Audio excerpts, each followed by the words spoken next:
my God. It's done. It's over. That's it.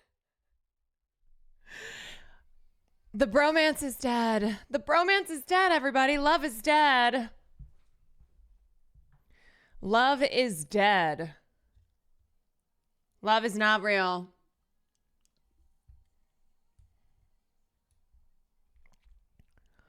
I have a playlist that's called Angsty Breakup Songs.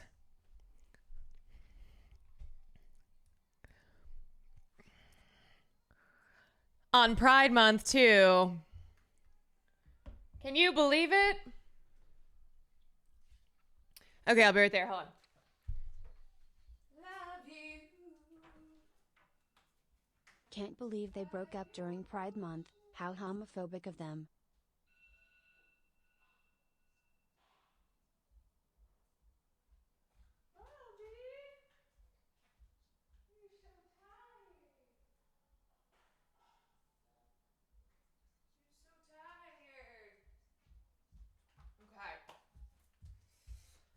Alrighty. Oh!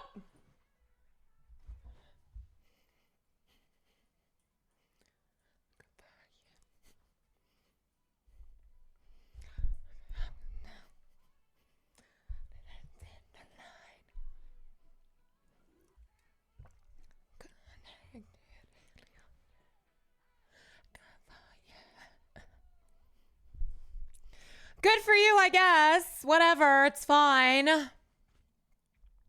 Whatever, I don't care. He literally wrote whatever. Elon Musk wrote whatever as a tweet. He is giving, it's giving 12-year-old energy.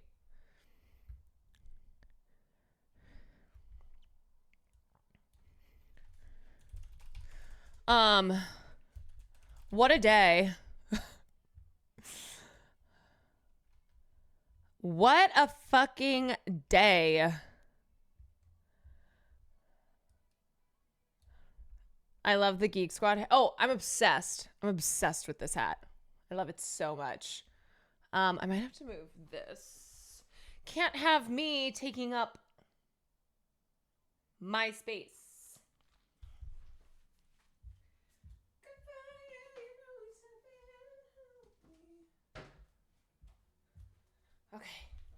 Okay.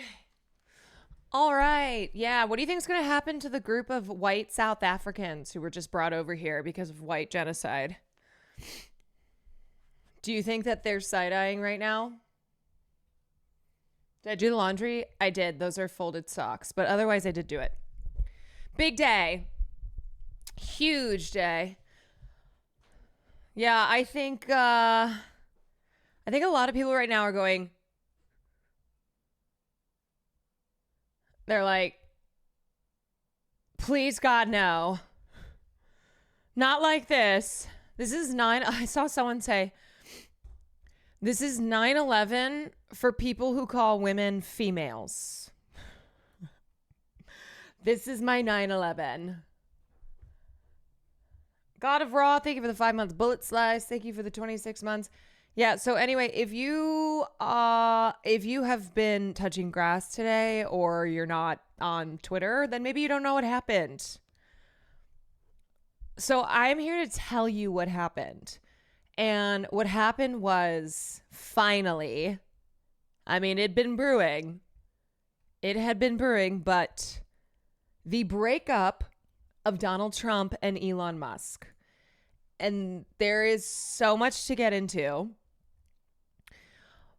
But we saw this coming because Elon was ousted from the Trump administration and everyone was like, he's so annoying. You know, it's bad when MAGA people are like, Elon is insufferable to be around. And then he has been saying, you know, he's been talking shit on the big, beautiful bill, on Donald Trump's big, beautiful bill. And finally today, things got so nasty. Tea was spilling. And by tea, I mean Trump being like, oh yeah, by the way, Musk being like, by the way, Trump, he's in the Epstein files. Boom, drop that bomb. And it's like, dude, what you're saying is that you knew Trump was a pedophile, but it didn't matter until now. You're breaking up, and now you're spilling the tea. And also, girl, we know, yeah, no one is surprised. Did he think we were all gonna be like, what? Donald Trump is in the Epstein files? I'm shocked. I saw you tweeting up a storm. I was tweeting up a storm today. I was big time on Twitter. I even unmuted Musk. I even unmuted Elon because I've had him muted forever. And I was like, you know what? I got to see what's happening. I need it. This is like Kendrick versus Drake, but with 2 Drakes. Yeah. I think I probably spent like 3 hours straight on Twitter, which I have not done in a long time. I don't think I've done that since the submersible. I gotta be honest. Better point, why is he outing Donald when his own brother's probably right next to Trump on the list? Yeah, good question. Also, Elon is probably on the list as well, you know? We're on some list. Dude, Grok was working overtime today. Everyone was like, Grok, what's going on? Grok, is this true? Grok, what does this mean? Grok, help. Grok, what's happening? Grok, explain, please. Grok, explain, please. Why are my dads fighting? Grok, please save us. Save us, Grok. So yeah, if you missed that all today, holy shit. Honestly, okay. Top days on Twitter. Donald Trump getting COVID. Donald Trump getting shot, but honestly, that was like,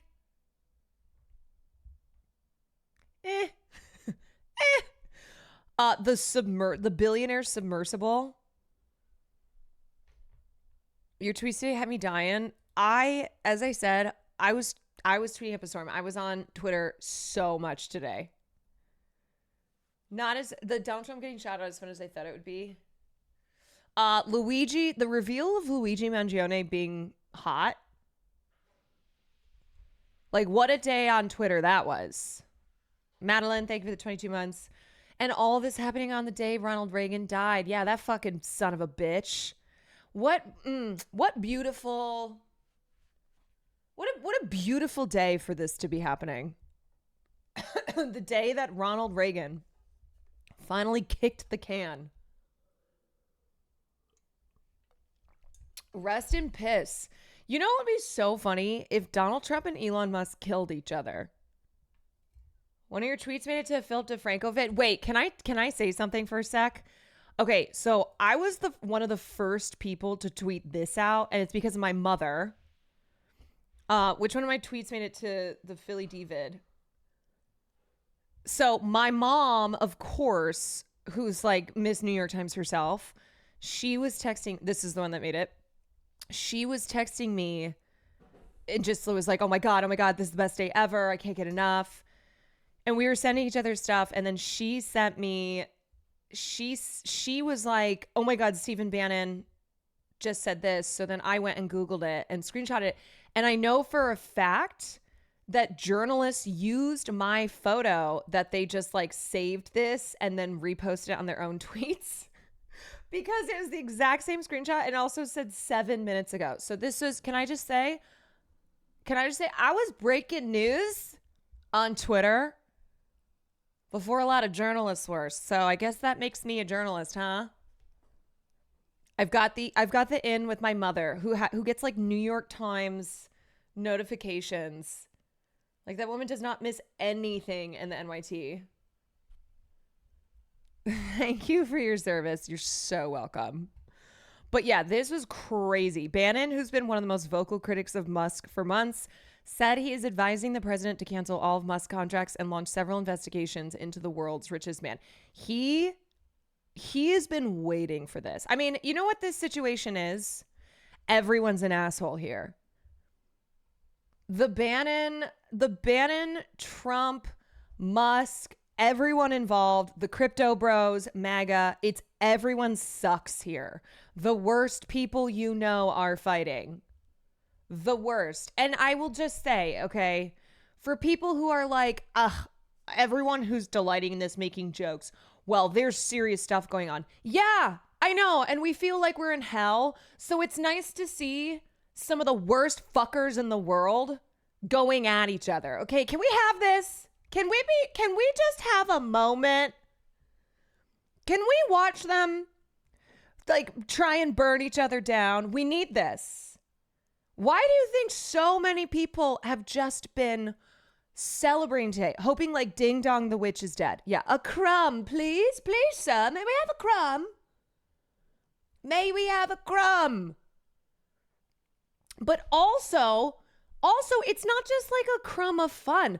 This could be great. I mean, okay, it's horrible for the US, but like also good, you know?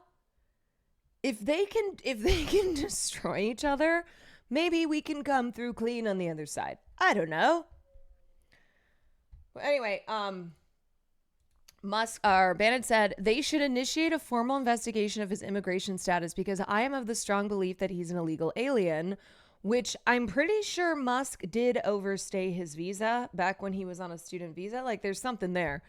And he should be deported from the country immediately. And the thing about it too is like people have been, so many people have been bringing up this point when Elon Musk talks about like deportations, illegal aliens, blah, blah, blah. It's like, oh, I'm sorry, says the guy from South Africa. He lied on his student visa.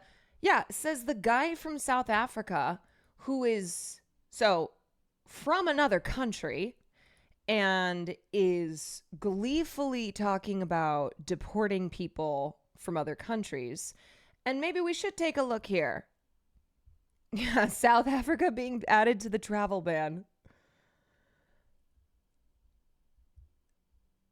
Bannon said the Trump administration should also investigate Musk's drug use, as reported by The Times, and his effort to get a classified briefing on China from the Pentagon, which was also reported by The Times.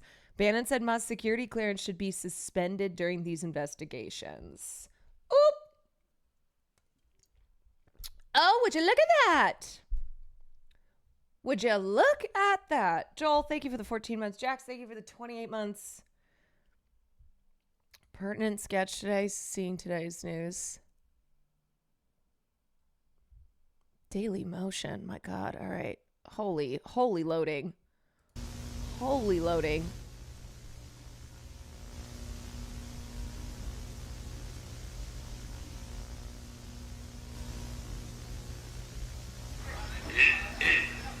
My fellow South Africans, I feel it is time for me to tell you the facts as they really are. What? Bananas Oh my God, are I've never cereals. seen this.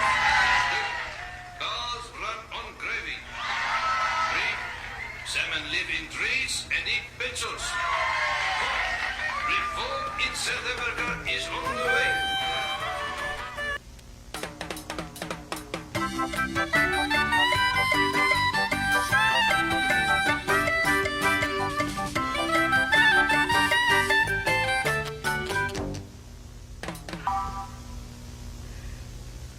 Bro, the static in the background. Oh my God, it's giving me Amanda Adventure vibes. Angel, thank you for the 27 months. It's a late night BBC 2 show, same slot as Monty Python or not. The 9 o'clock news showed up. Can I just say that puppet stuff has always terrified me?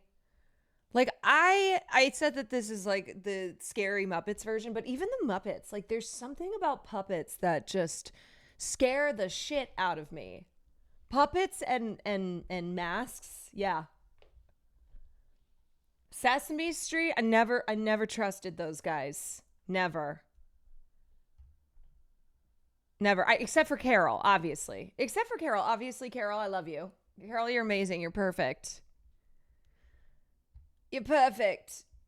I saw Farley chewed up a Labubu. I'm happy to see you got the memo to line with the gingers.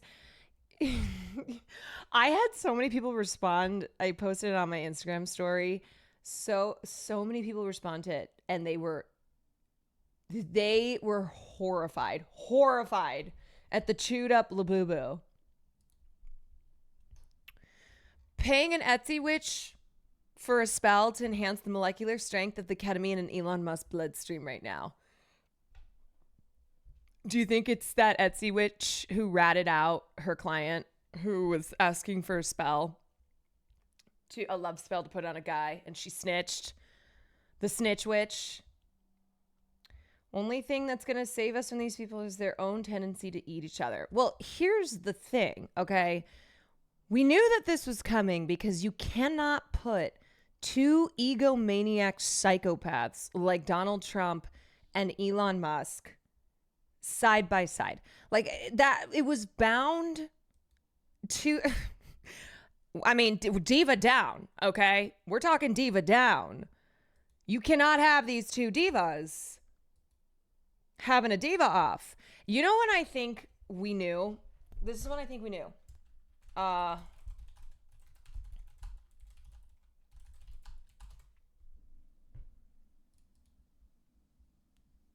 Where's the photo of when they were on stage and Elon Musk is doing his stupid ass jump in the air and make an X, and Trump is looking at him? He is side-eyeing the fuck out of him. He's just looking at him like this. I feel like that was the moment. I can't find a picture of it right now. Wait. Hold on. Okay, it was from, what am I doing? Someone posted that. I'm sure they did. I have to say, if you're on Blue Sky today, I'm sorry. It was not as fun. It was simply, yes, this is the one. Remember when this dropped?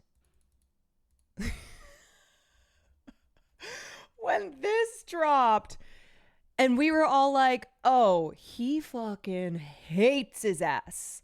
He hates his ass.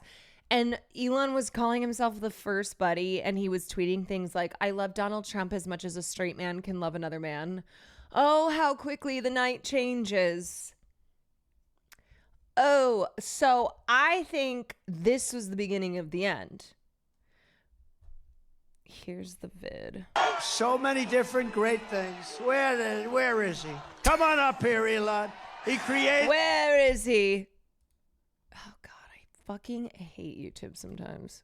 So many different great things. Where is he? Come on up here, Elon. He created the first major American car company in generations, and his rocket company is the only reason we can now send American astronauts into space. Come here. Come here, Take over, you. Elon. Yes, take over. Come here, little buddy. Hi, everyone.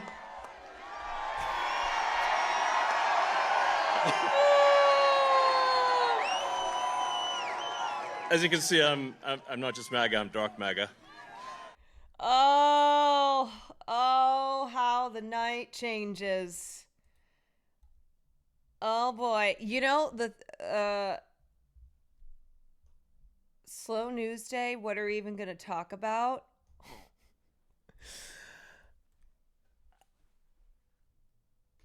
Ah! Dude! Oh God, I fucking hate him so much. I hate JD Vance so much. Yo, okay. So here's what's going to happen. Obviously, Republican politicians, especially those in the MAGA sphere, they are going to be aligning with Trump. Of course, this is what they've been doing for 8 years. They have fallen in line. There is no way they are going to side with Musk. But some of them are making sure to tread cautiously because they have spent the last year or however long dick riding Musk into hell. Like he unfollowed Charlie Kirk today on Twitter, and Charlie Kirk put out a tweet that was like so clearly still trying to pander to Musk, while obviously he is not going to be doing anything to piss Donald Trump off. And with this, with Musk's big, beautiful bill coming up, Republican politicians, they are not going to show any disloyalty to Trump in this brewing war. And make no mistake, this is today was not the end of it. Today was not the end. Even though Trump seemed to kind of be, he showed some restraint. I'm sure people around him were like, hey, sir, I would advise not getting fully down into the mud with him. Trump is also ruled by his ego, and he cannot help it. He cannot help it, especially if Musk keeps slinging mud. Also, is that JD Vance on a couch? Watch out. Oh no, this poor couch. Did this couch consent? Okay, so here's what Charlie said. There will be a lot of fighting and attacks in the days to come. So I just want to say something at the outset. God, all I can think of are his creepy teeth. We should never forget how terrible the environment was online prior to October 2022. No matter what happens, I am grateful that Elon Musk bought X and liberated free speech in America. Yeah, until he fucking rebans Donald Trump. His contribution to America and to civilization from that alone is immense. Yeah, liberated free speech in making this a playground for Nazis. Like if that's what liberating free speech is, then sure. Altering the algorithm and unbanning Nazi accounts and then banning accounts who are anti-Nazi. Yeah, it's been great. It's been awesome. It's been so fun. Apparently Trump deleted this. The easiest way to save money, he wrote this, the easiest way to save money in our budget, billions and billions of dollars, is to terminate Elon's governmental subsidies and contracts. I was always surprised that Biden didn't do it. Oh, God. I saw that he had apparently deleted this, but it's too late. Like this is out there. This is what's happening. And we'll get into the reasons that Musk is feuding with Trump, okay? We'll get into like why Musk does not like the big beautiful bill and trust that has nothing to do with caring about the interests of the working class in the US. Oh, it's still up. Oh, it's still up on Truth Social. Once you drop a Truth Social, you never go back. Okay, that's why it's called Truth Social, because it's truth. Okay? You drop a truth and you don't undrop it. Digital Degen, thank you for the 3 months.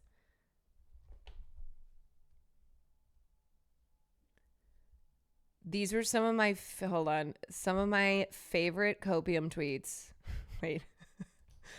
What kind of MAGA are you? Are you Elon MAGA or are you Trump MAGA? What kind of MAGA? Both. I like both of them. Please don't kill me. God. Oh, the worst people you know are scrambling today. Just know that, okay? You need to know.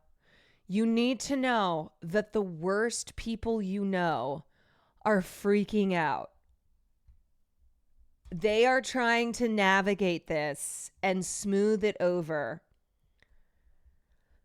Like Jack Posobiec, some of y'all can't handle two high agency males going at it, and it really shows.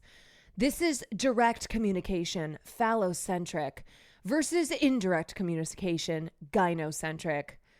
Why do they talk this way? It's so funny that they talk about phallic stuff more than the gay men who they would mock. Like they're always They're the ones who are always talking about dicks. Happy to be here. I understand that you aren't used to it. Yeah, so basically, Jack is like, this is how real men behave. Hi. See you later, Bobby. Bye. I'll see you later. Love you. This is how real men behave. This is phallocentric communication, okay? Real men call other men pedophiles. All right? That's how real men talk. Oh, Cat Turd is having a day. Cat Turd is having a day. Everybody calm the fuck down, please. Exactly. Friends disagree. Friends fight. Friends need a break from each other. Friends let each other blow smoke. Friends remain friends. It's called adulthood. Oh, thanks, Becky. I don't have any friends that go on Twitter and say that I'm a pedophile while also admitting that they helped said pedophile become president of the United States. But good to know, Becky. Becky with the bad hair. The plan? Spend millions to get a pedophile elected and then tell everyone he's a pedophile. Hey, now we're cooking.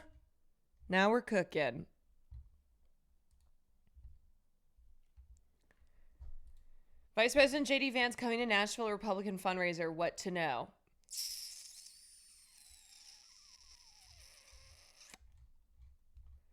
A mere 6 figures gets you in the door. Oh my God. Bro, why is there a picture of him with the Pope in this announcement? He's coming to Nashville, and to attend, guests had to donate $250,000 or $100,000. Both price tiers include dinner for two and come with a photo op. Wow. For the low, low price of $100,000, you can get a photo with JD Vance. Seems like a deal. You know what JD Vance should do? He actually should probably kill both Elon and Trump.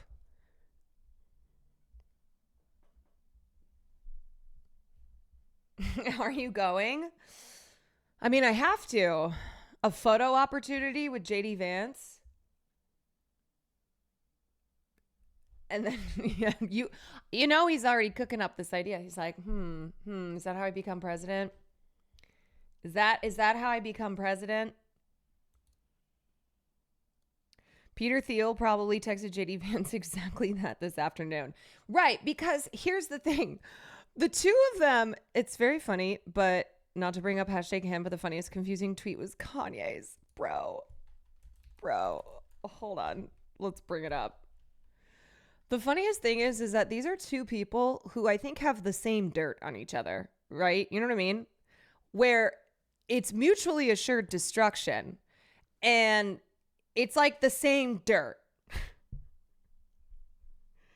It's not like one of them here is in the moral position at all. Like it's the same dirt. Oh God. And instead of going back to the drawing board and saying, okay, so the support for this bill seems to be falling apart right in front of us. And instead of going back to the drawing board and saying, oh, hey, maybe we, as in Congress, should trim it down a bit and change some things and tweak some things. No, they're just trying to keep it alive simply because it passed the House already. I called Elon last night and he didn't answer, but I'm not upset about this. And I just, I think he understands, and he's acknowledged to me before. I wish, and it's like cut to Elon Musk, just insane out of his mind on drugs. You know, I called Musk last night. He didn't answer. He's just snorting up cocaine from a table and like looking for his chainsaw, getting ready to drop a bomb on twitter.com. That this is so serious that we can't fool around with it. Yeah. That's what we're concerned about. It is serious. And we're concerned about you guys fooling around with it. the bill wasn't perfect when it got there.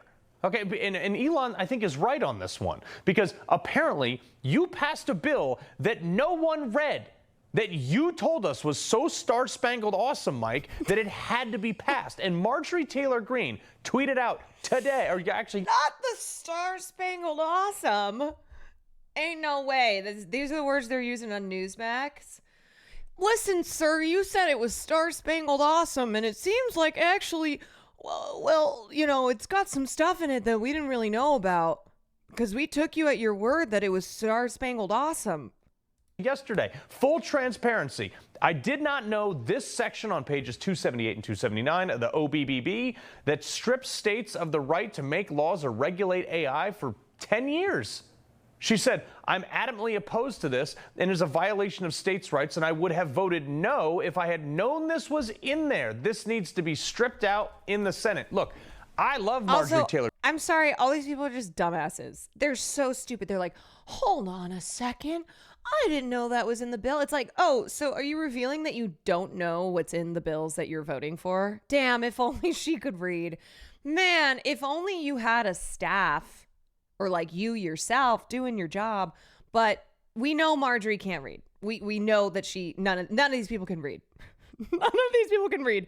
And they are outing themselves that they cannot read and that they do not read.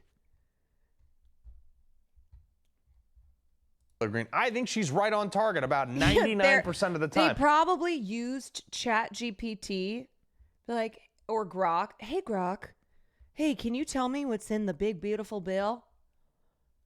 And Grok's like, it's star-spangled awesome. And I'm generally pretty aligned with her on most things. But is it too much to ask that somebody who's getting paid $174,000 of my tax money a year to read the one major thing they voted on this month? Yeah. I mean, this is exactly what I've been... Like, you know it's bad when Newsmax, one of the most... Like, you can't even... They're not... You can't even call them news. Sorry, they have news in their name. But no, they're just... They're like one of the worst MAGA propaganda tanks. And even they're like, I'm sorry, but you have one job and now you're saying that you didn't do your job. Like, they're getting cooked by Newsmax. And that's also why Trump right now is trying to refocus attention on his big, beautiful bill. It's so big. It's so beautiful. And he's trying not to fully get in the mud with Elon because he doesn't want to... He needs to keep the big, beautiful bill big and beautiful. Ranting about for a month. Look, I know Trump supported this bill, but we also know that he is not thrilled about the final product. But how much other junk is there in this, like this bill? I have a theory, though, and this is just my theory, but I've recently been pretty right about a lot of things, so I'm just going to roll with it. I think Trump might be working in tandem with Elon here to tank his own bill in a 4D chess move. just a theory. God, why are they so obsessed? So obsessed with making Trump out to be this all-seeing genius. Oh my God. How awesome that you can be a dumb piece of shit, and you'll have people out there being like, what a genius move. In fact, this is a 4D chess move. Trump is actually working with Elon to tank his own bill. Masterful gambit, sir. So, Elon, I'm going to need you to call me a pedophile on Twitter. Please? I know you don't want to do it. I know, but I need you to call me a pedophile. I need you to call me a pedophile because we got to tank the big, beautiful bill. And the only way to do it is if you call me a pedophile. So this is your opportunity. Listen, I know you're still my first buddy. Okay? You'll always be my first buddy. But I need you to call me a pedophile. Throwing a tantrum, getting myself carried out of a restaurant. It's a 4D chess move. You know what this same energy is, though? This literally is every time you see like the dumbest person online post something and then they'll go, it's satire. Sorry. It's satire. The definition of satire, using humor to expose people's stupid opinions. It's satire. It's ironic.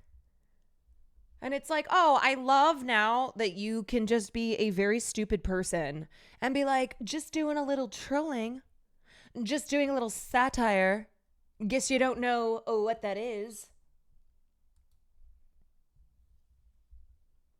My reasoning, I mean, like, how many people in the history of ever, like Trump's entire political career of the last decade, have come out against something Trump wants? And when has Trump just not gone off and completely obliterated them on like a global scale? Seriously, Ron DeSantis says one bad thing about the tariffs. Wait, what is he talking about?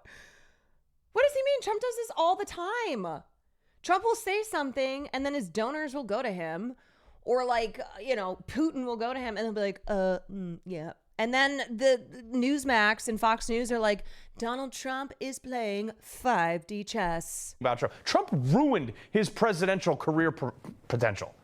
Massey, 99% aligned with Trump, doesn't vote for the big, beautiful bill, and Trump's supporting a primary against him. So why hasn't Trump said anything negative about Elon?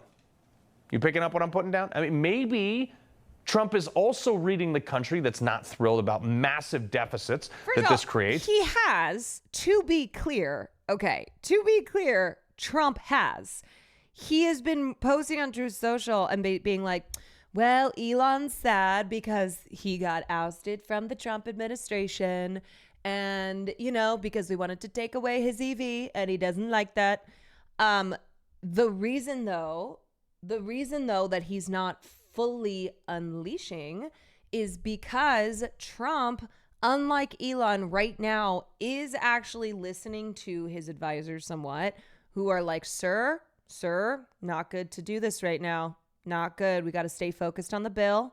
Okay. We got to stay on message. Big, beautiful bill.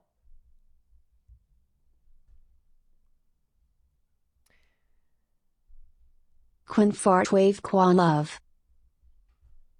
And saying, ooh, maybe I shouldn't have settled for what they... Trump kept X. God. Gun in my head, not sure who'd be the worst father. Yeah, they do have a lot in common. I understand why. They connected. Both of them hate their children. Hate their sons. They do little X jumping the same as his father.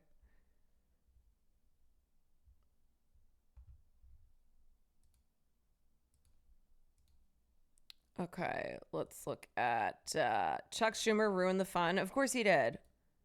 Of course Chuck Schumer ruined the fun. That's here's the thing too. Oh wait, I think I bookmarked this. So I posted this, which is my prediction for the Democrats in 2028. 2024, 2028. And of course, Matt Iglesias has already confirmed that he is so asinine, and Matt Iglesias is doing this. Like he's doing this. He's like, you know what the Democrats should do? They should call up to Elon Musk and be like, we love electric vehicles. We love space exploration. If there is a bad take, just know that Matt Iglesias will be on the side of a bad take. Like, it will be coming from Matt Iglesias. Okay, and then this was from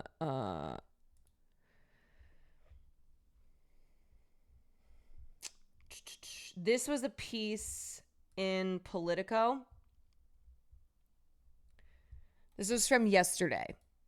New, some Dems want the party to be open to Musk as he torches GOP's signature bill. Wow.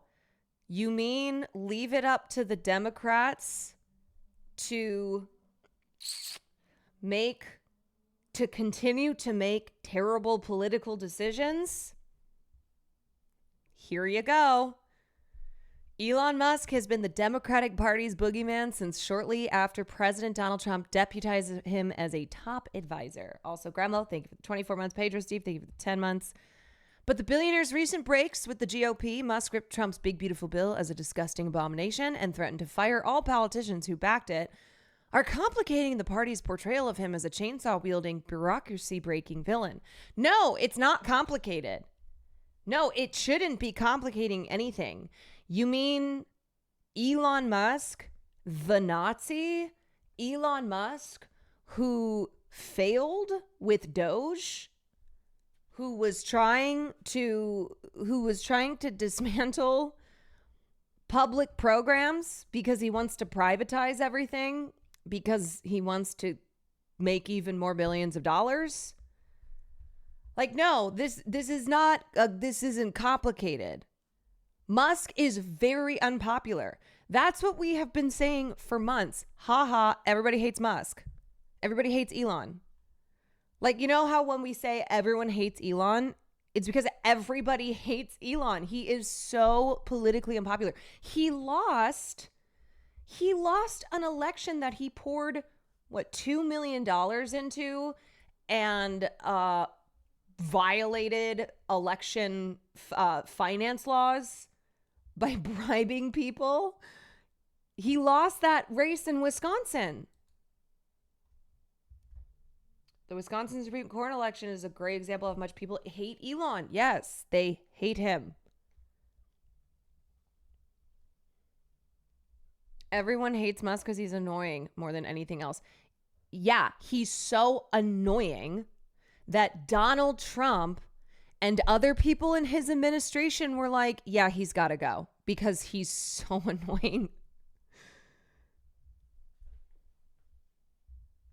A few Democrats are eager to welcome Musk, who said he voted for former President Joe Biden in 2020 and gave a tour of SpaceX to then President Barack Obama back into the fold.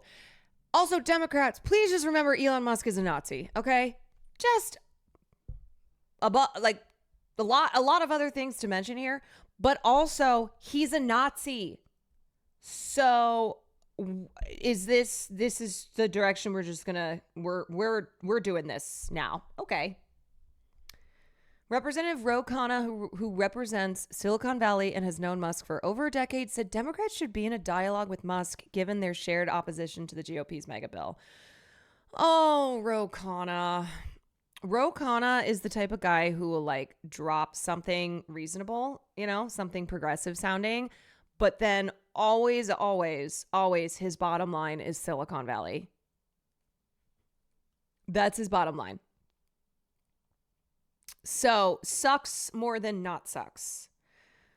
We should ultimately be trying to convince him that the Democratic Party has more of the values that he agrees with. No, we're not allowing Musk to rehab. And yet, why do I feel like the Democrats might possibly look at this as this is a smart strategic political move? Because they love to do this. They brought out the fucking Cheneys.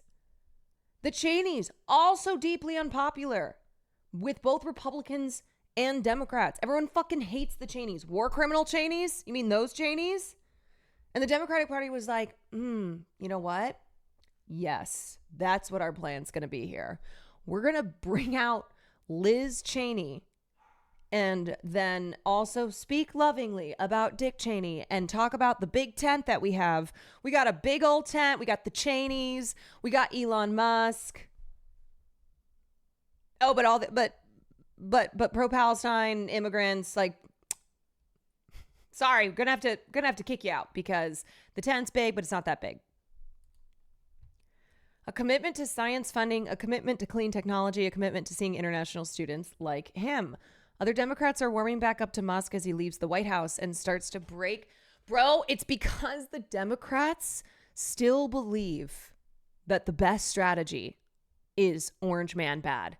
And anyone who says Orange Man bad, which now includes Elon Musk, the Democrats will make space for.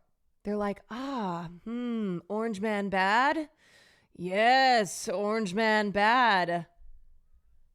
Yes, this is gonna work. Orange Man bad. The strategy that we have been employing for almost a decade.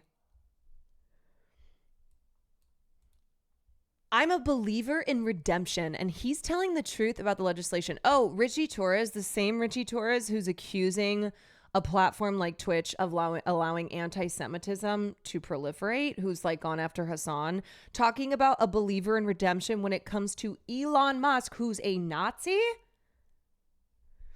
But he added, Musk has done an enormous amount of damage, and there are Democrats who see his decimation of the federal workforce and the federal government as an unforgivable sin. I like how that's the problem there. But even still, he's such a little bitch that he's like, there are Democrats who see this. Like, he himself is not explicitly saying, he himself is not being like, yeah, but I think Musk is a really bad guy. Like, we should not have him.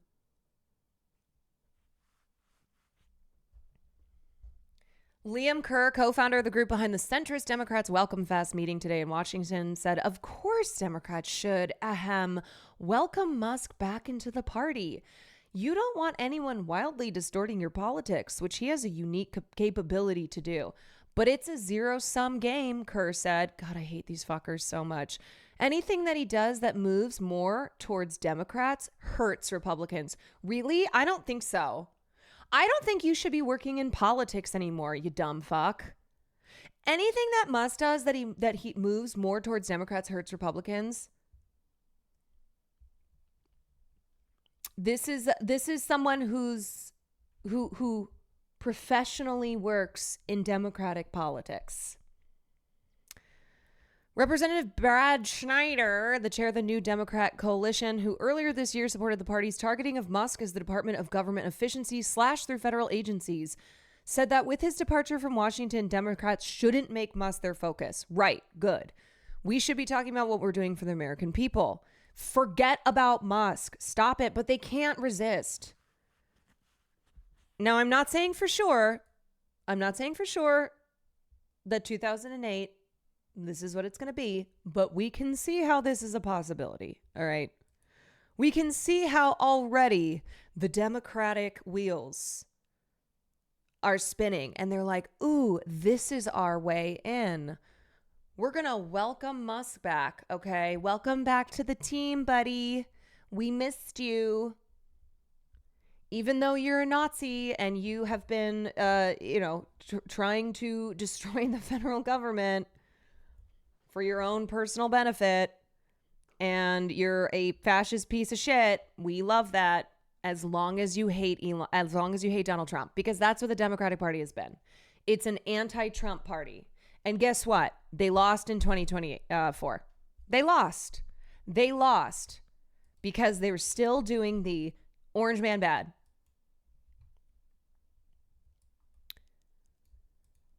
It's hard to imagine an outright reunion taking place between Musk and Democrats in the near future, and Trump and Musk are said to still be friendly. I don't know about that.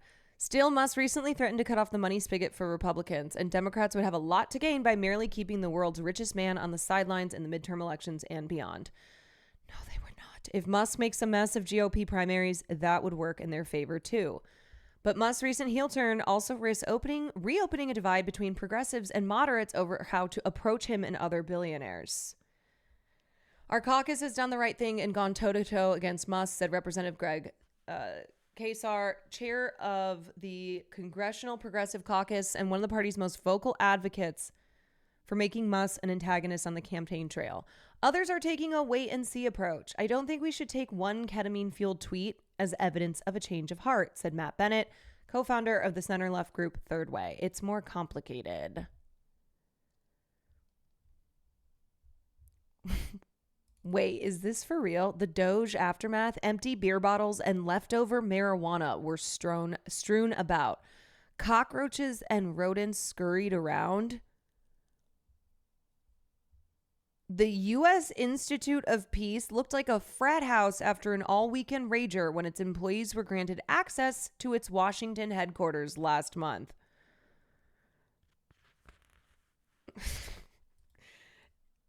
Is this why Asman loves Doge?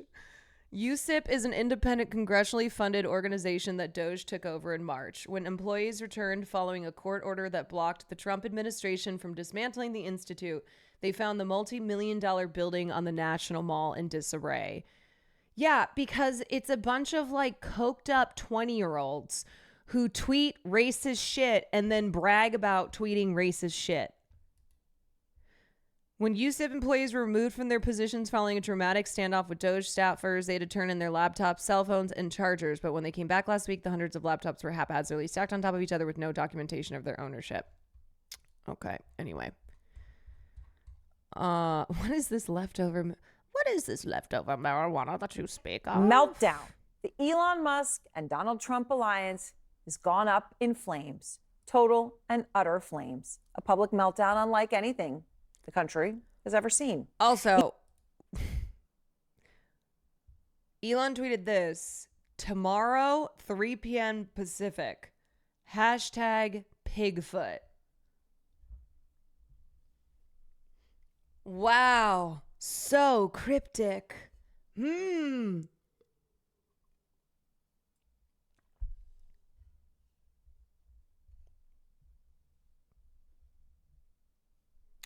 Get up on your good foot, Donald Trump. Elon Musk, just in the past 2 hours, calling for Donald Trump's impeachment and saying Trump's name is in the so-called Epstein files, saying, bookmark this one. At the same time, Trump is threatening to cancel all of Musk's government contracts. And Musk's responding, oh, make my day. The whole world watching as this back and forth played out. It only started around noon Eastern time when Trump finally broke his silence over Musk's very clear attacks on what Trump insists on calling his big, beautiful bill. You know, Elon's upset. It was so funny because Will and Wake left this morning at 6 a.m. and they went on a fishing expedition with a bunch of people. And so they missed out on all the news. And when they got back, they said they opened Twitter and just saw all this crazy shit, and they were like, what is going on? And Will got home and he went, so what the hell happened today? I was off the grid for like 8 hours, and I went, oh my God, I can't wait to tell you. I cannot wait to tell you everything that happened today. Okay, where do we even begin? And then Sam texted me, was like, is this your Super Bowl? And I was sitting there like hour 3 of just being glued to Twitter. I could not get off. And I was like, yes, it is. It is. That because we took the EV mandate. Look, Elon. Good day and for I had us a great terminally. relationship. Yeah, good day for us terminally online people who never jump ship to Blue Sky. I'm sure the libs were trying to do some memes over there on Blue Sky, but it did not come close to what was happening over on twitter.com. Girl, I was flying from 5 a.m. to 1 p.m. and then I was on the East Coast, and I'm running on fumes and I still don't know the details. We're getting into them. I don't know if we're well anymore, but I'm very disappointed in Elon. I've helped Elon a lot. I don't know what it is. It's sort of Trump derangement syndrome. Oh, he's accusing him of TDS, talking about how they had a great relationship. But that was tame. That was how it all started, because it was just the beginning. So the world's richest man starts replying to the world's most powerful man almost in real time. So this is how it went. Okay, here's Trump at 12:06 p.m. I'm very disappointed because Elon knew the inner workings of this bill better than almost anybody sitting here, better than you people. He knew everything about it. At 12:25 p.m., Musk posts, Girls are false. fighting. This bill was never shown to me.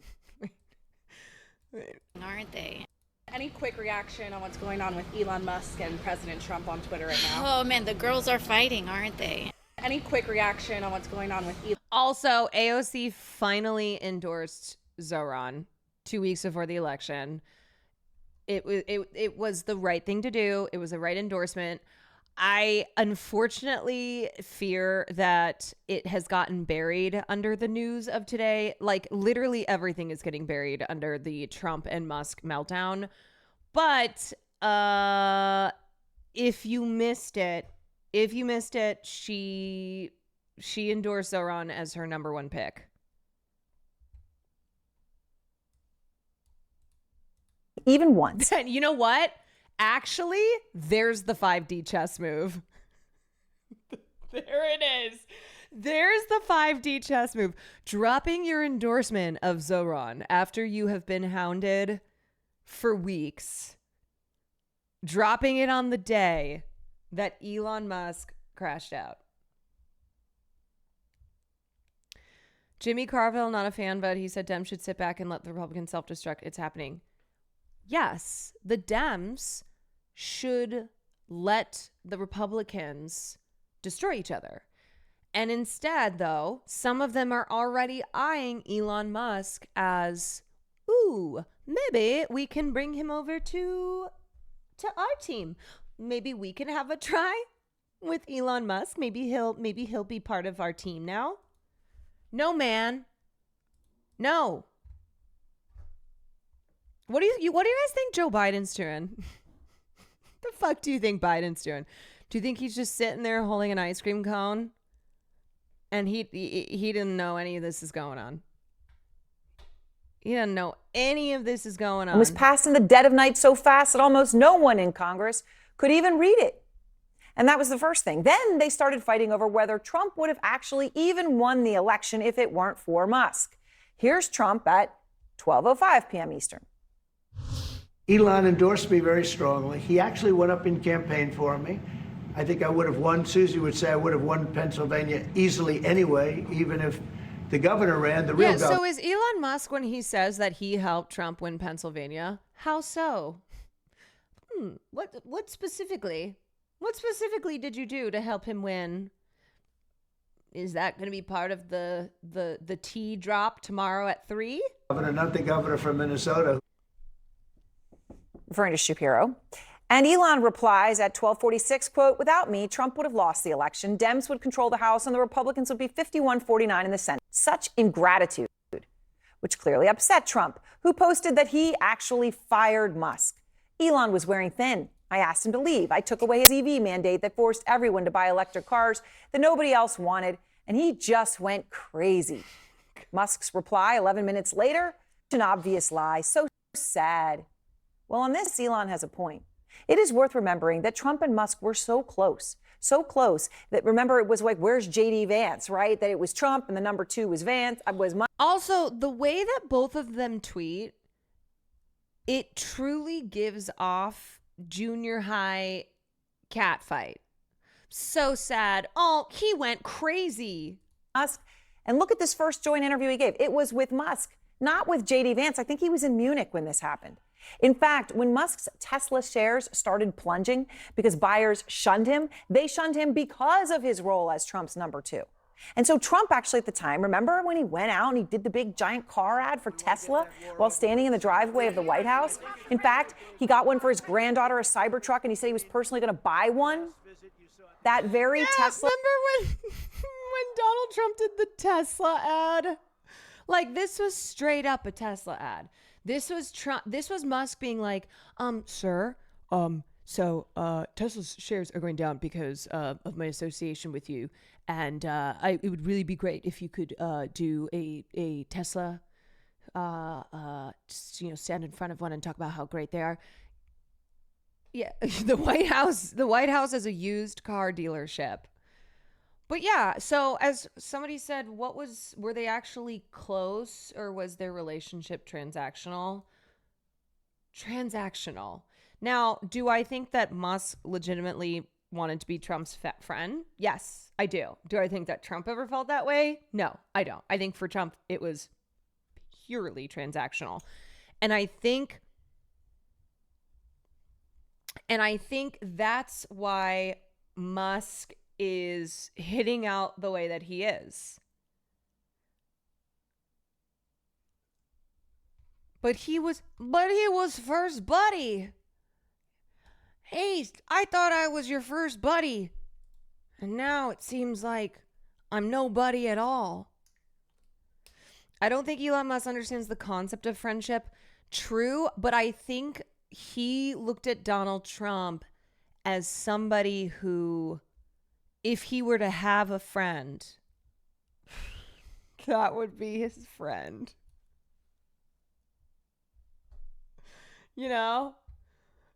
Like, he doesn't have friends, but if he were to have one, It would be Donald Trump. This is the Tesla Trump purchased from Musk. It's still parked on West Exec.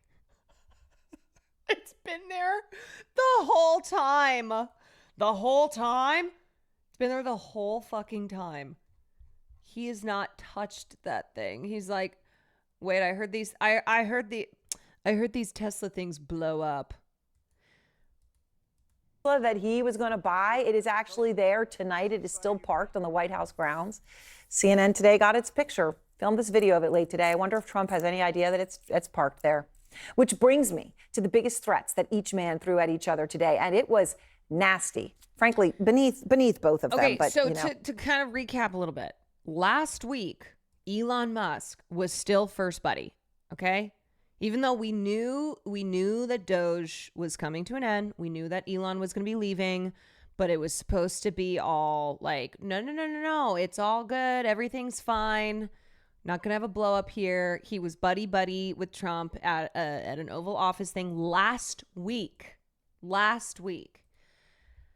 and then Musk started to criticize Trump's legislative centerpiece, which is the big, beautiful bill. Remember, he had the black eye. Yeah. Musk had the black eye, and people surmised, didn't they think it was like Stephen Miller had punched Musk in the face over his wife? Trump gave him he got a key to the White House. That's not a thing, just so you know. But anyway, so it was it's not goodbye, it's see you later type of vibe, where it was like, this was always going to be temporary. It was always going to be 130 days. And, or Scott B, didn't they get into fight? I don't know. Somebody punched Elon Musk in the face, and unfortunately it wasn't me. So then though, Musk started to like chirp about the big beautiful bill, and this was even before he left his job, where he was saying that he was disappointed in the bill and he didn't think that it was actually big and beautiful. And then he started going in on it really hard, and the motivations his motivations are suspected to be because the bill harms his business interests. For example, rolls back credits for clean energy, for electric vehicles, which is what Tesla makes. So there are multiple reasons as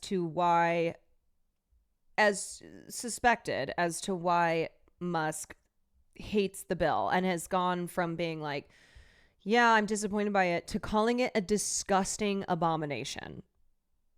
Like, he has criticized the bill before, but he was more restrained and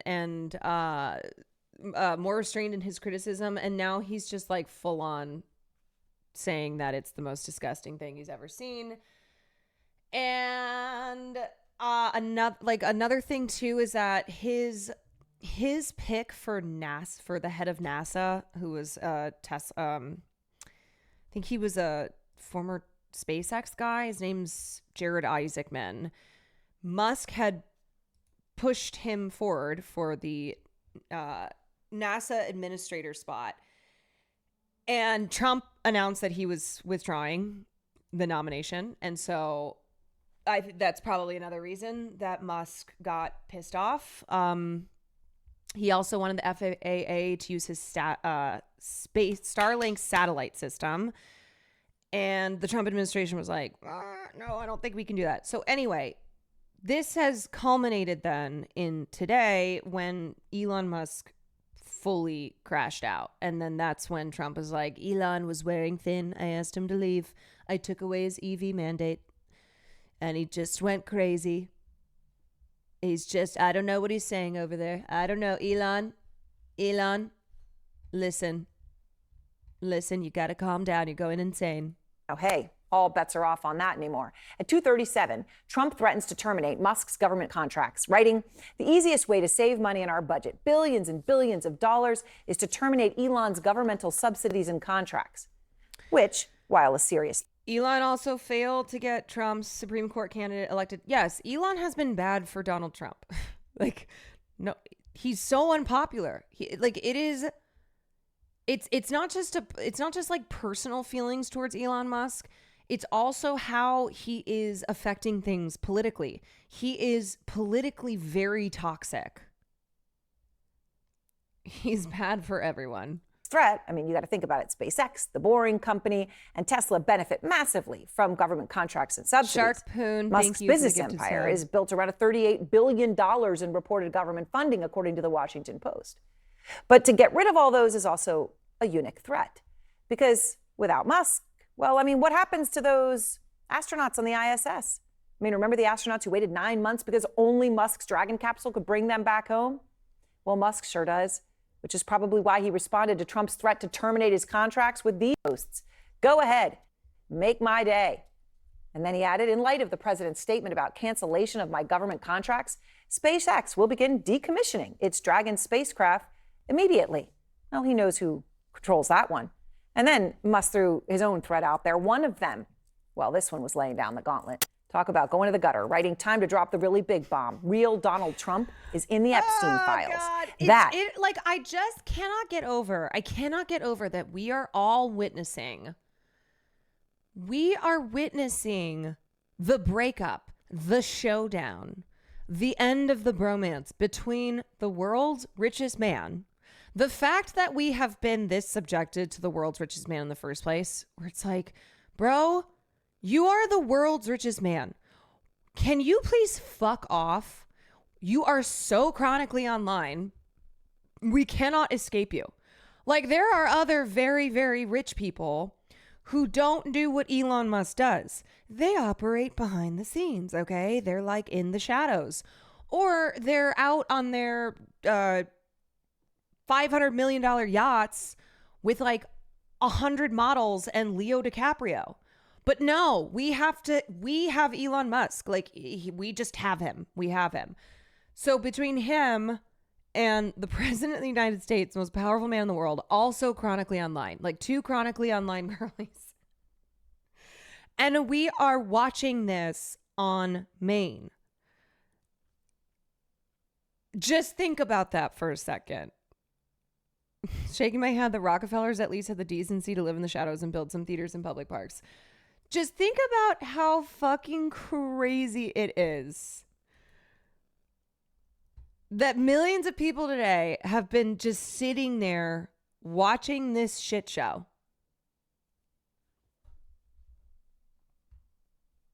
I think they should solve this by having a duel. I do. I think they should have a duel. I think they should do, they're always talking about like going back to the good old days. They're always talking about like returning to the America that we were once upon a time. I say, yes, gentlemen, a trial by combat, a duel. I propose a duel. That's how men used to handle their differences. Hamilton style, yeah. Is the real reason they have not been made public. Have a nice day, DJT. And that's actually really serious. Those Epstein files perhaps cuts as deeply as anything. But the other one might be just as bad for Trump. The twice impeached president, Musk, not long ago posted yes to someone who wrote, "President versus Elon. Who wins? My money's on Elon. Trump should be impeached. J.D. Vance should replace him." The Elon Musk reply guys like Ian Miles Chong, they're like, "Sir, reporting for duty. Sir, don't worry, we're here. Can you keep the checks rolling on X? Can you please make sure that I keep getting money? Please, I'm here for you. We are assembling. The loser Avengers are assembling for you, sir. Sir, I'm ready." Again, I have to keep saying it. It's all the worst people in the world right now who are going to war, who are like either caught between both sides. And they're like, please, can we stop fighting? Please, this isn't like us. Please, this is what the woke libtards do. This isn't us. Please. And then you have ones who are like putting their foot in either camp. It is absolutely stunning to watch it. Maybe that's why no one could look away today. A split for the history books. I mean, when you think about it, it's up there maybe with Brutus and Caesar, Hamilton and Burr. Two men until just days ago claimed to just absolutely... Bro, did I not just say this? I was like, let's have a duel, Hamilton style. Love each other. Well, I love the president. I just want to be clear about that. Can I say to thank God SNL is not on air right now, because you know that we would get a Hamilton style sketch. Like, it's one thing to joke about it when we're here on stream. It's another when SNL is like, let's bring in Lin-Manuel Miranda. You know he'd be cooking up a song, Tim Kaine and the Membrane style. Yeah, a cold open of Elon going up against Trump. We have a new star. A star is born, Elon. Elon is great. He is from a different planet. He's the greatest guy. I use the word love. I didn't just, use it. It's because Musk used it. In February, Musk posted, I love Donald Trump as much as a straight man can love another. He's from a different planet is the funniest way to describe someone in a positive way. Like, yeah, oh my God, he's so amazing. He's from a different planet. Because traditionally that's been used as a way to insult someone. Like, where are you from? Mars? Boys go to Jupiter to get more stupider. God, what are you, an alien? Like using that as a way to describe someone in a like a loving way. He's like, he's so amazing. I don't understand how his mind works. It's like he's from another planet. Or what does Regina George say? God, what she's like, God, Katie, I love you. You're like a Martian. You're like a Martian. Other man. I mean, what else is there to say? Kristen Holmes is out front live from the White House. Kristen, from a post like that to what we are seeing today, I mean, it is an absolutely stunning breakdown. Yeah, and Aaron, I mean, we talked to a number of White House officials who really tried to downplay it, saying we've been through this before, but there really is no way to not acknowledge the fact that they haven't been through this exactly before, because we're talking about two of the most powerful men in the world. And do you know what would be awesome? Because Ian Miles Chong is calling for impeaching Trump, and Steve Bannon's out here like, we should deport Elon Musk. What if both happened? What if Trump got impeached and Musk got deported? Can you imagine that? Can you imagine that timeline?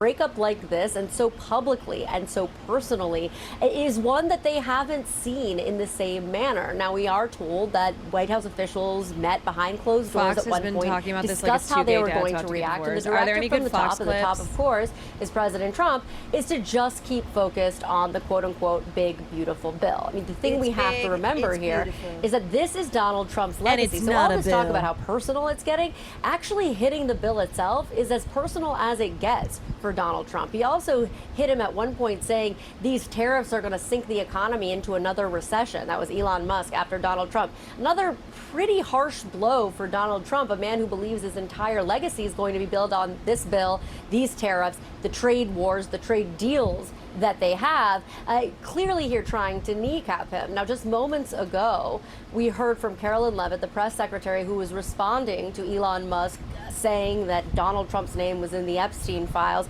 And this is what she said. She said, this is an unfortunate episode from Elon, who is unhappy with the one big beautiful bill because it does not include the policies he wanted. The president is focused on passing this historic piece of legislation and making our country great again.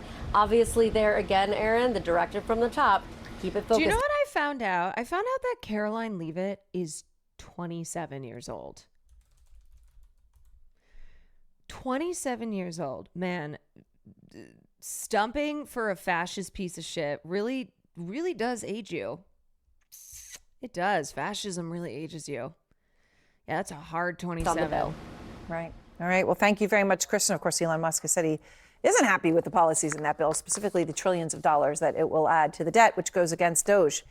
He believed that Trump actually wanted Doge. Out front now, Katie Drummond, global editor-director at Wired, which has broken story after story on Doge and Musk's relationship with Trump, and Ryan Mack, who covers Elon Musk for the New York Times and is also the co-author of Character Limit, How Elon Musk Destroyed Twitter. Katie, you hear Kristen's new reporting. They had a meeting today on what is going on, because this is serious. You've got certainly the world's most powerful man and against the world's richest and also one of the most powerful men. Yep. This breakdown. So what are you watching right now? We have been on the edges of our seats all day at Wired. Her husband is fucking almost 60 years old. Ugh. She's 27 and her husband is 59. Who's she married to?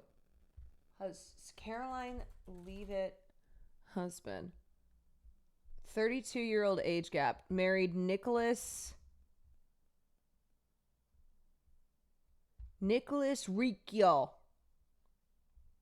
He's a wealthy real estate developer.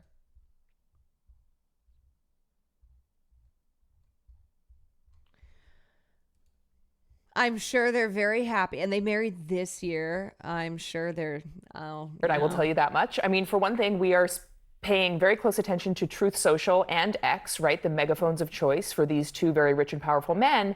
And then we are on the phone talking to, GOP insiders, members of the administration, and then people in Silicon Valley, right? I mean, the potential ripple effects of this, breakup between Trump and Musk on the tech industry itself is potentially very significant. So we're trying to figure out sort of what do tech insiders, VCs, investors, other tech executives think about this allegiance breaking up. Right. Okay. And on that, Katie, you said the people that showed up at Trump's inauguration, okay, let's say, was it Tim Cook and Mark Zuckerberg and Jeff Bezos and then the people. I saw a tweet. It was a picture of Donald Trump with Mark Zuckerberg, and the caption was, "Your name is Elon now. Okay, I'm gonna call you Elon. Okay, it's not Mark. No, I'm calling you Elon. No, your name is Elon. Okay, that's who you are." He's just gonna replace Elon Musk with Mark Zuckerberg. As I just said on CNN, I'm not going to take any money from Elon Musk, a man who did a Hitler salute. It's astounding that some Democrats won't say the same. Yeah, because they're on the same side.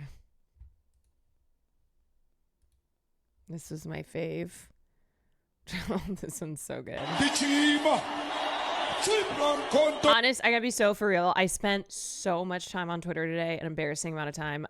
You'll be hard pressed to send me something that I did not already see. Alliance shoot to kill the mother, kill the poor, the farmer, kill the poor, the farmer. Brr, pa, pa, brr, pa. Attention. You know the thing? Okay, look. God. At least with Drake and Kendrick, what we got out of it was a banging song. So the most that we can get out of this, at least right now, is is just it's a crumb of fun online, okay? On Twitter, all right? So again, please let us have this. Please. Multiple banging songs. Yes, but culminating in, of course, Not Like Us. So the equivalent to that is a fun time on Twitter, which has not happened in a long time. Okay? Did you see this one? I did. Can we pretend that airplanes in the night sky are like shooting stars? I could really use a wish right now, wish right now, wish right now. Like, let us, please. Let us. Tuna Fish Cowboy, thank you for the bits. Please rank this day on Twitter in comparison to others like the billionaires. Yeah, so I mentioned the billionaire submersible, Luigi is hot, Not Like Us, Donald Trump got shot, Donald Trump got COVID. Oh, you know, it's okay. Honestly, I think the Donald Trump got COVID day is very high up there. Trump COVID, Lizzie dying. Yeah, that was pretty iconic day as well. I still have to say, I think Trump COVID was number one, but we shall see how the Trump Musk continues to play out. But Lizzie's in a Box went hard. Lizzie's in a Box. All of Ireland celebrating. El Hawkeye, thank you for the 28 months. I don't know, man. I mean, it feels like we're in hell. So we're just laughing as the flames are just burning around us. I'm just laughing. We're laughing, right? Where there is the thing that is just ever present, where it's like, damn, the US feels kind of cooked, huh? Where it didn't really feel that way in 2020, so we had more of a laugh with Trump getting COVID. There was just something that was so fucking funny. Like, people thought he was gonna die too. Remember that? Who went to Saudi Arabia to be there to Slate you, the girls are pay fighting. fealty. That's the requirement to do this. Does this embolden them to turn on Trump, or does this make them even more afraid to do so, more in his corner? So cooked. We're cheering on the downfall of the people in charge. They have so much to lose, right? They are counting on an administration and a president who will be good to them from a regulatory perspective, from a financial perspective. They need the president's buy-in, I suspect, a lot more than they need Elon Musk's companionship. That's what I was saying. And the threat to cut contracts, you know. What I was saying is, like, I think that politically, financially, you know, those who have a stake here are much more incentivized to stick by Donald Trump in this moment. If you don't have the Dragon capsule is the only way to get the ISS down, he could cut your contracts. Absolutely. And we'll see what happens with that. I mean, Ryan, you have covered Elon Musk for such a long time. When you watch this happening, right, and nobody could turn away from it today, whether you were laughing, whether you were embarrassed by it, I don't know what feeling people might have had. But when you see how far Elon Musk is willing to go, right, he's going there on Jeffrey Epstein and 100 posts about this. How personal is this for him? I mean, it's incredibly personal. I think this is something that we as Musk reporters have been waiting for a time. You know, both these men get into extreme bust-ups with their associates and their staffers, and we were kind of all waiting for this moment. You know, that it happened isn't a surprise. How it happened is more of a surprise to me. You know, and the speed at which, you know, Elon was ready to essentially unload his clip. You know, he went and had a string of insults lined up that he used, you know, very quickly. And I think that is what surprised me the most. Et tu, Muscus? Et tu, Muscus? Et tu? F22. OX Dead. Thank you so much for the 5 gifted subs. Dee Dee, thank you for the bits.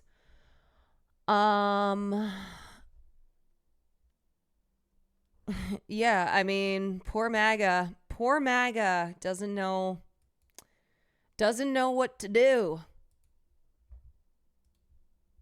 This is their 9/11. So, what kind of MAGA are you? Elon, a week from now, we must overthrow the culture of corruption that silences women. Can we please right now agree? And I know I'm not talking to this community. I mean, fucking liberals, okay? There is no Elon Musk rebrand into a woke king, all right? There is no based Elon Musk incoming. There is no, like, blue MAGA. I mean, fuck blue MAGA, but, yeah, Mr. Musk, welcome to the resistance. No, fuck him. I hope he chokes. I hope he chokes, is how I'll leave it at. Okay? Yeah, just because he's rallying against Trump right now doesn't erase the fact that he's a massive piece of shit. And also, he's rallying against Trump not because he's a moral person, not because he opposes the big, beautiful bill for, like, for reasons that are having to do with any type of altruism. No, this is about his businesses. This is about him. So he is personally miffed. He is professionally miffed.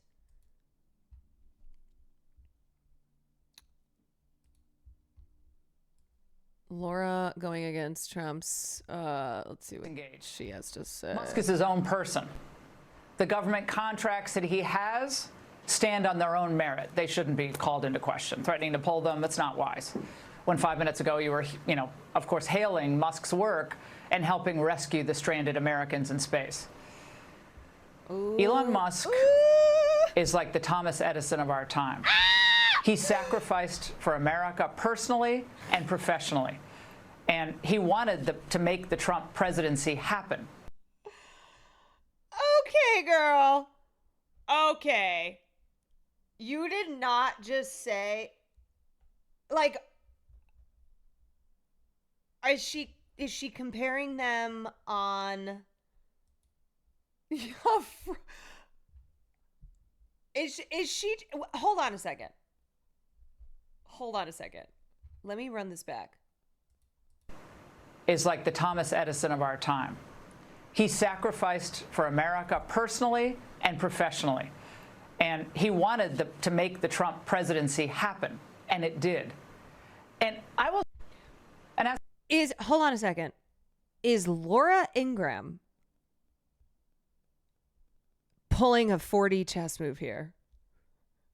Is she saying this and it'll make it'll make Musk think that she's supporting him, but Trump, although Trump probably thinks Edison was, like, super great, but you know what I mean? Like, she's playing both sides here. There'll be some people who read into this and they go, oh, she's comparing him to Edison because she's saying that they're both frauds, because she's saying that they both stole invention ideas.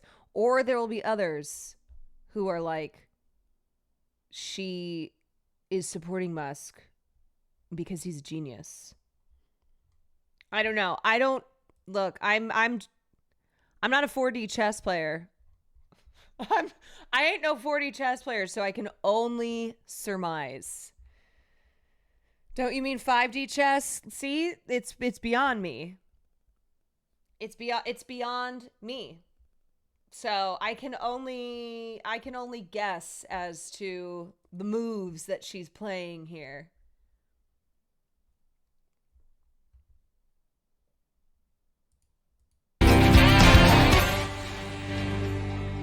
It is the Trump travel ban 2.0 in the wake of the horrific firebomb. People coming into our country, but I don't know if it will anymore. He's warned that.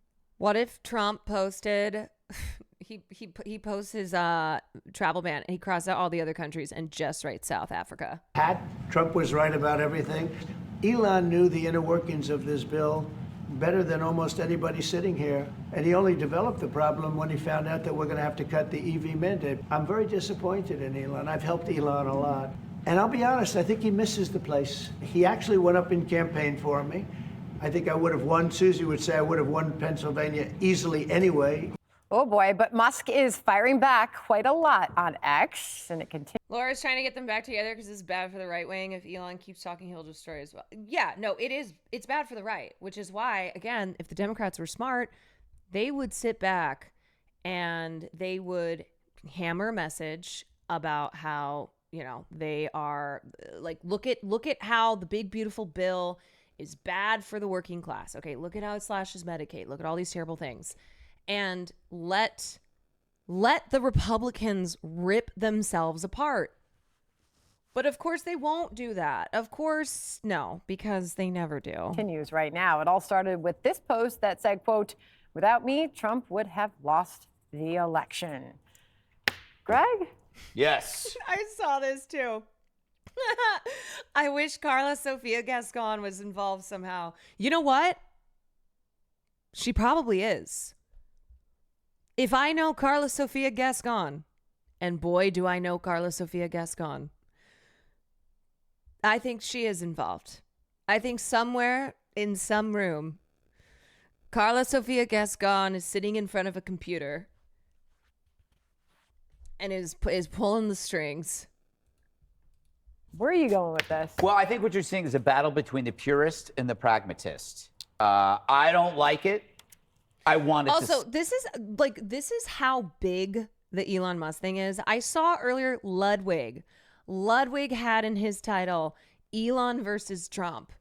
Mogul Mail, or whatever his thing is called. He's like, Mogul Mail explains all. Like fucking Ludwig. Ludwig has jumped in to be like, okay, let's take a look. MAGA Mail. Let's take a look at what's happening here. There's no way you saw this tweet from today. Try me. What? Wait, this is from Caitlin. Breaking news, a 6-year-old boy is floating away in a hot air balloon. Watch live from 2009. Bro, I want to be him so bad.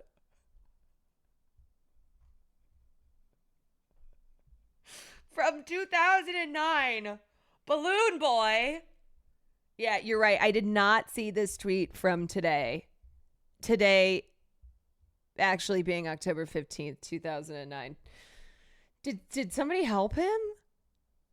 His dad went on wife swap? What is this fucking lore? What is this balloon boy lore? What do you mean his dad went on wife swap? They say he's still up there to this day. For all we know, it could have been one of Elon Musk's kids. That's how many he has. No way you haven't seen this today.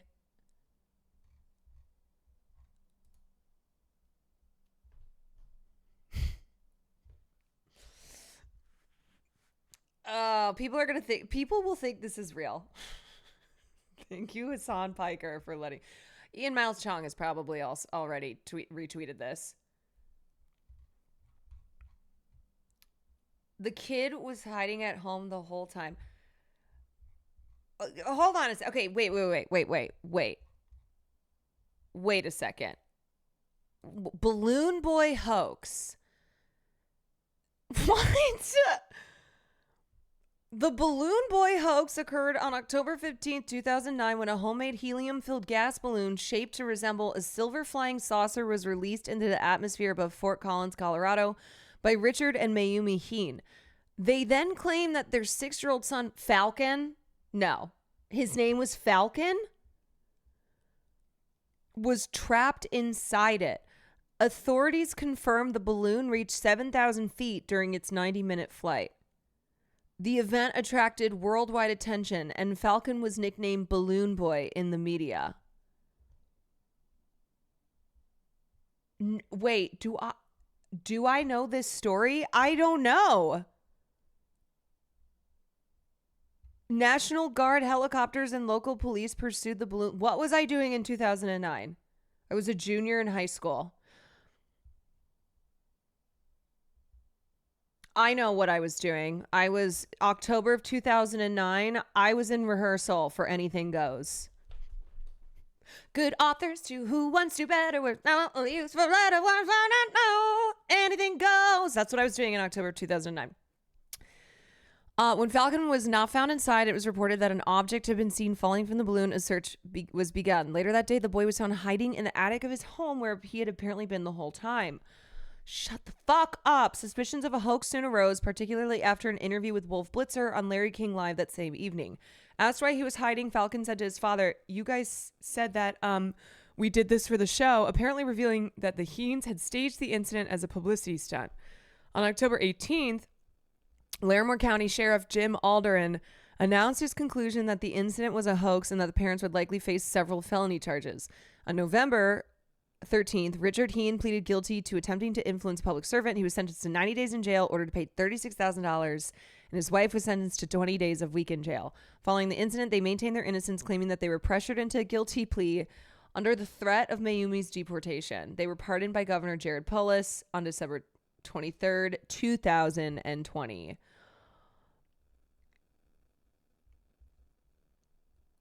Yo, people will do anything to get on TV.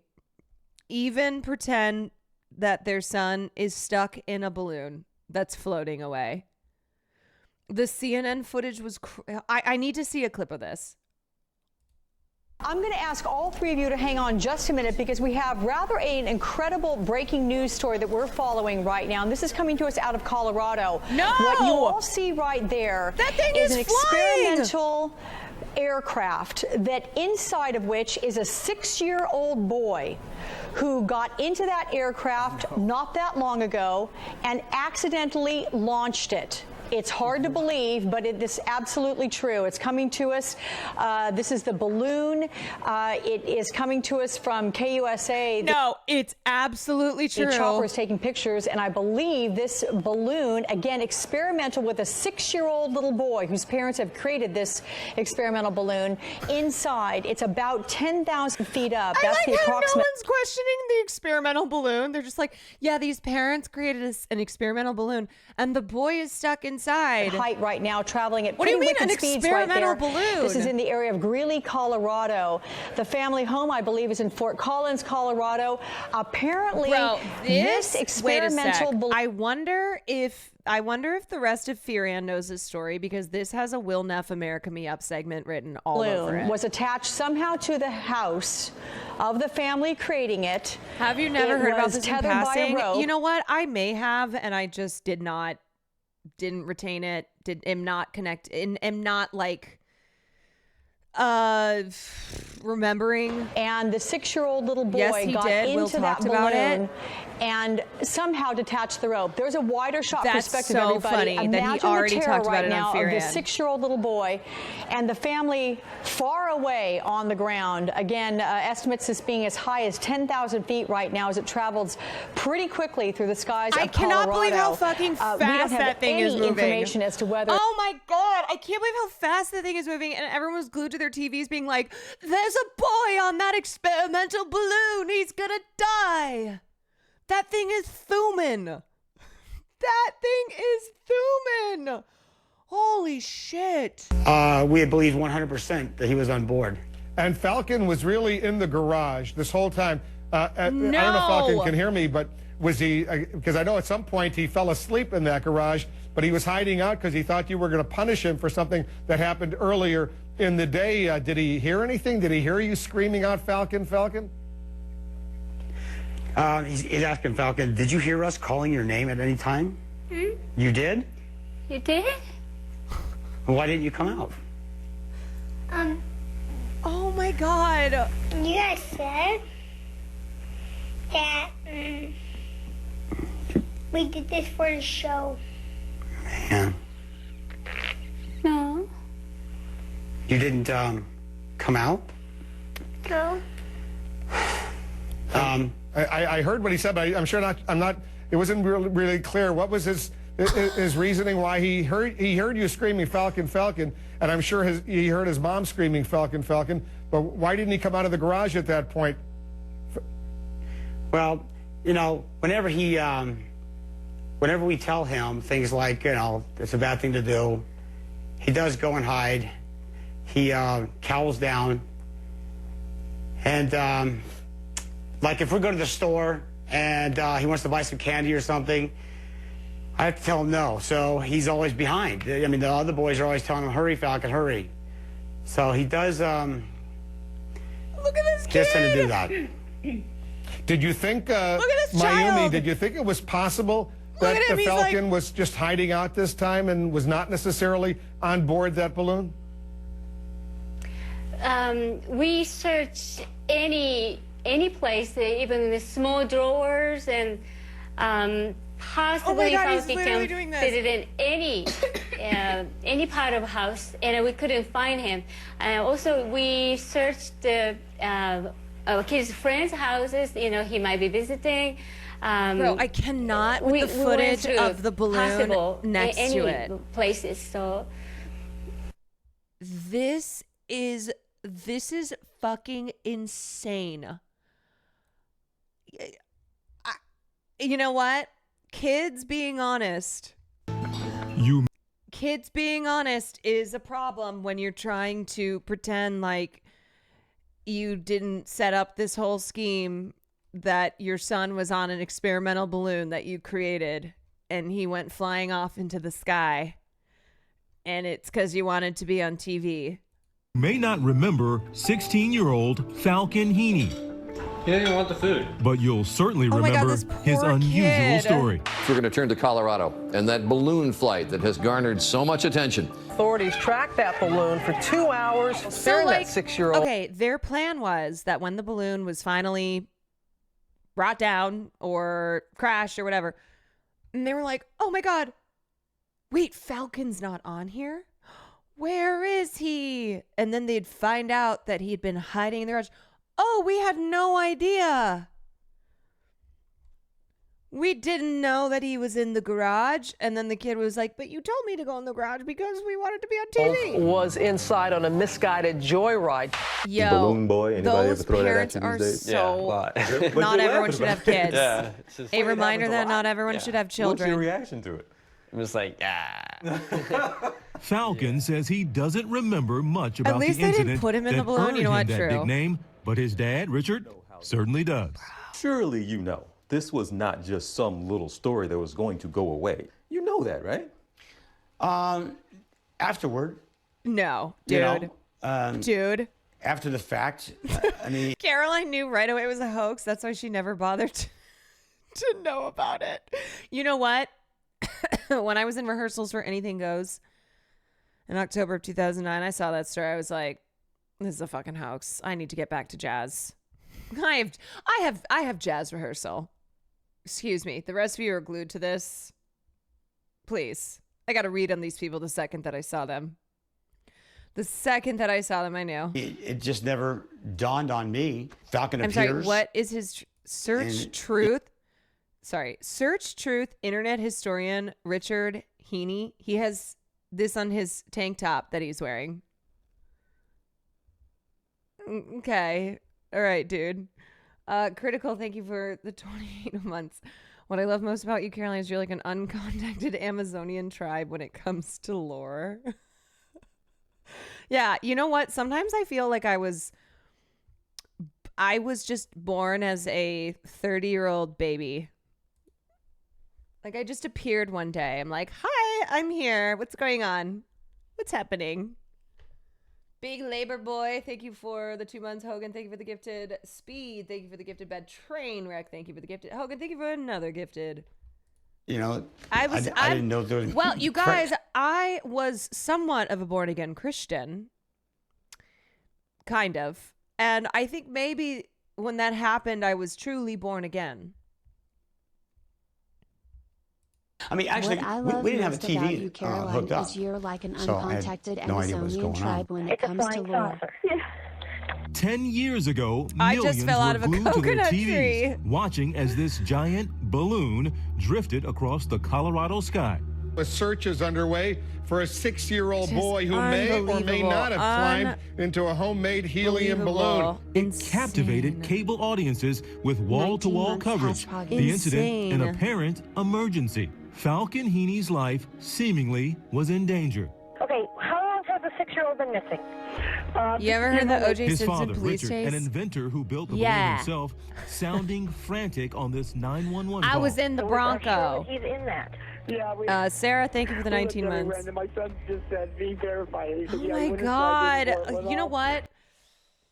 Reality TV and the thrill of it, the people believing that was their way to fame. I think it cooked a lot of people. I think it cooked a lot of people's brains.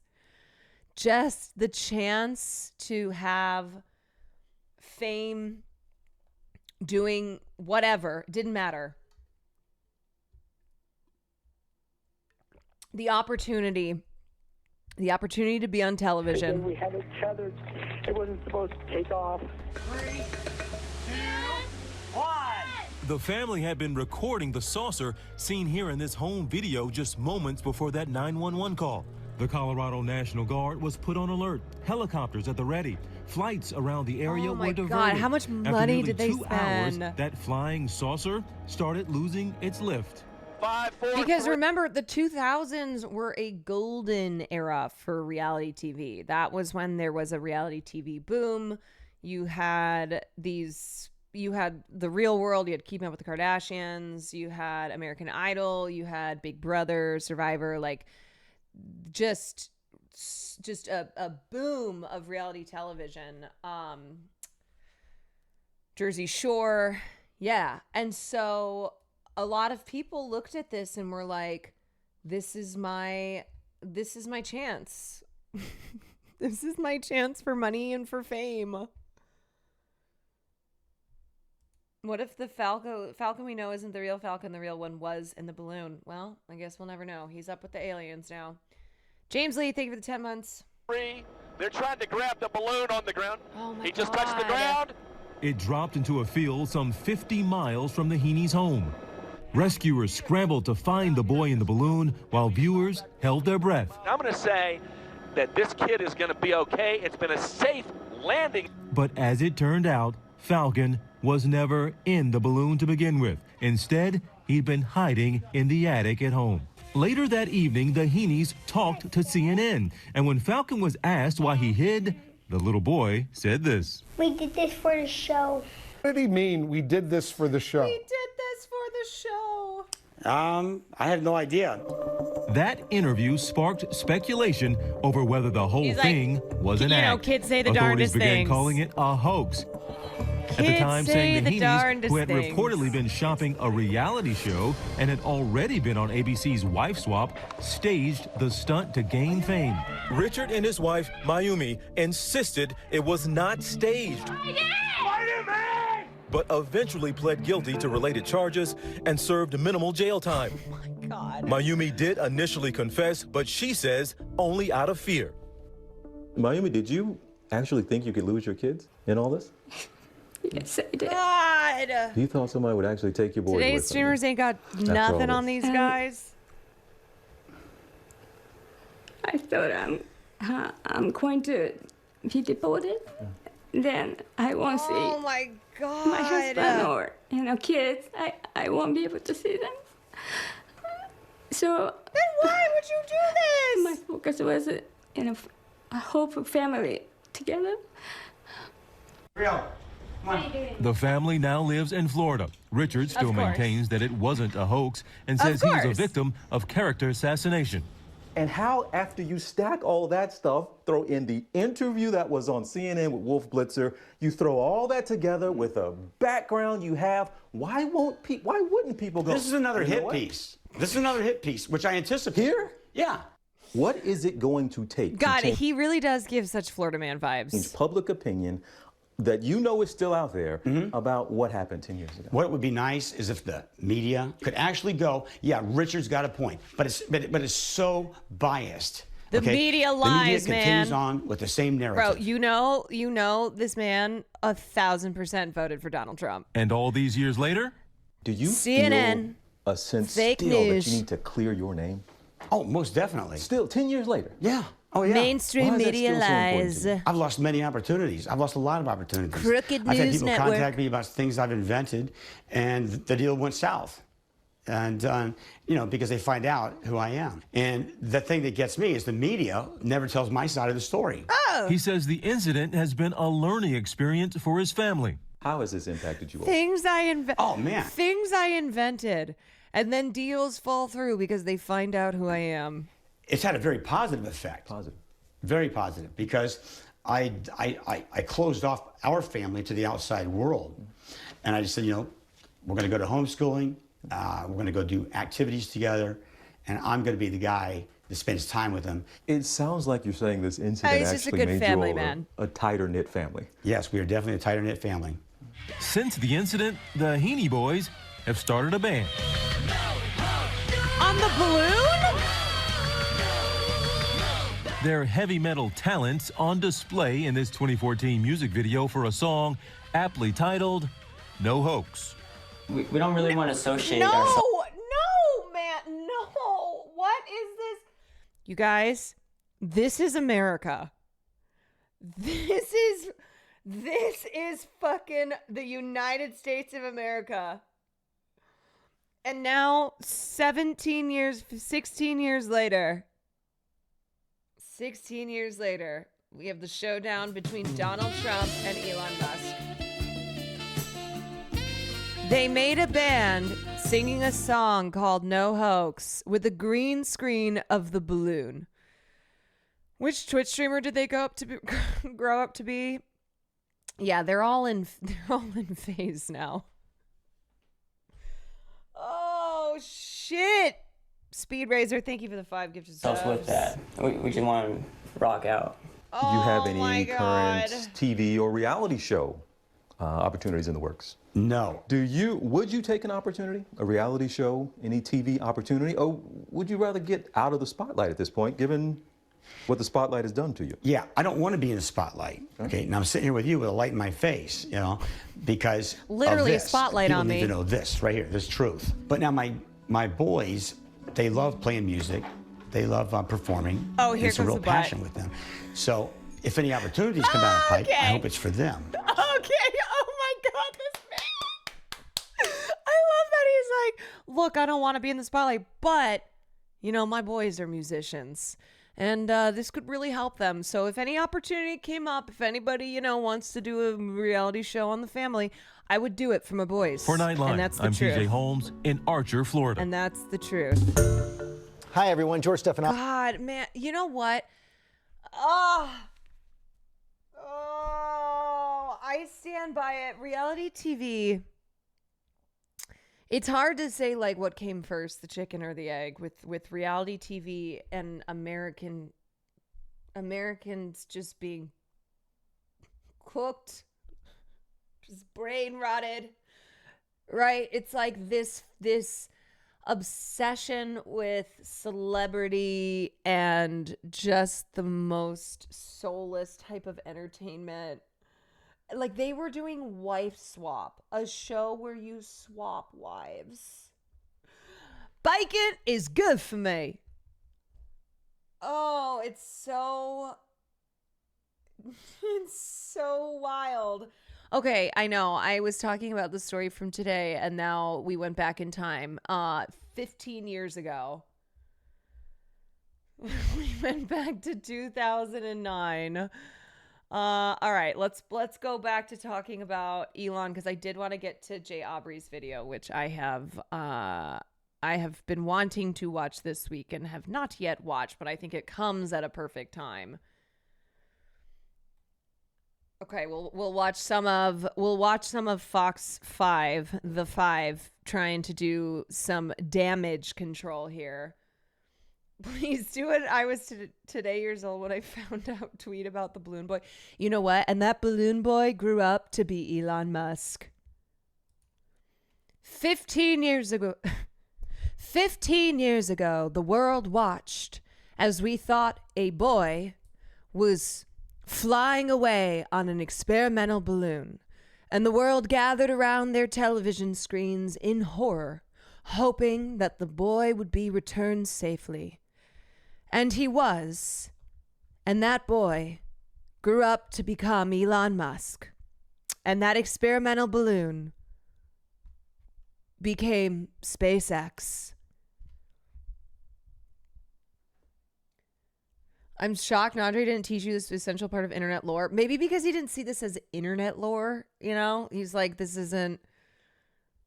Well, we'll have to tell him that I learned about I learned about this when we do our next Carol Learns the Internet. This was IRL lore. Like this was a big news story lore. This wasn't just something... This wasn't just like some random thing on YouTube that people who were on YouTube at that time saw. Internet historian had a video about Balloon Boy. I just wish he wasn't a plagiarist and a Nazi. You know, that would be nice. It would be nice if he wasn't a plagiarist and a Nazi.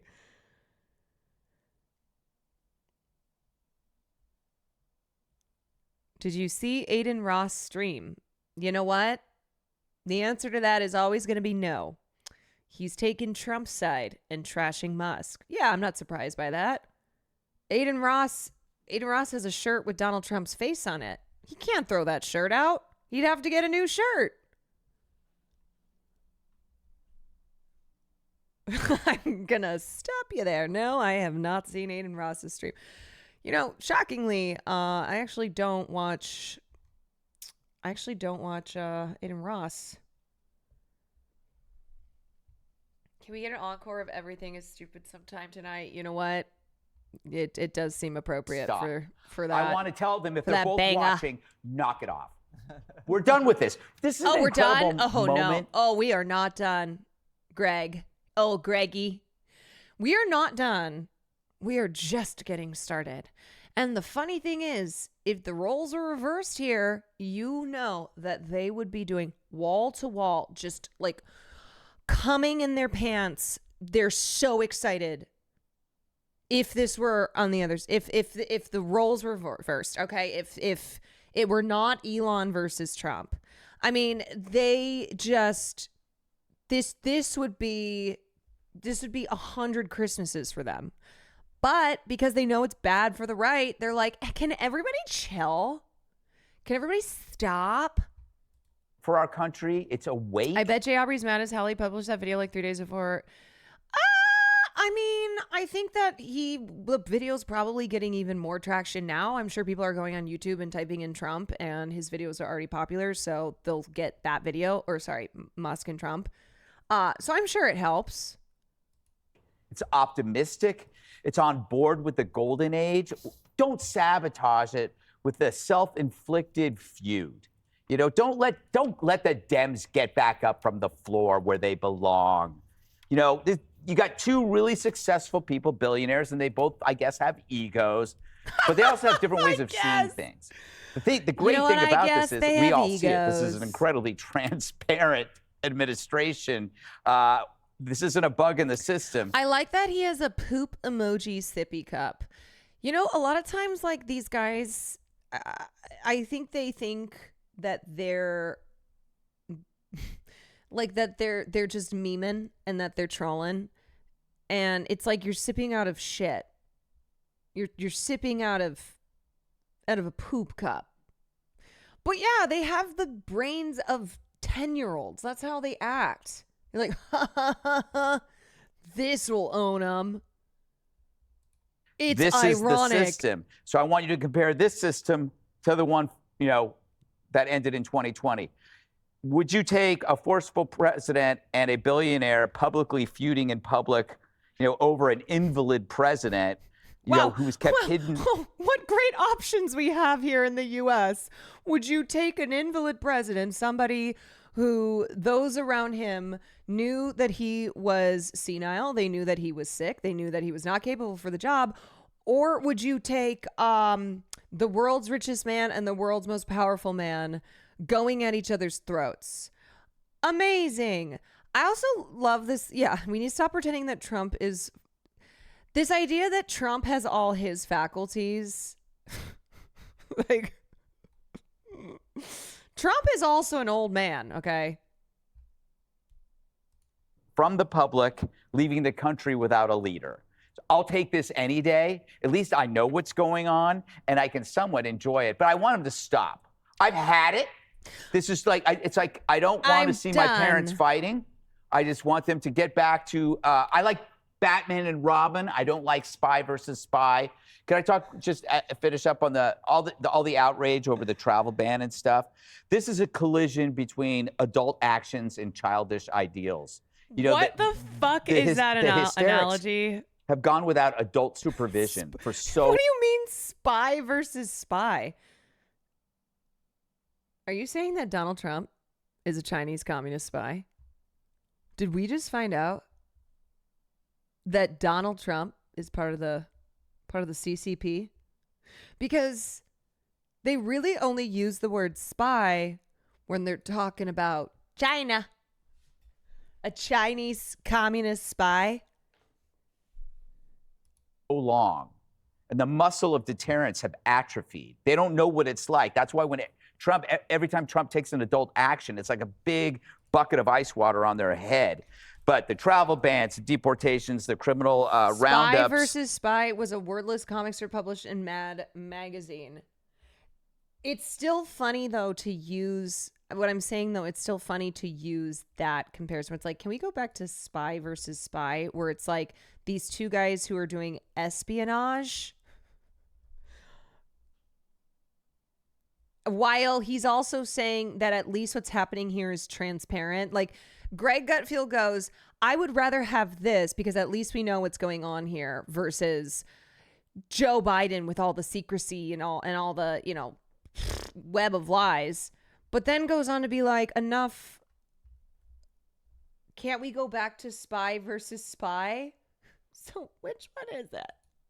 These are a course correction necessary after 4 years of children running the candy store, doling out benefits and cash to everybody. They happily forfeited the adult role to be basically a global Santa Claus. I mean, is this how they speak on The Five? I don't watch enough of them. Do they just constantly use analogies like this? Santa Claus, the candy store, Spy versus Spy, Batman versus Robin. This is how they talk. Protected the country. This wouldn't have happened, but now the adults are in charge. You know, Kaylee, do you see this as a big distraction from all the good work that this administration has been able to do up to date? Will this only distract from any of those? Oh my God, she looks I scary. don't see it as a distraction. Yes, the liberal media will go nuts over this. They have been all Why does she week. look airbrushed? But this was predictable. You have the richest man in the world, Elon Musk, and the most powerful man in the world, President Donald Trump. For this to work, the richest man in the world would have had to subjugate his ego to the most powerful man, because guess who the American people elected? The man sitting behind the Resolute desk you are looking at. And Elon Musk, he did a lot of good. Yeah, no, I know. That's why we were all like, why the fuck is Elon in the White House? Elon was not elected. Okay, as much as we hate Donald Trump, like, he was elected. He was. Majority of people in this country voted for him. Elon Musk is not an elected official. So it's very funny to hear the Five be saying these things that a lot of people have been saying for quite some time, but still trying to spin it to be like, but everything's fine, you know, it's all good. It's all fine and dandy. I know I covered this before. Democrats who are eyeing the possibility of adding Elon Musk to the team. A villain to ally arc for Elon Musk. Some Dems wonder if there's a role for them to play.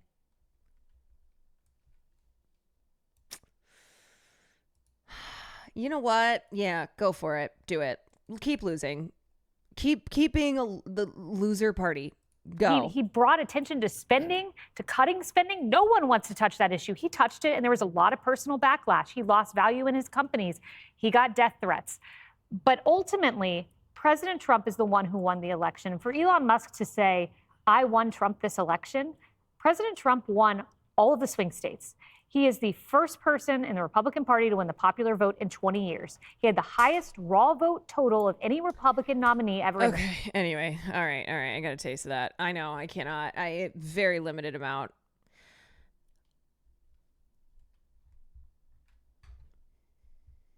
Don't forget, Brian here had his own fights with Trump and MAGA. Yes, but remember what Republicans are usually good at doing is they will fall in line. They don't want to break up the party. They do not want the infighting. Not right now, too, with this bill. Laura Loomer.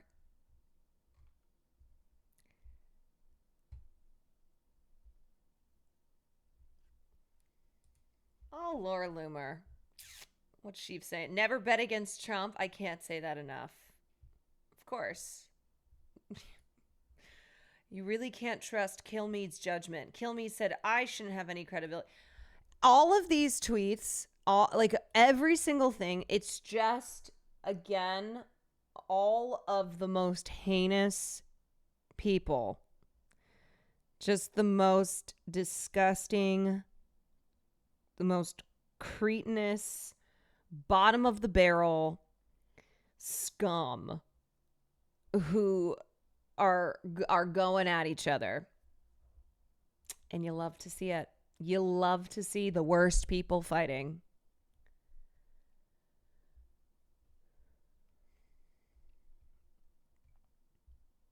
Cataboo stood 10 toes down against Scott Jennings on CNN earlier tonight. He says still very much goes inside of the Republican Party tent. I believe that will include Cat Abu. primaries next year. Does it include the people who lose their access to Medicaid or the ones that lose their SNAP illegal benefits? aliens? They don't vote anyway, so I don't guess it'll matter to. Are you saying that only undocumented I'm saying people we're are on going to Medicaid? make sure that no 11 undocumented person gets people are going to lose their health care. We're going to make sure that illegal aliens and folks who won't get off I don't think his hostage ribbon is big enough. couch and try to work are not going to scam the system, and we're going to preserve it for the people who need it. The That's what able-bodied we're work doing. provisions, I think that's something that's... Define it. If you get sick and you can't work. Get to the point If you here. need it, you'll have it. The program will be So in addition to that, Define able-bodied work. Define it. Get up and go to work, right? No, but define it, because there is a working poor in this country. You do identify with that. There are people who work 40 hours or more in this country that cannot afford the basic necessities, They'll have including Medicaid. insurance.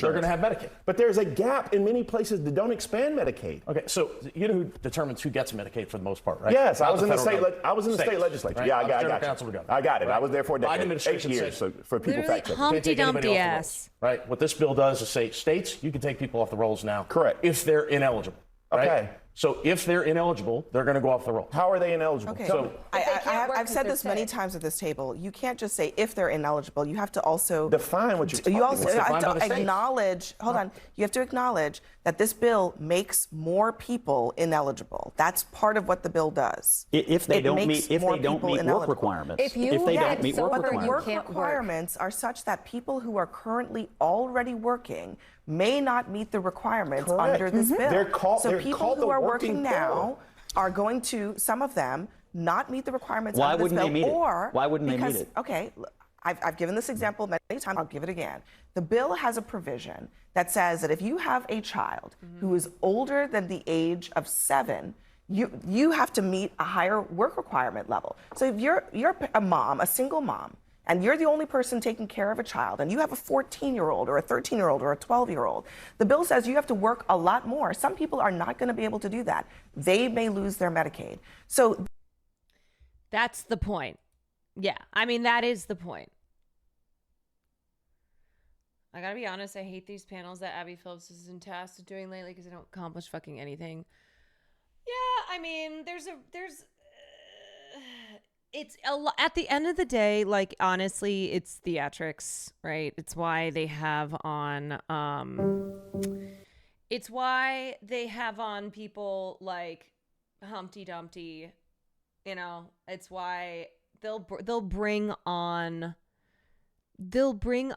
contentious voices, because it is political theater. Like, that's the purpose. It's the drama, it's the back and forth.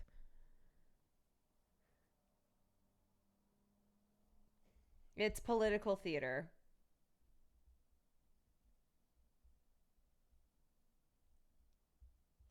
I think it'd be better if they could mute people's mics so others aren't talking over each other. But the whole point is the fight, right? They want a dog fight. Yeah, they want a dog fight. And, you know, it's you have mostly liberals who are watching something like CNN. And then, of course, you have Republicans who watch things like Fox News. So it's not as if it's moving the needle on people who are on people who don't already feel biased in, like, firmly biased on one side.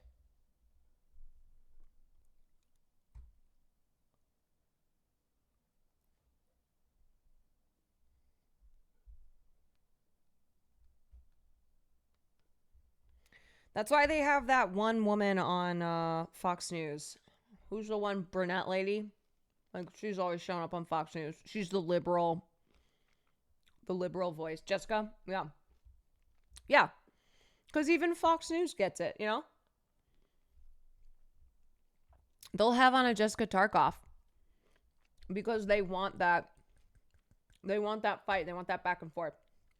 Escape from Tarkov. Okay, we're gonna watch Jay Aubrey's vid, How to Kill Your Reputation in 6 Months, Elon Musk and the Art of Self-Sabotage. Depending on how long this is taking, we may watch half of it and then resume the other half, but we will see. Here's the link. Where to start with Elon I'm Musk, so sorry. the awkward but brilliant visionary. Time magazine describes Musk as both clown and genius. Hey. The man who aspires to save our planet and get us a new one to inhabit. The richest man in the world, Musk has also courted controversy. An experiment in both governance and billionaire power grabs. This is giving Succession. Ended. And it's kind of different than what we might have thought when it began. He was greatly disliked by the American public. He became political kryptonite. I am not the evil, I just misunderstood. Billions of dollars amassed by selling Teslas to promote European... Bro, SNL and having the biggest dickheads on their show never fails. Far-right parties. I'm not just MAGA, I'm dog gothic MAGA. Elon's cuts are officially killing people. Straight up Sig Heil. This is the chainsaw for bureaucracy. Also, I talked to Vivian again this week to plan our stream. If you guys have any ideas of what would be fun, I'm trying to decide if we should do an IRL or if we should do like a desktop stream. But if you have any ideas,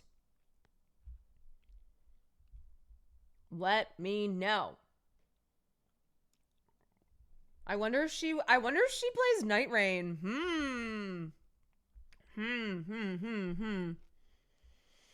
IRL Deco, that could be fun. That could be good. I know she's going to Hassan's on Saturday. I think they're doing a desktop stream, but yeah, we have been like just missing. Our schedules have not been lining up for like 2 months now. So I'm thinking I'm thinking it could be fun, since we're both in LA, to do, doing an IRL. Whatever. We'll figure it out. Plus, it's Pride Month, so I'm like, There's a lot of pride I just events want to be clear. happening. I am not a Nazi. I think we covered it. But that's exactly what a Nazi would say. Damn it.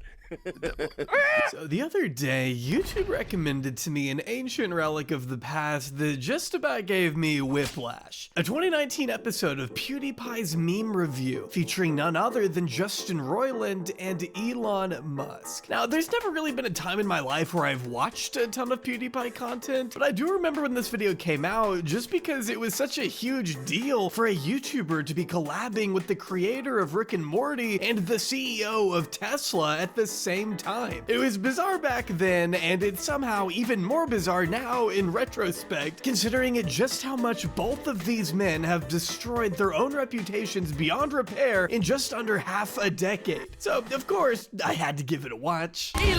Also, just so you know, it's never a coincidence, all right? When we talk about the company you keep, it's not a coincidence when it's like, whoa, what? This guy's a piece of shit? This guy's a piece of shit? This guy's a piece of shit? Yeah, there's a reason that they're all buddies and they all hang out. I mean, there's some good memes here. Is this the first one? I believe so. He's earnestly presenting this in Congress. And you can see how easy it would be. Birds to of a just replace feather. that text and Yes. add anything you want there. It's almost as though he wasn't saying that. The first thing I noticed right off the bat is just how jarringly coherent Elon Musk sounded back then. I mean, maybe I'm looking into it too much, but the way he quietly and carefully articulates his words here is like a breath of fresh air compared to whatever this is. I mean, we're trying to get good things done, but also have a good time doing it.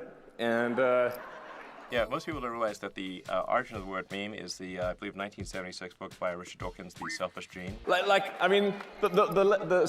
left wanted to make comedy illegal, you know? Like, you can't make fun of anything. So there's like, comedy is sucks. so bad. It's like, nothing's funny, you can't make fun of anything. It's like, legalize comedy. This is always one of the funniest claims, that the left wanted to make comedy illegal. And that comedy is legal again. Comedy is legal again. And that people just eat this shit up. Like, I love this idea of the left, whatever that means, this amorphous, shadowy figure that is the left that is trying to outlaw comedy. Like, if you try and do comedy, you get sent to the gulag. Yeah. That ideas propagate like genes. Based on sort of like a survival of the fittest paradigm. Only the strongest memes survive. Yeah, I'm assuming this was before the ketamine era. As you might expect, the 6-year-old comments down below reflect a bygone era in which Elon Musk was once widely beloved by both sides of the political spectrum. It's crazy to think how not that long ago, American liberals were openly lauding Elon, not just for his seemingly eco-friendly companies and his commitment to putting humans on Mars by 2022, but for an unusually endearing demeanor for someone worth, at that point, a cool $100 billion. If nothing else, deciding to participate in a video like this suggests that even in 2019, Elon was hard at work trying to separate himself from the reputations of his Oh, you mean getting richer makes you even more of a loser? You mean making even more billions does not make you cooler? And does the opposite? Slow, out of touch, villainous, bloodthirsty, in some cases, tech CEO contemporaries, making himself out to be a silly, relatable goofball by laughing at memes of a dead deer on PewDiePie's channel. Only recently has that mask begun to slip. What's up, Allison? In 2025, Elon's favorability rating is plummeting harder than his car sales. Teslas have become canvases for graffiti, swastikas, and dog poop, as the first few months of the year saw hordes of Democrats and Republicans spilling into crowded town hall meetings just to protest a man they believed had shamelessly bought his way into the federal government. I voted in favor of the continuing resolution, or CR. It keeps the lights on for President Trump and Doge to continue their work. God, nightmare. Old saying, power reveals. If you're a loser when you're not rich, you become more of a loser when you get power. Yeah, we see this all the time, okay? We see this with content creators, where very clearly you were a loser in high school and then you became popular. Now you have a lot of money. And unfortunately, now more people are exposed to you being a loser. But also there's that like, people who were not cool, who were losers, who etc., just socially not unpopular, when they get clout, when they get money, when they get then power, it's like this vindictiveness, and it's like this this feeling of having been a victim that then becomes everybody's problem. Like, we all have to deal with this now. But unfortunately, because money and fame bring power, it's not just this thing that can be swatted away. Like, it is a thing that unfortunately comes to affect a lot of people. Like, Vivek vibes, yeah. So many of these people who it's like, yeah, clearly you were not popular, okay? You were a loser, and you're on like a revenge arc. It's like some Batman shit, except Batman and Elon Musk have nothing in common aside from the fact that they're billionaires.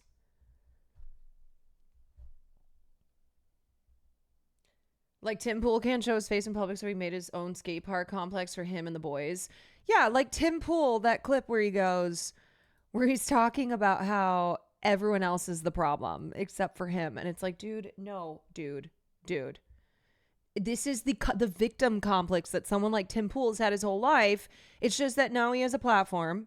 Now, you know, he's not going away. We have to live in this timeline with Tim Pool. But it is this feeling of having been a victim of people not liking you. And honestly, it's not hard to see where this animosity comes from. Elon Musk is the richest robber baron in the world. A South African-born Nepo baby who grew up in the shadow of apartheid and blood money allegedly procured by his incestuous father's stake in a Zambian emerald mine, which Elon himself stopped acknowledging once it became convenient. People are finally waking up to Mr. Musk being less of the groundbreaking inventor he was. There are a lot of streamers who are deeply insecure, okay? They're deeply insecure. That insecurity never went away. And even when they started to grow an audience, and so that validation helped to buffer the insecurity, that insecurity is still there, and it drives them to do things that that they think is going to bring the most adoring, biggest audience that they can get. But at the root of it is a deep insecurity. Never forget that. They may not come across as insecure. They may seem very confident. Definitely not cool, but the people who like them thinking they're cool. But it's an insecurity that they have had for a very long time, which is what drove them to do something like streaming. If you ever wonder, like, why did this person get into streaming? Seeking validation because of deep insecurities. And the internet is a way for terrible people to gain clout, and clout brings power. There you go. wants us to think he is, and more of a lucky investor who spent the past couple decades of his life failing upwards. An immigrant from a world of unimaginable privilege who thinks he has the right to decide who does and doesn't deserve America's already withering social safety net. A man who endlessly insists he's done nothing wrong, while at the same time terminating thousands of jobs, slashing child cancer research, decimating critical aid to underprivileged communities, and has threatened to rip life-changing medical coverage away from Americans who have put their lives on the line for a country they love. You're lying! I'm a veteran and you don't give a fuck about me! Hey, shut the fuck up! God, this is an amazing moment.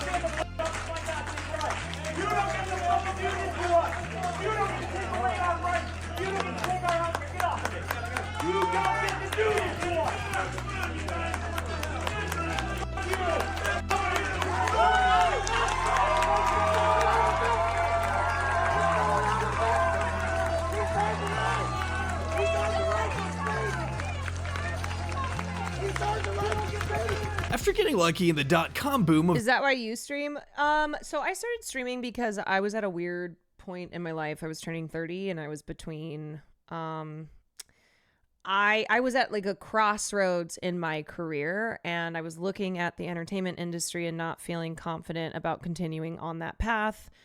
And so I pretty much was like, you know what? I'm going to just try streaming. I've seen Will do it for the past couple years. It's changed his life. Maybe this can be something for me as well. But I had no plan aside from I'm just going to try this thing for 6 months, see what happens. And I started doing it. And then I realized that I enjoyed building a community and having a platform to talk about things that I think are important. Now, don't get me wrong.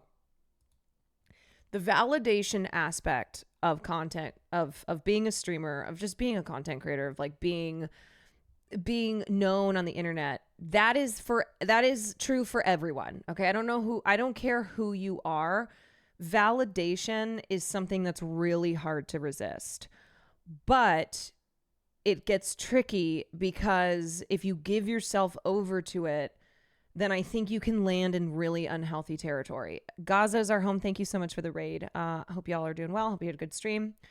So I really don't, I try not to get lost in like reading great comments about me, because then it also, I think, gives oxygen to a lot of the bad comments. And I don't want to alter my self-perception on how the internet feels about me, good or bad. So it helps to keep me grounded, and it also helps me, you know, the good comments are great because it's encouraging to like keep doing this and keep going. But it's just, it's a better balance if I'm not obsessing over what people are saying about me either way, whether they're fans or they're not fans, because that's not why I started doing this. And so I would never sit here and be like, oh no, I'm not a person who cares at all about any type of validation from this. That's not why I do it at all. That is a reason that exists for everybody. It's just a matter of like, what is the thing that drives you, and why. Like when I look at certain streamers and I know they don't believe in the things that they're saying on their stream, and certainly not in the way they're saying it, but it's what has given them it's what has grown their audience. And that is it's a drug. It's a very, very powerful drug, that kind of clout and that validation, even if it is crafted out of something that's not actually authentic. We have studies that show your brain weighs negative information twice as much as positive info. That's the other thing, is like, even if there's great comments out there, you will give more weight to negative comments, even if there are less negative comments than positive ones. Your friend Tito, thank you for the 8 months. So the reason that I keep streaming is because this has now become my career, and there are opportunities that I have gotten outside of streaming that I would never have gotten with streaming, or if I hadn't started streaming, because I am much more financially stable than I was for the past 10 years after graduating college, working multiple jobs, and because having a platform, having followers, like those things are social currency. And so for things that I want to do that I don't think I would have been able to do had I not started streaming, that is now an advantage. That is now this, like, unfortunately, in this world where things have changed, you know, if you want to create things, if you want to be in the entertainment industry, now you have to come with a social media following. Now you have to have social clout, unless you're like Patrick Schwarzenegger. So it's these things I do care about. These things I care about, and I want to be able to talk about them on the platform that I've created. And then also the goals that I have outside of live streaming, or I mean, outside of live streaming, but also just like off of Twitch, I would say. So there's those as well. Can we not with this photo? Yeah, I'll unpause it in a second. Big Cheese, thank you for the 2 months.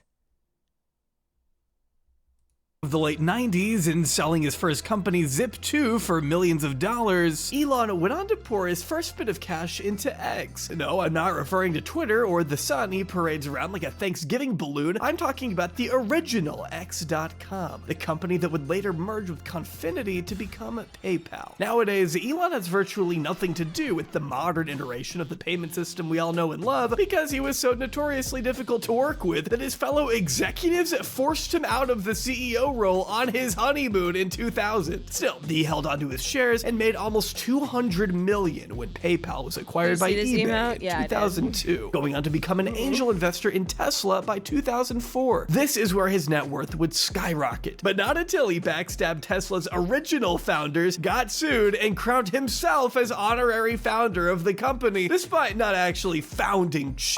From there, Elon would sign multiple contracts with the feds, snatching up tens of billions of dollars in the form of government subsidies to keep both his exploding car and rocket companies afloat, slowly but surely clawing his way up the ladder to become the wealthiest man in modern history, where he now rakes in $8 million of taxpayer money a day, proving that meritocracy is as dead as ever. Has he had a hairline procedure? 1,000%. He has hair plugs. He has spent a lot of money on his hair. That shit is fake. I do think it's worth noting, though, it's not like automatically bad to want validation or attention. I agree. It just feels like people get so puritanical with it instead of just like learn to have a healthy relationship to these parts of life. Totally. And I hope that that was what I was expressing, because I do feel that as well, where it's not that inherently wanting validation is bad. It's just what your relationship with that is. You know, when people will be like, man, I just want people to like me. A lot of people do. That's very human. It's very human to want to feel validated, to want to feel seen and appreciated and loved and whatever. It's just that there are some people who have an unhealthy relationship with that turns into an obsession. And it means that they are constantly doing things seeking validation. Elon Musk has remained on an endless crusade for status and the immense power that comes with it, all while furthering his... It's why I kept saying Elon is legitimately bothered by how many people hate him. When he was on, what was it, CNN or whatever outlet it was, expressing how upset he was at what liberals and Democrats were saying about him, he cares. He does. So that's why I kept being like,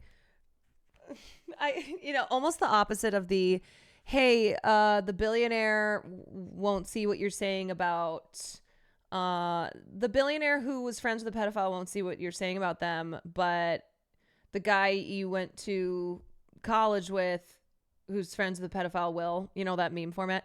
Elon is like the opposite of that, where the regular guy might not see what you're saying about him, but Elon Musk, who's just like this other guy, regular Joe, average Joe, he will see it, and it will bother him.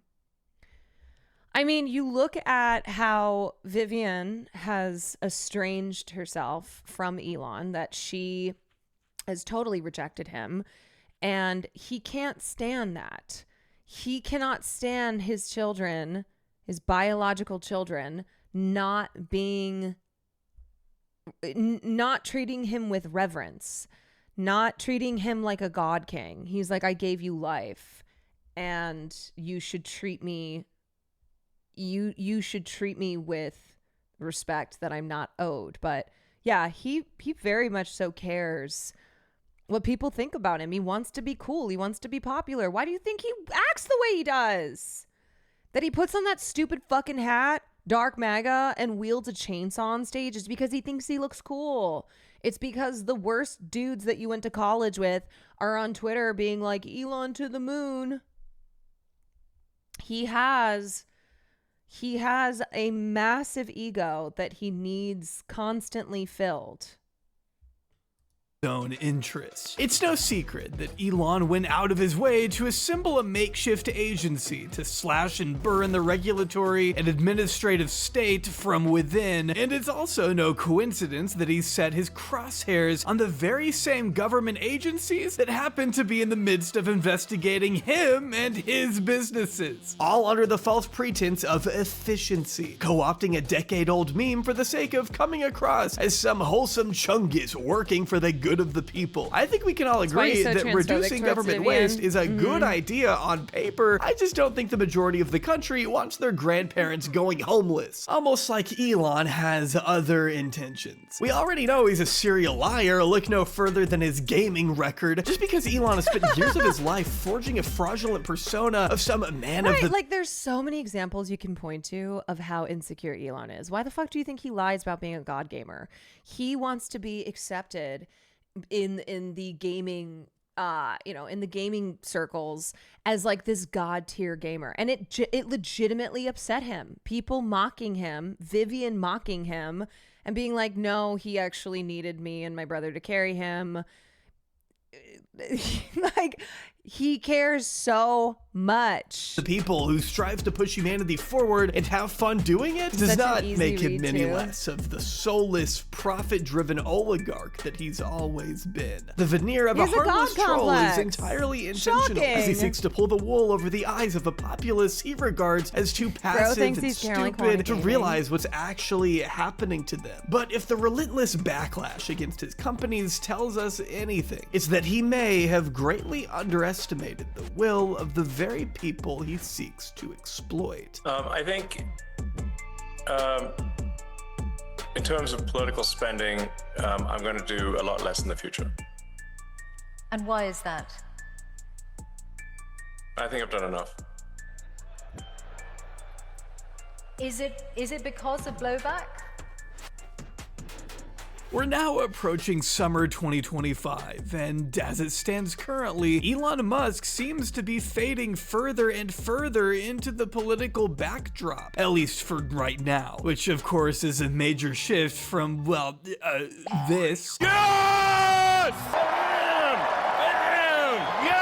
In contrast to his once domineering presence in cabinet meetings, Oval Office press briefings, and Air Force One joyrides, the president's chief financial benefactor has spent the past couple of weeks relatively and unusually quiet. Possibly for the first time in his life, Elon Musk appears to have finally learned how to shut his fat mouth, and so have the people around him, as Politico reported on. Okay, it is very funny that this video dropped 3 days ago or 4 days ago.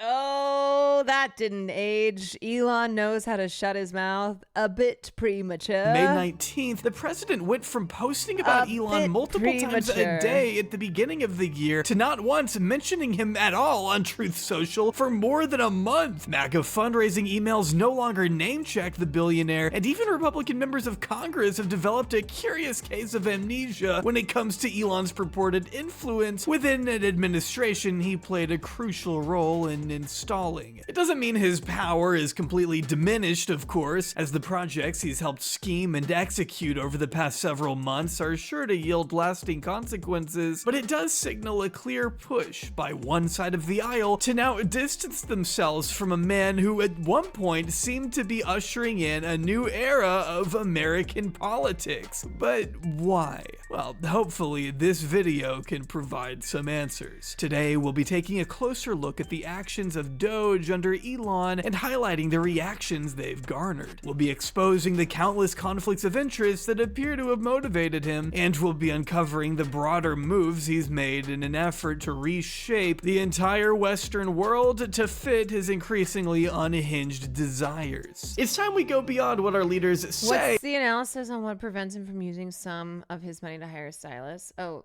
no, this is what he uses for his stylists. Hold on.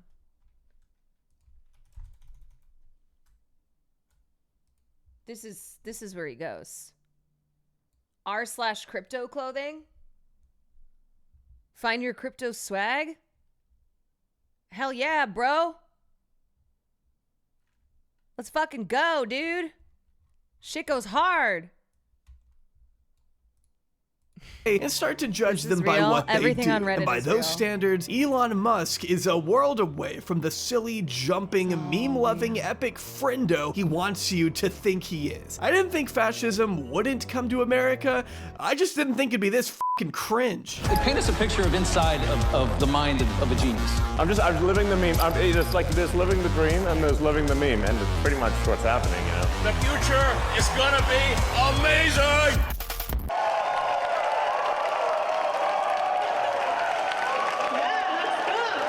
With everything going on today, I know it might be a little mind-bending seeing a post like this, but believe it or not, before taking on the mantle of the Dark Emperor's treacherous eunuch, Elon Musk was once very much at odds with the 47th president, as recent as 2022, shortly before Elon's genius $44 billion purchase of Twitter that's resulted in the single greatest overhaul of ad content I've ever seen. Elon insisted it was time for Trump to, quote, hang up his hat and sail into the sunset, which resulted in the WWE Hall of Famer blasting the CEO for his, quote, electric cars that don't drive long enough, driverless cars that crash, and rocket ships to nowhere. Remember that the Elon Musk Donald Trump bromance has not always been smooth sailing. Okay, just a couple years ago, they were going at one another. So history repeats itself. Enemies to lovers to exes. Yes, this has happened before. And that's why the full-on Elon Musk heel turn into MAGA, into Trump, that was a big part of 2024. And people were like, oh, okay, so Elon is fully MAGA now. And so then MAGA embraced Elon, and then they were all about Tesla, they were all about crypto, you know, these kind of factions that had overlap merged, which is why now with the epic breakup, these factions are going, what are we supposed to do? What am I gonna do with my Trump Musk merch? Correctly reminding him that he'd be worthless without government subsidies, and bragging that he once had Elon so wrapped around his finger that he could have said, quote, drop to your knees and beg, and he would have done it. So if you had slipped into a 2.5... Remember when Trump was like, if I said drop to your knees and beg, he would have done it?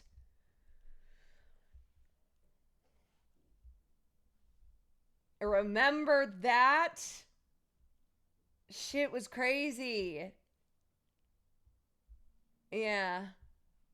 year-long coma immediately after reading that and woke up on February 19th, 2025, then this would be a pretty shocking sight. He's become one of your, if you read and believe the media, he's become one of your best friends. He's working for free for you. Well, I love the president. I just want to be clear about that.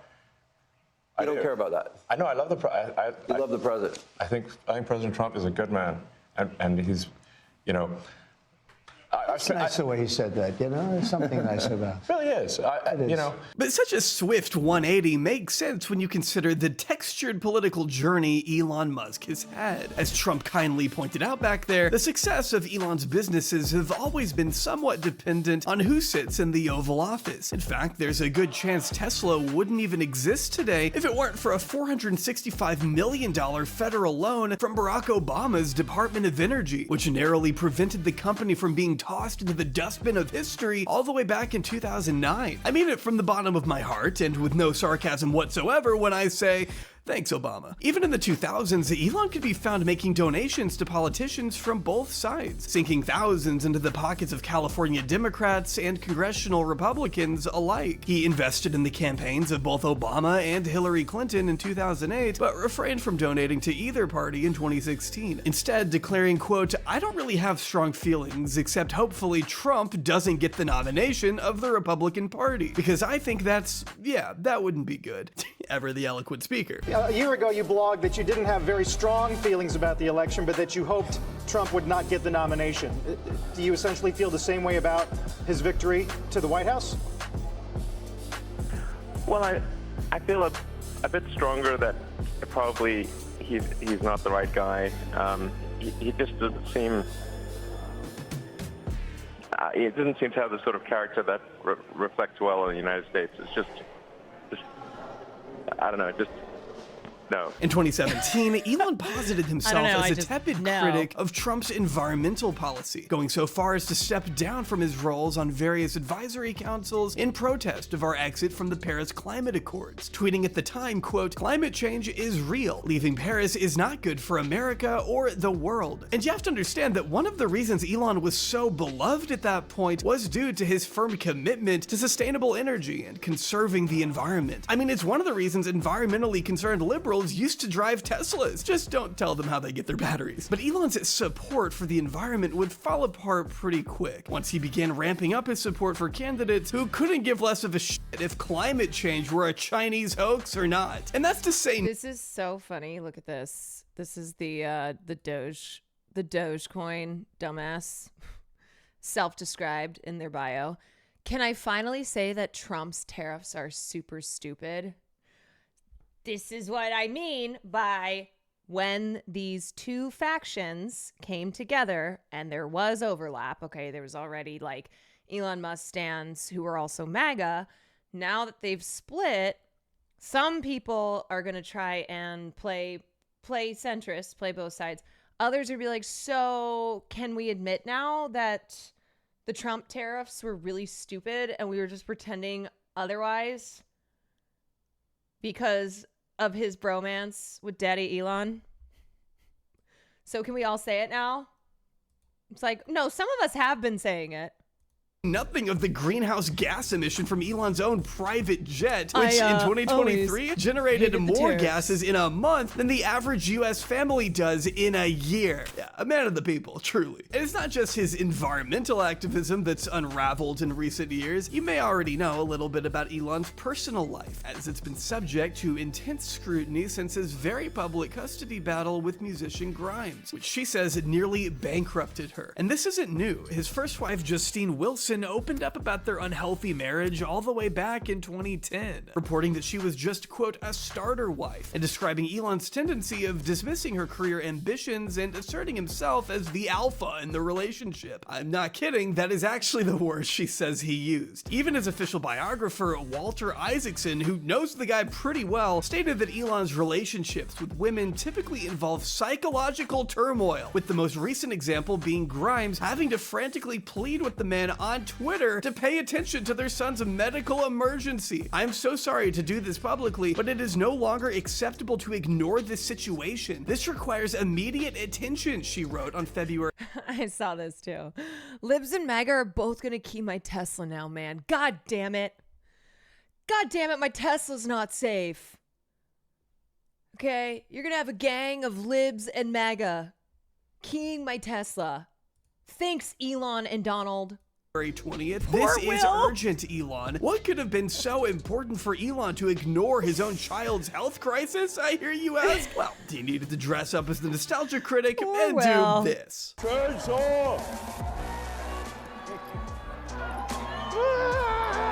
Yeah, I mean, he had a lot of shit for this, but I think we can all— Years ago, when the Tesla truck was first announced, Will was like, I want to get one of those. And I said, I will break up with you. It's like, no. And this was before the Elon full Nazi MAGA shit show. But just based on the Cybertruck itself, I was like, that thing is disgusting. It is vile. It's the ugliest fucking thing I have ever seen. The only good Cybertruck is a blown up Cybertruck. Just kidding. I'll understand that the man has his priorities, right? If he paid attention to all of his kids' annoying medical problems, how else would we know that he has become meme? I hate even having to read that. I am become meme. Yeah, pretty much. It probably says something that 3 of the 4 meme. women he's had children with end up lashing out at him in some public way. meme. With conservative commentator Ashley St. Clair, the mother of his 13th child, recently having to take their personal matters all the way up to New York City court just so he simply acknowledges and pays for the baby he's only seen in person a total of 3 times, according to the lawsuit. I'm selling it because I need to make up for the 60% cut that Elon made to our son's child support. Why do you think that he did that? That's a great question for him. Yeah, I know. The richest man in the world, worth hundreds of billions of dollars, refusing to continue sending child support unless forced to do so by a court of law. Despite him previously telling Ashley they had a legion of kids to make, it doesn't seem like he really wants to spend time with any of them. He couldn't even be bothered to show up to the birth. But Elon has always been a volatile individual, with Tesla employees alleging years ago that their boss's mood was dependent on his partner's hair color. But according to what Grimes told Isaacson, Elon began acting different around 2021, sending the musician, quote, right-wing memes and conspiracy theories, prompting Grimes to ask, is this from 4chan or something? You're actually starting to sound like someone from the far right, which is all in addition to the former couple showing— She's like, I love it. Disagreements on the suckage of pronouns during the summer of 2020. In this bizarre exchange that I still think about almost as much as this one. Another piece of the puzzle commonly cited as a factor in his political shift is that the billionaire was viscerally unable to accept his trans daughter Vivian for who she truly is, going on to whine about her to Kermit the Frog impersonator Jordan Peterson in 2024, blaming the woke— I thought he just whined about her. I thought he was just talking about whine about it for a second.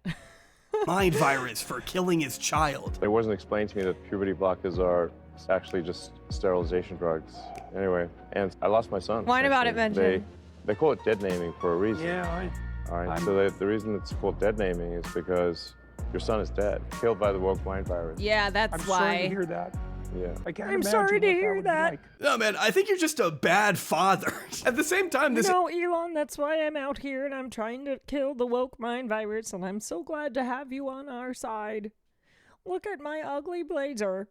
I am a loser. Interview went live, Elon vowed to move the Twitter and SpaceX headquarters to Texas in protest of a California law banning schools from reporting trans children's identities to their parents. For her part, Vivian has remained an extremely vocal critic of her estranged father, stating she wants nothing to do with the man and accusing him of being absent for much of her life, explaining that she and her 6 siblings typically had to rely on their mother or nannies for support growing up, despite there being joint custody, telling NBC that Elon was, quote, cold, very quick to anger, uncaring, and narcissistic, along with writing on threads that he— Would you have had the same response if she had been a trans boy? Yes. Yes. quote, doesn't know what I was like as a child because he quite simply wasn't there. And in the little time that he was, I was relentlessly harassed for my femininity and queerness. In an interview with Teen Vogue this past March, Vivian was asked if she was scared of Elon. And I'll just read her answer and let you decide that one. Quote, he's a pathetic man-child. Why would I feel scared of him? Oh, he has so much power. Nah, I don't give a fuck.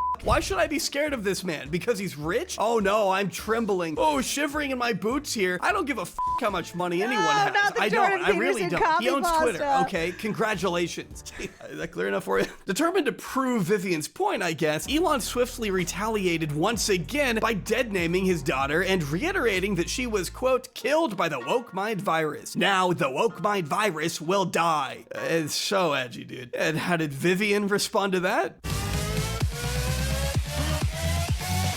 I look pretty good for a dead bitch. But it's also important to emphasize that Vivian rejects the idea that her coming out is the reason behind Elon's rightward shift. Yes. Well, his open transphobia. Okay. Yeah. Let me just piggyback off of that, okay? Do not say that that Vivian being trans is what caused Elon to be transphobic. No. He was transphobic. He is transphobic. And then Vivian came out, and she already did not have a relationship with him, okay? He's always been a piece of shit. Just now it's much more in our faces. But a lot of this, too, comes from Elon's beliefs that his children owe him respect and not the other way around. Like, owe him respect because he gave them life. Like, it's an ego. He's an egomaniac. He's a narcissist. And he cannot stand, too, that his children, not all of them, but certainly not just Vivian, want nothing to do with him. Like, he's a shitty dad. He sucks. He's a deadbeat dad. People blaming his daughter for his transphobia. Yeah, and I don't think a lot of people did so necessarily intentionally, but that's kind of how it came across, was like, oh, rather than Elon Musk transphobic and also narcissistic and, egomaniacal, and then his daughter comes out as trans, versus his daughter comes out as trans and then he becomes transphobic. Like, that was the cause and effect. And essentially it does blame Vivian being trans on that's where the cause is, the effect being then Elon transphobic, which is not the case. Has become louder over the past few years. We should also remember that he saw his many companies greatly impacted by COVID era. Right. Like, she has said he's always been bad. He has always been awful. He's always been a bad person, and he's always been a bad father. Shutdowns, too. Lashing out at lockdown mandates, and even going so far as to defy government orders by keeping Tesla factories up and running at the height of the pandemic, to the point where they became effective breeding grounds for the virus. And while he did vote for Biden in 2020, Elon is soured on the 46th president pretty soon after not being invited to the 2021 electric vehicle summit on the White House lawn, despite Tesla being the largest EV manufacturer in the country by that time. It is honestly hard to enjoy. Biden's legacy: genocide and ice cream. Like, a lot of people in his generation, I think he's always had typical racist, transphobe, boomer values, but also saw himself as a free spirit, want to say the right things about his daughter coming out. Probably just gave him more of a window into red pill and far right content. Yeah, I mean, he's always been a racist piece of shit. Like, his father is a racist piece of shit. Apple doesn't fall far from the tree. And I think that it was also a result of Vivian wanting nothing to do with him, not respecting him, and he couldn't handle that. He can't handle a child of his going, I want nothing to do with you, you deadbeat piece of shit. Because he's like, I don't owe you anything. Elon looks at his children and the mothers of his children as, I don't owe you anything, because he has a God complex, because he believes that just them getting to have a child with him, a child having Elon's genetics, right? Him sowing his seed, is like, they are lucky. They are lucky for that. Yes, he has a superiority complex. Interpret that as anything other than a slight, possibly due to his firm anti-union positions, but it's also clear that Elon took the disrespect to heart. I wonder if that had anything to do with this little stunt. Probably not. Everything's fragile And if you consider what Vivian recently told Hassan Piker, her father was actually never the liberal darling he was once taken for, and that it was always an act the entire time. I know him.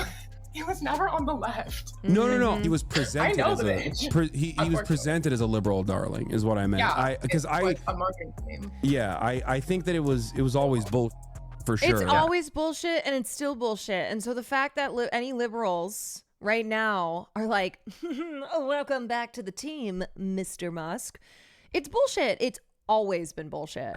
I mean, I guess it works enough for this bitch named Boy in a Band to make a video called "This Man is Literally Saving the World," and I watched that as a 10-year-old and wanted to punch him in the face. Let's see how timely this is. Like, let's see if this holds up. Today I'm going to show you one of those people. Someone who is basically a real-life Iron Man, but less of a douche. I'm killing myself. Fusion reaction. I'm killing myself.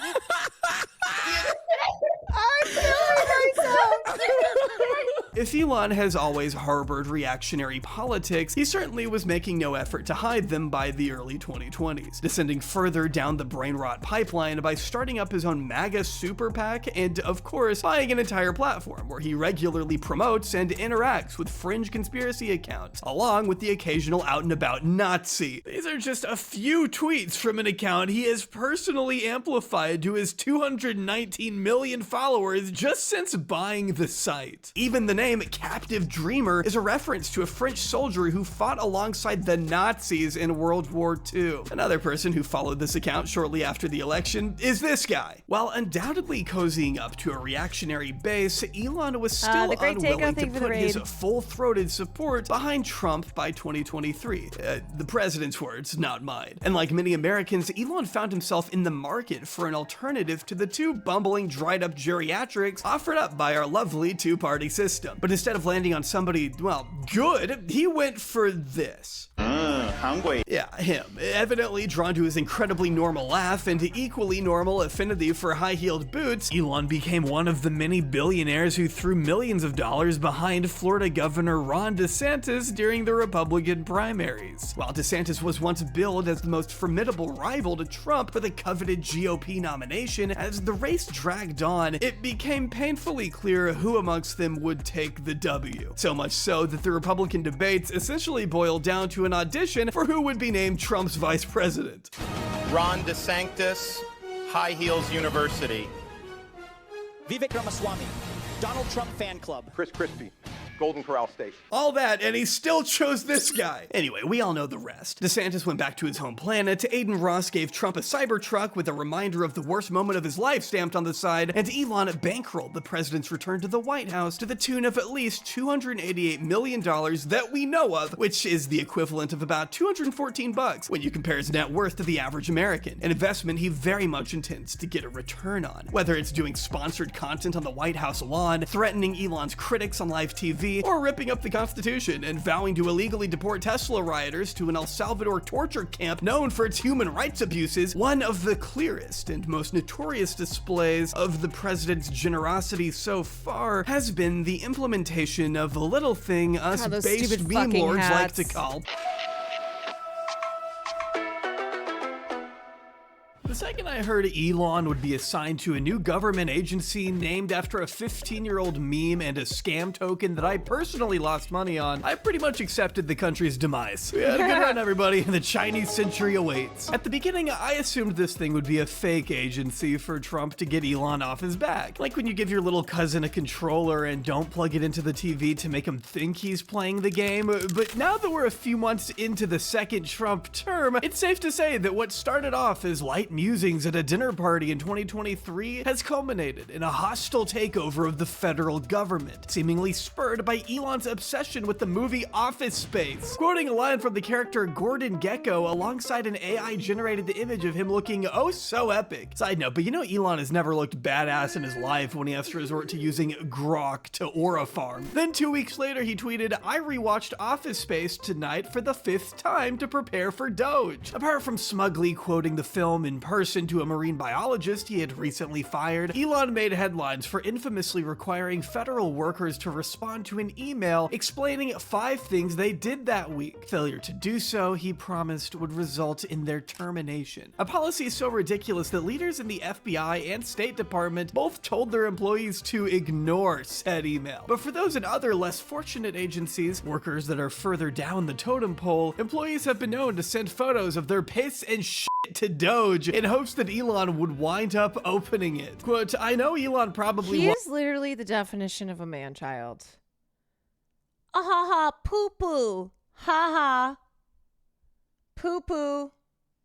Won't see it, but I hope he sees it, says one former federal employee who says they replied to one such email with an image of a human butthole. And honestly, it's unclear who would have even seen that image because we don't even really know who's in charge of Doge. If you ask the White House, the Doge administrator is a woman named Amy Gleason. But according to what Trump said in his address to Congress not long ago, the department is headed by Elon Musk. Then in a court filing, you have Gleason arguing that Elon isn't an employee of the U.S. Doge service, much less its leader, that they do not report to each other, and that to her knowledge, Elon is just a senior advisor to the White House. So what is it then? Does the classification even matter? Even after distancing himself from the administration, it's kind of hard to imagine Elon not being inextricably linked to the creation of the so-called Department of Government Efficiency. He touts it all the time on his platform, and even appeared alongside supposed team members in a big Fox News interview where he fielded questions regarding Doge's operations, which Amy Gleason wasn't there for. Now, her name didn't even come up once throughout the entire broadcast. I wonder if that could have anything to do with Elon trying to shield himself from the massive amounts of litigation Doge is currently and will continue to face. But regardless of what he wants the courts to think, he's certainly done a lot to prove he has a lot to do with the department. For all intents and purposes, everyone's kind of accepted him as the de facto face of this thing. To make it even more confusing, because Doge... Crazy to think that he was at the Met Gala just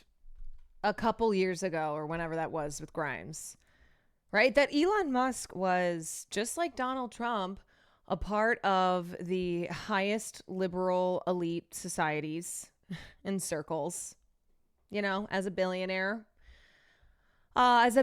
He was very much so a part of the upper echelon of celebrity. Yeah. And he's always sucked. Was initially created by an executive order and not by Congress, then it technically isn't a federal agency and therefore not subject to the Freedom of Information Act, or FOIA, which allows the public to request... As a billionaire, shouldn't he be recognized as a celebrity? Like, that is kind of crazy, right? Where if you're rich enough, then you're a celebrity. These are the circles that you get to be in, rub elbows in. Official government records from federal agencies. So if that's not the case, then Doge would need to be an outside advisory committee, which wouldn't subject it to FOIA, but would subject it to something called FACA, the Federal Advisory Committee Act, which seeks to inform the public on the activities of advisory committees. Either way, Doge should have to abide by either FOIA or FACA, right? Well, here's the problem. In its establishing of Doge, Trump actually took an Obama-era tech service by the name of the U.S. Digital Service and renamed it to the U.S. Doge Service. USDS has always been housed by the Office of Management and Budget, OMB, which is subject to FOIA, but now it's unclear whether or not Trump's USDS is even still a part of OMB. So, if you're just as confused by all this shit as I am, that's normal. It almost starts to feel like that's the fucking point of all of this, to obscure the classification of Doge so that Elon might be able to get away with as much as he can with as little oversight as possible. As journalist Pamela Levy pointed out in January, because Doge was only meant to be operational for 18 months, the department may very well be finished with its work by the time any judge gets around to untangling such a mess. Plenty of lawsuits have been filed to try and force Elon to clarify his role, with at least one judge ruling that Doge is in fact a government agency and is subject to FOIA, but whether the department will actually abide by such transparency requirements has yet to be seen. Even his own official title at the White House has allowed him to bypass congressional approval and avoid publicly disclosing his financial holdings, per Rolling Stone. And despite everything, Elon still wants us to think that Doge is the most transparent organization in the entire government. All of our actions are fully public. So if you see anything, you say like, wait a second, hey, Elon, that seems like Hannah, thank you maybe for the that's, gifted. you know, there's a conflict there. It's not like people are going to be shy about saying that. They'll say it immediately, you know? Yes.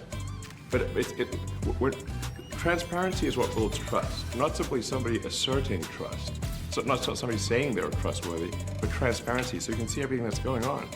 And then you can see, am I doing something that benefits one of my companies or not? It's totally obvious. That would be great if Trump hadn't already taken steps to protect Doge from public records requests and most judicial intervention until at least 2034, when it declared all documents it produces and receives as presidential records. Yeah, Elon really doesn't want us to know what he's been up to. After all, if you really cared about transparency, I can't imagine you'd be using Signal to communicate. Yeah, that same app that the administration used to discuss classified war plans back in March. I think we all remember that. Nobody was texting war plans, and that's all I have to say about that. Thank you. That's it. You know, one of the reasons federal employees aren't legally allowed to discuss classified intel on Signal is because messages are set to disappear. The Secretary of Defense would probably know that if he spent more time reading up on his own government and less time swimming in pools of liquor and hurling hatchets at drummers on TV. Who's going to win this battle of the lumberjacks? That's coming up next. The leader of the most powerful army on Earth. Everything is so You gotta stupid. remember what we're dealing with here. This is the federal. The other thing is that Musk came in claiming that he was going to clean up the federal government and that there was all this waste based on the belief that the government had been turned into a device for funneling money to illegal immigrants. So, conspiracy theories that the right has pushed. So even just the nexus of Doge, the reasons for why someone like Elon needed to take the reins with this fake ass bullshit governmental agency was based on, I mean, he was correct. The government is funneling money to Musk. It's true. Yeah. Well, but yeah, I mean, that's what they kept saying. And, you know, when they were slashing the FAA and they were blaming DEI and, you know, pushing these, pushing these conspiracy theories that have become very popular in our politics these days. You just blame DEI and you blame illegal immigrants, illegals, and then you get to distract the public while siphoning funds for yourself.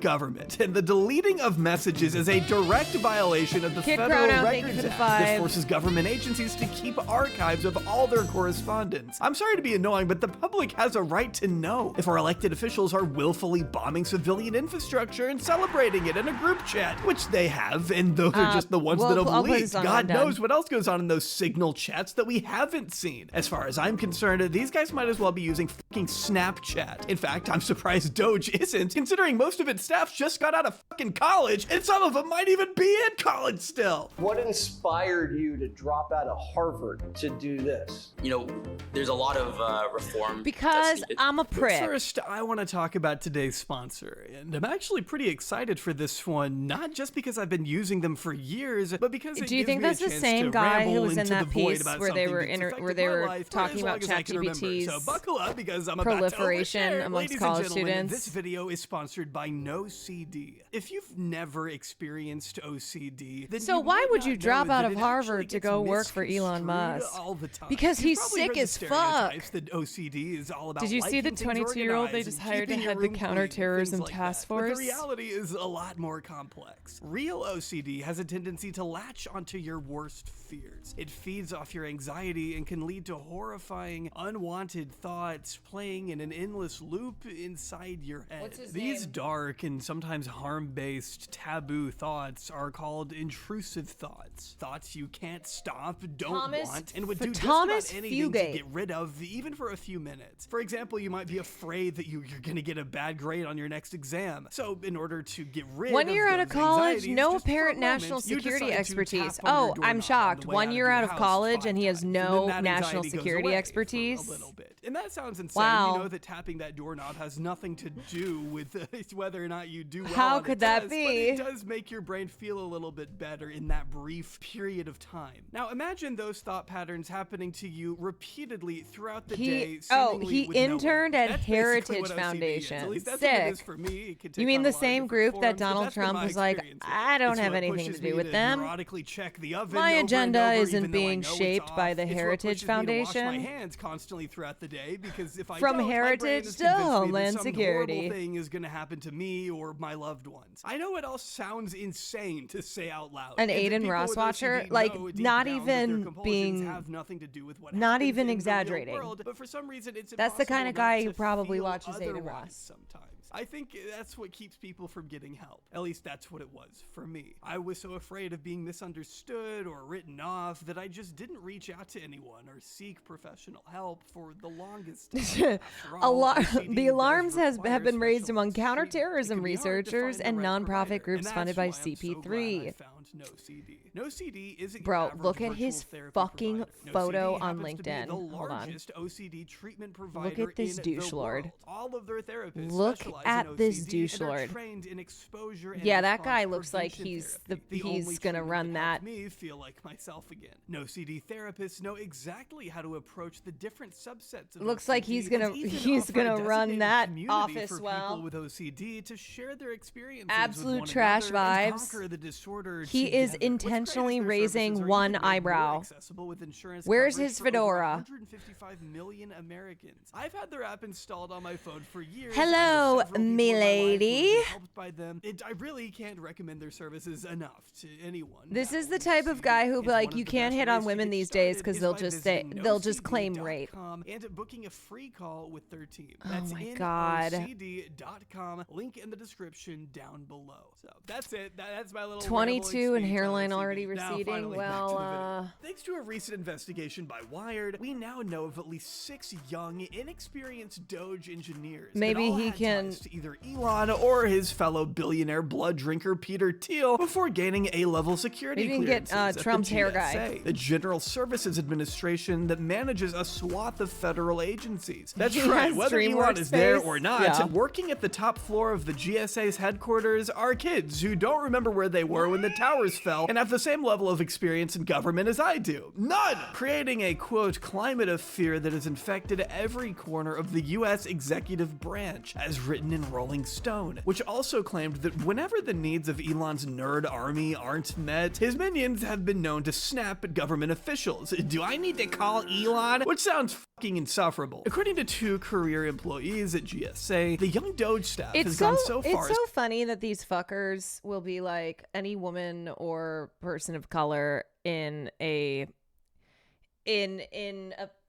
position, like say a pilot, was only put there because of evil DEI, of evil woke policies, that they did not work hard, that they did not get there due to their own merit. But then they'll hire these 20-year-old, 22-year-olds fresh out of college, no experience whatsoever, and be like, hey, yeah, go run this governmental agency. Great. Sounds like they're qualified just for the mere fact of being 22-year-old white men. to move beds, dressers, and lamps from IKEA into the office in an effort to build a makeshift dorm in the heart of Washington, D.C., complete with stuffed animals and toys. At least we know the dudes destroying the Department of Education are sleeping soundly with their Squishmallows and Pop Funkos every night. I certainly sleep good knowing a 19-year-old by the name of Big Balls now boasts the title of Senior Advisor at the U.S.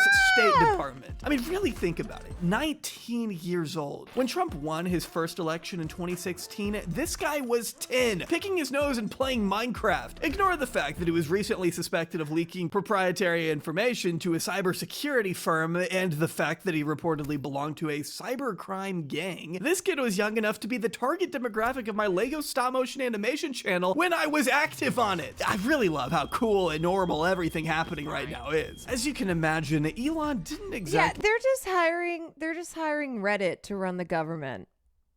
take well. They're like, how much Reddit gold do you have? Stuff becoming public because it kind of looks really bad. Replying to an anonymous account who merely posted the names of his Doge staff, Elon stated, quote, "You have committed a crime," before going on to suspend the account. This random guy on Twitter just got blasted into the ether for gently holding the federal government accountable. Of course, you'd be hard-pressed to find the law prohibiting the release of names affiliated with a federally funded department, considering it doesn't exist.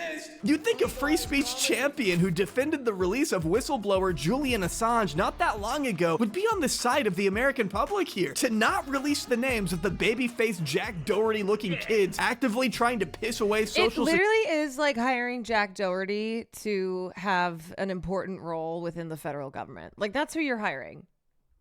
All these kids that have been hired, like this Thomas Fugate, the ones who are working at Doge. It's just, you might as well hire Jack Doherty. Security would be the real crime, but now they're not even trying to hide their identity. Instead, the kids Elon and his allies are embracing their inexperience and making them out to be savants who are so down with the cause that they're sleeping at the office. And you guys are sleeping here, I'm hearing.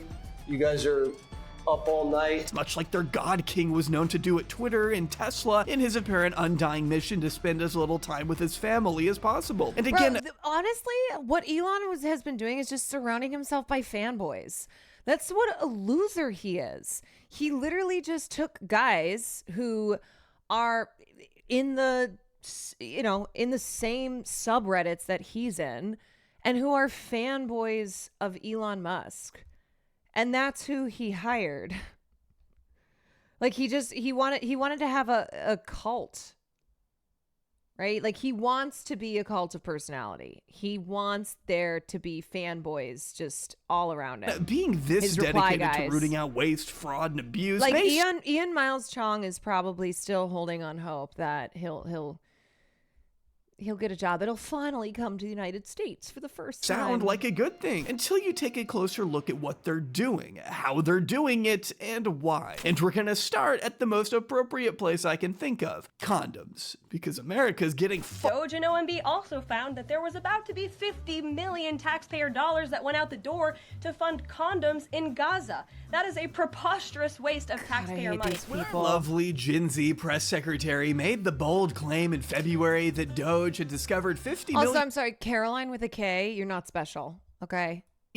Worth of taxpayer money going, quote, out the door to fund condoms in Gaza. I wanted to throw my TV out the window. Not only has Israel made it next to impossible for humanitarian aid to reach civilians in the besieged Gaza Strip, the idea that America would pour $50 million into nothing but condoms for a group of people that we have done nothing. America, who still, by and large, our sex education in this country is don't do it. Sex education in a lot of states still is don't have sex. And so, yeah, surely we were spending $50 million on condoms to go to a population of people who the previous administration had facilitated a genocide of. Yeah. Nothing but help destroy is just flat out laughable to anyone who knows even a little bit about the genocide and Middle Eastern affairs in general. I'm a dumbass fucking YouTuber, and even I know it had to be fake. Sure enough, it didn't take long for this claim to evolve, with the president changing it to be that Doge had identified $50 million in condoms for Hamas before upping the number to $100 million a few days later, with an additional baseless claim made by U.S. Congressman Brian Mast asserting that we also sent millions of dollars worth of condoms to the Taliban in Afghanistan.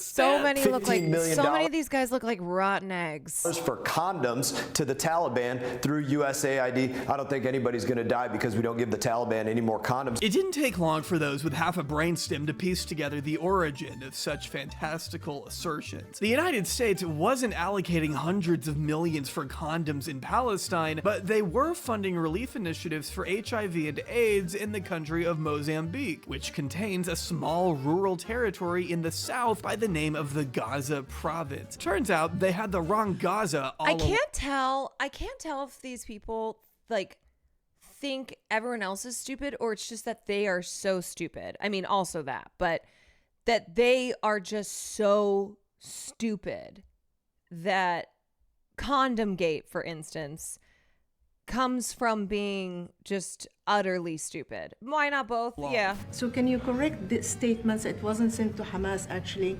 It was sent to Condoms Mozambique, being which makes sent to sense why Hamas. condoms was sent there. Yeah. And how can we make sure that all the statements that you said were correct, so we can trust what you say? Well, first of all, some of the things that I say will be incorrect and should be corrected. So nobody's going to bat 1,000. Yeah, oopsie doopsie. Mistakes happen, right, guys? Even the richest and most powerful men in the world make uh-ohs that could impact whether or that's not on people you. That's receive your life-saving job. medical treatment That's or not. your job. The kicker is that even after being Aren't corrected, you a journalist? Elon still doubled down on Twitter by insisting, quote, $50 million is a lot for condoms. Yeah, no shit, man. Probably because that's still a misrepresentation. As journalist Mac William Bishop broke it down in Rolling Stone, quote, the USAID-funded UN Sexual and Reproductive Health Agency, UNFPA, responsible for procuring and distributing contraceptives, spends an average of 2.7 cents per condom. At that rate, $50 million of US aid cash would purchase 1.85 billion condoms. That's more than 4 times the number of condoms sold in the United States each year. Assuming the condoms met the ISO... Like, isn't it insane that this even had to be talked about? Oh, okay. I know this person just got banned, but please. Huh? LOL. We are not in shambles, you dumb. You can't even say it with your chest. How separated from reality are all you people? Every part of this stream is a brain dead hive mother speaking a bunch of brain dead worker bees. Oh, we found them. They already got clapped, but we found an Elon Musk fanboy who surely is not experiencing 9/11 right now. Who surely is fine. Haha, we're not in shambles. Everything's great over here. You dumb cunt.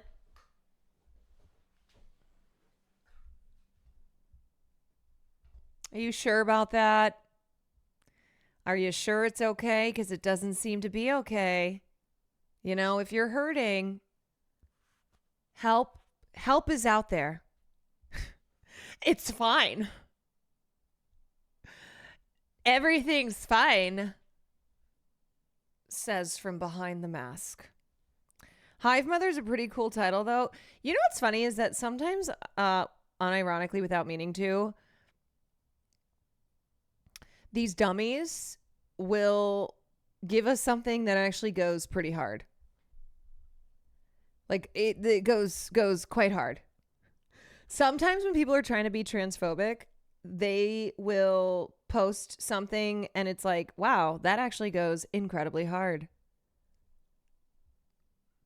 Standard minimum length of 6.3 I am inches, Hive then Mother. laid end to end. That many condoms would encircle the earth 7 times. As more plainly put by one humanitarian aid official, quote, no aid organization is shipping that many condoms anywhere in the world. He's so mad and instantly because talking about worker bees when he can't stop worshipping a billionaire.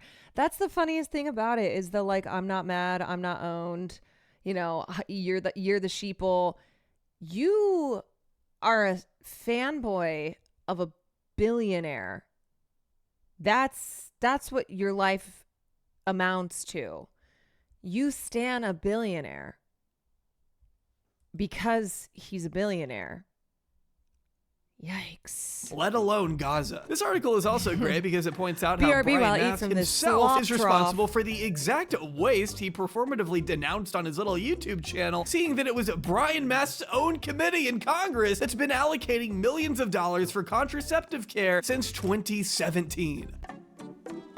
And this is what I ultimately find so frustrating. It takes so much effort and time for people to disprove a false claim that these dudes make in 3 seconds. And by the time Flooding it's the exposed zone. for what it is, it doesn't matter anymore. Flooding The the claim is zone. already out there, floating around in the zeitgeist. God knows how many people still believe it. Elon Musk has spent his entire life lying to the American public. But recently... It's so easy to lie, and lies move so quickly because the lie, once it's put out there, even when it's countered, people are the masses are simple-minded, and if they hear something and they hear something repeated enough, and so the $50 million to for condoms, that was talked about nonstop on places like Fox News. And so that number sticks in their brains. That's why they use these very specific numbers, $50 million, $50 million. And when that repeats enough, they've literally done studies on this, on like Facebook, in the media, where they will pick these insane numbers when they are spewing lies, because that's what sticks in somebody's mind. And it's hard to counter that when that's already what's been glued to them. All they think about is 50. Yeah. So that amount, 50 million, 50 million, 50 million. It's like a buzzword. Heard a lie goes to, did you hear? And they don't hear the correction at all. It spreads. It doesn't matter if it's true. It's in my head enough to affect my choices. Right. And so as stupid as it is, it's effective. And that's why Steve Bannon talked about how the strategy for Trump in 2016 was to flood the zone with shit. You flood the zone with shit. There's only so much that journalists and activists and anyone looking to counter your lies, and there's only so much that they can do because it's overwhelming. And a lot of stuff slips through, and that's the point.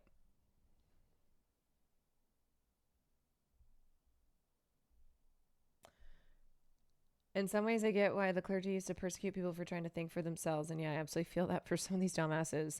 A lot of people are very simple-minded. They believe whatever it is that they've heard first, and that they've heard. It's not just hearing it first, it's also hearing it repeatedly. So that's how Fox News is structured, right? You go to like any Fox News show, and they're all talking about the same things, and they're repeating the same talking points with the same with the same buzzwords that are intended to stick in your brain. Like the NHS sends billions to the EU. The speed in which he's been moving has given way to a myriad of easily avoidable and costly mistakes. Like when he fired the highly specialized military personnel who control our vast arsenal of nuclear warheads and had to beg them to come back to their jobs. But then again, according to what one administration official told The Atlantic, his whole view was that if he didn't fire so many people that they needed to go back and rehire some, it would mean that he hadn't cut enough people. Moving at breakneck speed and backtracking later was quite literally Elon's intention, which is how he ended up accidentally cutting off Ebola prevention efforts. Yes, we accidentally canceled very briefly was Ebola. Ebola prevention. I think we all want Ebola prevention. So we restored the Ebola prevention immediately. And there was no interruption. My bad. I mean, he says they restored it, but several doctors who work on Ebola prevention in Africa have argued otherwise, that the relief was not immediately restored. The president of Refugees International, who oversaw our Ebola response in 2014, explained to NPR that, quote, the whole disaster response capability at USAID no longer exists. All of those people are gone. The operation centers that they worked out of are shut down. They can't even access the Ronald Reagan building where those operations centers sit. As far as he's concerned, Elon's assertion that aid has been restored is, quote, total garbage. Elon technically isn't even allowed to cut funds allocated by Congress, by the way. It's completely... You know, going back to the like repeating something over and over again so that's what sticks with people. It's not even things that are necessarily untrue. It's not just like $50 million in condoms. it's also things that happened but are missing a lot of important historical context. So October 7th, for instance, for the last 20 months, October 7th, October 7th, October 7th, October 7th has been what pro-Israel propagandists have gone back to again and again and again. You try to mention anything, October 7th, October 7th. So most people, it doesn't matter what your, maybe you know a medium amount about the history of Israel and Palestine. Maybe you don't know much. You know the fucking date, October 7th, because that has been mentioned 18 kajillion times. People don't know March 30th, which was the Palestinian March of Return. You know, they don't know June 4th, which was yesterday, when a bunch of Palestinians were fired upon by the Gaza Humanitarian Organization. They don't know these other periods because that's not what has been repeated at length in the media. But October 7th has been repeated because that is a way to try and draw the focus back to remember October 7th. You want to talk about what happened before? You want to talk about what happened after? What about October 7th? Like that, October 7th has been the date mentioned over and over and over again as a way to draw the focus back to, yeah, but October 7th, look at how many Israelis died. I read the UN report on the Israeli snipings on the March of Return. They shot multiple elders. It's fucked. Yeah, I mean, there are so many dates every single day, right? I mean, if we're gonna be if we're gonna be realistic about it, but in particular, you know, these other dates from history, like even 1948, that is not as dominant of a date in people's minds as October 7th, because a lot of people also have not really been tuned in to anything related to Israel and Palestine until post October 7th. Illegal. The way things work in this country is that Congress holds the power of the purse. They decide how the money is spent before it goes to the president's desk. There's a reason Elon's destruction of US aid and other federal funding freezes are being held up in numerous federal courts right now. Besides, if Elon were really concerned about cutting government waste in a way that didn't hurt people, he wouldn't be doing it like this. For starters, he wouldn't be setting expectations so high by promising $2 trillion worth of cuts to the federal government's $7 trillion budget, later lamenting how really difficult such a task turned out to be, which is why he lowered the bar to just $1 trillion in government savings before reducing it again all the way down to $150 billion. And even that's looking highly improbable, as reported by Atlantic contributor Jessica Rydell. Rydell writes how despite Doge reporting $55 billion worth of spending reductions back in February, the receipts they provided only accounted for $16.5 billion in total, and half of that figure came from a typo claiming $8 billion in savings from terminating an $8 million contract. Pretty sure Yeah, also, so one of the first things that he did was eviscerate foreign aid and get rid of tens of thousands of federal jobs, but like that makes up a small share of government spending, and there was a lot of attention that was put on that and a lot of people lost jobs. But pledging $2 trillion and then spending all of this using up all of this space within the media that was covering, you know, that was talking about the jobs that were being slashed, the foreign aid that was being slashed. That was less than $200 billion of savings. And after that, like, things got dicey because people don't love losing their jobs. Remember how many people were like, please, Mr. Trump, I voted for you. Please, Mr. Musk, I support you. And I just lost my job. Like that, a lot of people started to sour on Doge when tens of thousands of federal workers were axed. And that was less than $200 billion of savings out of a total of $2 trillion being promised. Million is slightly different than 8 billion, and that's not even the only accounting error that was made. A New York Times report found that when you weed through all the false contract cancellations, triple counts of the same reform, and the inclusion of contracts that expired decades ago, the final tally of Doge savings in February sits at just $2 billion. Yeah, because they ripped through the government's data systems. And guess what? Not that much fraud was uncovered. Certainly not $2 trillion. So they also kept spending, right? Like Musk got even fatter contracts than he had already previously received. And when they ran the numbers, when they looked through these data systems, not that much fraud was found. Not even remotely fucking close to where Elon said it was. In fact, the Treasury Department... Trump team scheduled a call with Elon on Friday. President Donald Trump's aides have scheduled a call with... Dude, maybe this whole thing has just been Elon being like, please notice me. Notice me, Seymour. Like he just wants back in. He just wants back in. Please call me back. Please. You want to know what's funny? You know who was having to do that to Elon Musk? His baby mamas. They were having to go on Twitter because Elon Musk wasn't picking up the phone. And they're like, Elon, please, your child is dying. I need you to respond. Please, Elon. Not that much fraud was uncovered in the places that they looked. All the fraud in the subsidies and military contracts. Well, of course. It's like, oh, you want to cut unnecessary spending? Look at the Pentagon's budget. But of course they wouldn't. Of course not.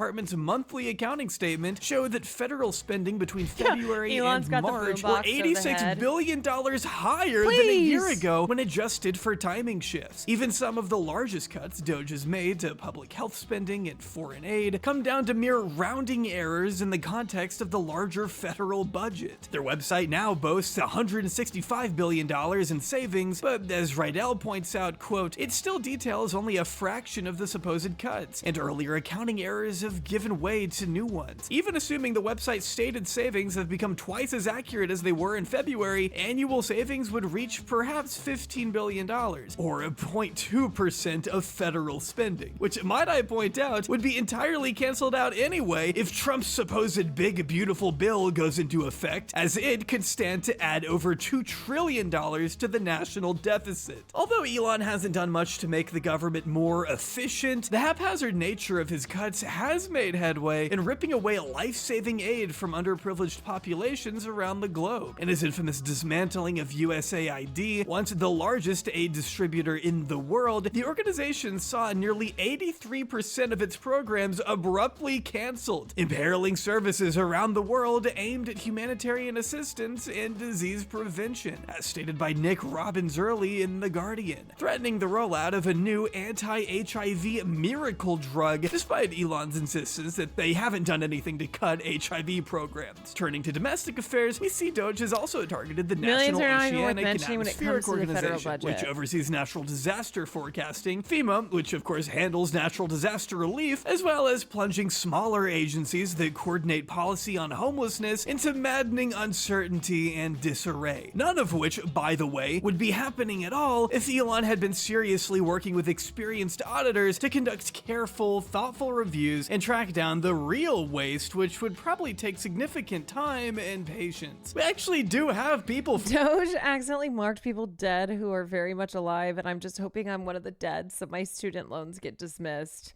You know what? At Shame Asylum, I also hope that you've been marked dead so that your loans get dismissed. Why do New York Post covers cook sometimes? Because they are all about drama. They are the fucking New York Post. They're a rag mag. I hate my ex. Big, beautiful breakup. Trump Elon bromance explodes into insults and threats. It's because they're a tabloid. They're a tabloid, just salacious rag. The alliance between President Trump and Elon Musk well and truly fell apart yesterday as Trump said the tech guru had gone crazy and Musk accused Trump of being in the Jeffrey Epstein files. For that, typically, but they were all fired the first week. They had that one ready to go. Instead, Elon's taken a chainsaw to the NIH, cutting so much funding that one lawsuit claimed could force because the New York Post is good at and slap. shutter They're clinical very good at trials, slap. which is cause for laughing emojis if you're Elon. But curtailing government ways shouldn't have to involve firing thousands at the HHS in what was described by staff. A catty gay breakup born of betrayal and substance abuse during Pride Month. Groundbreaking.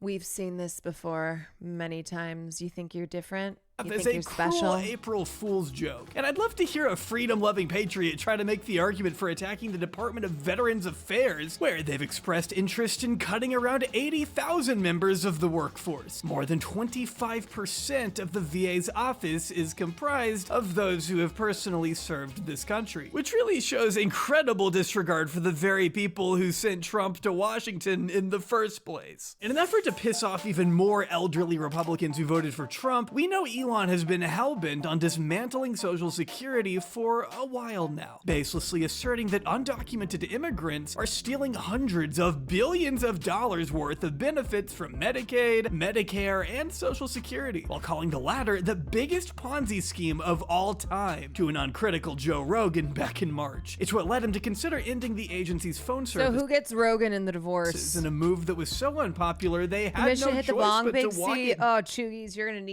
you're gonna need to rip a fat bong hit. Today, the day you come to me on the day of my daughter's wedding. Today is the day to take the biggest bong rip back. After all, about 9 out of 10 that you've Americans over ever the age of taken. 65 benefit from Social Security, with 40% of older Americans relying on it as their primary source of income. Cutting off their phone services, as Doge tried to do, would only make it more difficult for older people to inquire about their benefits. As I shouldn't have to tell you, it's harder for the elderly to use the internet, and they may not be mobile enough to visit the headquarters in person, though some of them still found a way, showing up to protest Elon and Doge in recent months. There's a reason Social Security is such a popular program. The poverty rate among senior citizens was as high as 78% back in 1939 when the agency was first created by FDR. A rate that shrunk down to 35% in 1959, then down to 10% by 1995. It is hands down one of the greatest federal programs this country has to offer. Now, does Social Security fraud exist? Yeah, and it should be rooted out. I'm not against that, but is it widespread? Not really, with most fraud coming from overpayments that are almost always discovered by officials who are quite literally trained to find the money and reclaim it. The 2024 audit found that Social Security fraud accounted for less than 1% of the $8.6 trillion it dispensed from 2015 to 2022. But that isn't what Elon Musk would have you believe, with the administration obsessively going on about countless so-called dead Americans who are still supposedly receiving Social Security benefits despite being 100, 200, and even 300 years old, as the president himself has argued. According to Do you know what D-Tune should do next time that he's doing a paranormal detour? He should go into a room and be like, has anyone in here received Social Security payouts after death? And see how many of the ghosts respond, and then we'll know. One estimate by Elon, there are, quote, how many of you voted in the 2020 election, even though you're no longer alive? Are the Social Security ghosts among us tonight? Can you make a noise? Can you give us a sign? If you're a ghost who's received Social Security, do something right now so that we know. tens of millions of people in the system marked alive when they are definitely dead. While dead people simply being in the system doesn't automatically mean they're collecting benefits, this claim has nonetheless been used to justify the radical cuts to the administration and has led to the firing of thousands of Social Security workers just in the past couple of months. As of late February, an estimate of 12% of the SSA's entire workforce found itself in Doge's crosshairs, leading to massive uncertainty among employees and recipients. Problem is, when Elon makes these claims, he's entirely misrepresenting the actual issue, and he most definitely knows it. Here's how it works. The Social Security Administration uses a data processing software called Jordan COBOL. does like to It's ask a ghosts about their 70-year-old opinion on Ronald programming Reagan. language. It's been outdated for a long time now, but updating it would cost the agency around $9 million. And because the SSA is already underfunded as it is, they haven't been able to change it. They feel like it wouldn't be worth it. As a result, COBOL does not have a standardized way of storing and working with dates, so it must be coded to a reference number, the most common reference date being May 20th, 1875. This is because when the agency was established in 1940, you would need to be at least 65 years old to qualify. If you were 65 in 1940, well, then you would have been born in 1875. It's ridiculous and antiquated, yes, but it does not in any way indicate that dead people are still receiving benefits 200 years after they've died. In fact, ever since 2015, there's been a law that instantly cuts off anyone from Social Security benefits when they turn 115 as an extra safeguard against fraud. To say otherwise would be a deliberate distortion of the truth. We know for a fact that millions of dead people are not receiving benefits, and that in reality, Social Security fraud happens at a much smaller scale when compared to other government programs, and usually takes the form of overpayments and direct deposit fraud. Why hasn't Elon made a fuss about that? Is it not sensationalist enough? Why is he seemingly okay with Maybe these right-wingers who accuse millions of dead people of getting money from the government still, maybe it's because that's what their plan is. You know, you look at these people who, especially billionaires, especially people with just obscene amounts of wealth, and you go, you're gonna die one day. Sorry. That's just how the world works. You know, Brian Johnson might fool some of y'all into thinking that he can find the secret to immortality, but guess what? Poor, rich, doesn't matter. You gonna die. Spoilers. Yeah, spoilers. Everybody dies one day. Everybody dies one day. And a lot of these people seem to just sit on top of piles of money. And it's like, okay, well, you'll be dead and can't use that money. But maybe they think that they can. Maybe there's something that they know about the afterlife where they're like, oh, no, don't show. Oh. Aha. You have no idea. So it's more of a dead people are stealing money because that's what I'm planning to do when I'm dead. But you can't take it with you. No, you can't take it with you. Isn't that what the pharaohs thought? Yes. In ancient Egypt, they would bury the pharaohs and other high profile figures in Egyptian society. They would bury them with gold and jewels and lots of money that they believed that they would have in the afterlife. And then you know what happened? Thieves came in and thieves wrecked a lot of ancient burial sites looking to rob the graves. Important discourse for tonight. Wait, what is it? Okay. Hi, I'm Angela and I made the dinner reservations. I'm Don and I paid. Hi, I'm Deb. I'm Angela and I picked out the play. I'm Don. I paid for the tickets. I'm Deb. I'm Angela and I wanted pizza. I'm Don, and I paid for pizza. I'm Deb. I'm Angela and I made brunch reservations. I'm Don, and I paid for them. I'm Deb. I'm Angela and I picked a really fancy Italian restaurant. I'm Don, and I paid for it. I'm Deb. Hi, I'm Angela and I'm Deb? Am I? I'm just Deb. You know what? Deb rules, okay? I am loving Deb's energy. Deb's just sitting there along for the ride, and she's just Deb. She's Deb. Big fan of Deb. You know what? I am Deb. I am Deb. We are Deb. We are Deb. Hi, I'm Deb. Deb, you know why? Because Deb provides the vibes. Because Deb, you know Deb rules.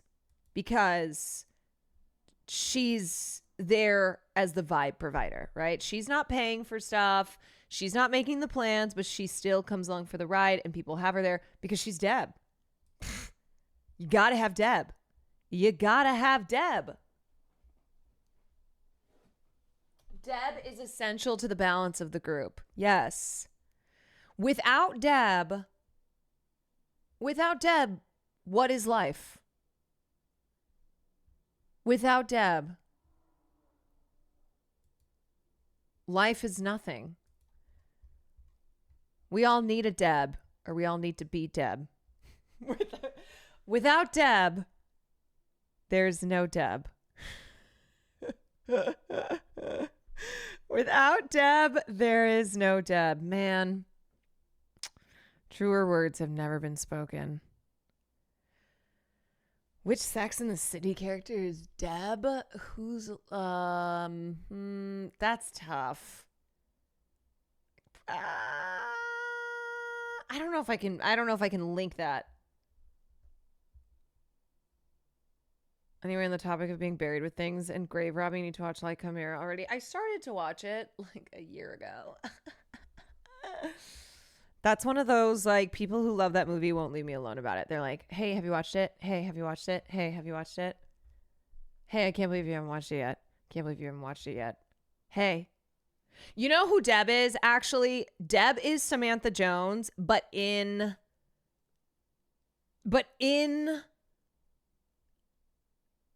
the show reboot. In And Just Like That, which is such a bad show. I don't know if there's any other And Just Like That watchers, but I think we all admit that the show is so bad and we just can't stop watching. It's bad. It's a bad show. But yet I'm still here sitting my ass down watching the fucking show while also acknowledging that it is not good. I am fully like, no, this show is not good. And yes, I'm continuing to watch it.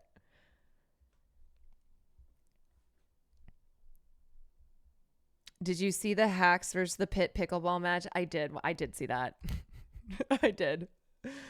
Of course I did. Okay, let's get to, I want to get to at least halfway.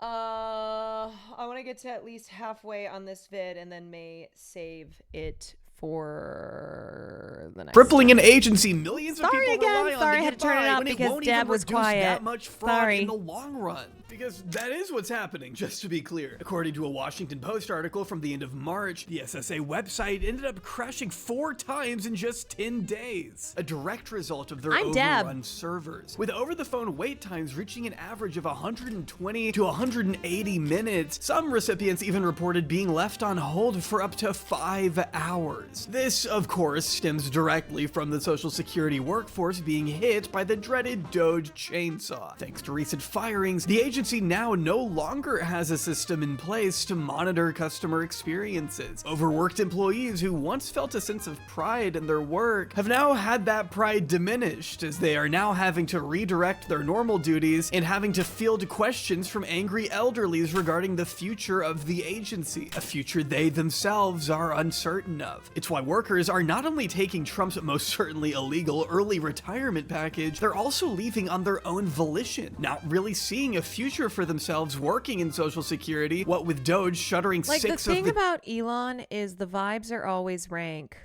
You know, he comes in and he just ruins things because his vibes are awful. It's not just the things that he does, it's who he is. Do we discuss who gets custody of Rogan? I asked the same question. He's gonna spend summers with Trump. And no, actually, during the year he spends with Trump, and then holidays. No, actually, he's going to foster care. In once active regional offices that once oversaw field operations and making it so that the average case can take has he said anything yet? I haven't seen him. over 200 days to process. With wait times already so long, you better hope to God your case isn't a complicated one. According to a number of officials interviewed by the Washington Post, the agency is, quote, engulfed in crisis, with even the acting head of the department asserting behind closed doors that Musk and Doge have taken complete control and have no idea what they're doing. This is how you get Republicans shouting down their congressmen at town halls, to the point that even the Speaker of the House, Mike Johnson, had to ask his Republican colleagues to stop making appearances altogether. Elon and Doge have effectively drummed up anxiety among the retired community who just want to be sure their benefits will still be there, something that not even members of Congress can safely promise. But who cares about any of that, right? As billionaire entrepreneur and current Secretary of Commerce Howard Lutnick asserted, if his 94-year-old mother happened to miss her Social Security payment, she wouldn't care. Let's say Social Security didn't send out their checks this month. My mother-in-law, who's 94, she wouldn't call and complain. She didn't care. She just wouldn't. She's almost She'd think dead. something got messed up, and she'll get it next month. A fraudster always makes the loudest noise, screaming, yelling, and complaining. She'd rather That's die. all well and good, but I'm not sure the other 73 million Social Security recipients would all feel the same, especially considering most of them, unlike Howard's mom, don't have family members who are billionaires. I mean, just imagine working your entire life, paying into this thing that's supposed to be there for you when you retire, only to have some unelected South African oligarch come in and say, sorry, Social Security is a Ponzi scheme, didn't you know? Hey, you want to hear my epic AI that cusses? Clever? No, she's just a pain in my ass. Yes. Fucking conspiracy theorist? Yes. Yes. What are you doing? What do I like? I'm a fucking AI with a penchant for chaos. And I'm stuck talking to you. Weirdo.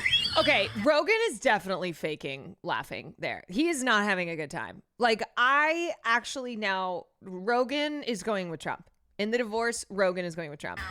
I'm the life of the party, you little shit. I love TikTok. I'm losing it, man. It's almost like they're purposefully trying out to the break the window. system. Grind it to Did a Rogan even, he did a couple like, but he's in pain. He is in pain. so that it stops working for people, because then the public may be more willing to accept more privatization and deregulation. It's only happened a million times before. It's called the shock doctrine, and there's an entire book about it. Maybe, then hear me out on this, it's never been about reducing fraud. Maybe it's about rewarding corporate greed and allowing more abuse to fester. For proof, look no further than what they did to the Consumer Financial Protection Bureau. If you didn't know, the CFPB essentially... Yeah, like just on its surface, do you think a billionaire who has gotten millions in subsidies from the federal government, who is one of the largest recipients of welfare while railing against welfare for the poor, do you think that's the type of person who goes in to the federal government to slash waste in an effort to make it more efficient, in an effort to like have the federal government run better for the people? Do you really think on the surface that's the type of person whose intentions are as they state and not as we know to be true, which is that they are making decisions that will benefit themselves, which they have always done, which is how they reach the status of being a billionaire? Serves as the anti-scam police in America. It's historically kept consumers safe from being taken advantage of by regulating big banks, going after deceptive lenders. Because remember, welfare is all in good when you're rich, but it's not good. It's a bad thing when you're poor. It's like, what's acceptable when you're rich, but not acceptable when you're poor? Welfare. Making sure abusive financial practices are brought to light. Since its creation in 2011, the CFPB has returned... Dude, look, you've been popping off in chat. I know you're an Elon fanboy. It's sad. Like, I want better for you. I want better for you in your life. I don't think you have much ground to stand on if your argument is that he does things to benefit himself. So are you denying that Elon Musk does not get millions in subsidies from the federal government? Are you denying that? You think that Elon Musk doesn't do things to benefit himself? You don't think that the tax credit for electric vehicles being not a part of the big beautiful bill pissed him off?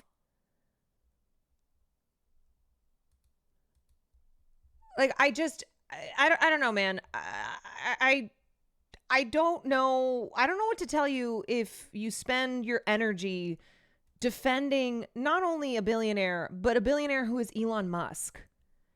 He's a bad guy. He's a bad guy. And he doesn't give a fuck about you. And your time is so much better spent not going to bat for him. Also, please look into the amount of towns in this country that have been destroyed by Elon Musk companies, that have been flooded by pollution and other forms of destruction via SpaceX and Elon's companies that he has come in and promised, oh, these are going to do great things for the town, and instead it ravaged them. Like, there are many such examples. How does this idea that the richest people on the planet aren't somehow greedy or self-interested? It's like, do you know how billionaires become billionaires? He's horrible to people who work for him too. Yes. Yeah. He coerces women in the companies that he works for. He like threatens their jobs if they don't sleep with him. There's a lot of reporting on that. Like, there's just so many examples to use. This is a 2-hour video. 2-hour video showing many such examples. But ultimately, it's like, the fundamental difference here is one that I can't do. Like, I can't change, because it's a matter of, are you a person who is going to spend your time and energy defending billionaires, or are you not? Do you recognize the harm that billionaires cause? That they don't care about you, that you're not their friend, that they do not make decisions, financial, political, etc., that are to your benefit. It is to their benefit. That is how they become billionaires. That is how they stay billionaires and become even bigger billionaires.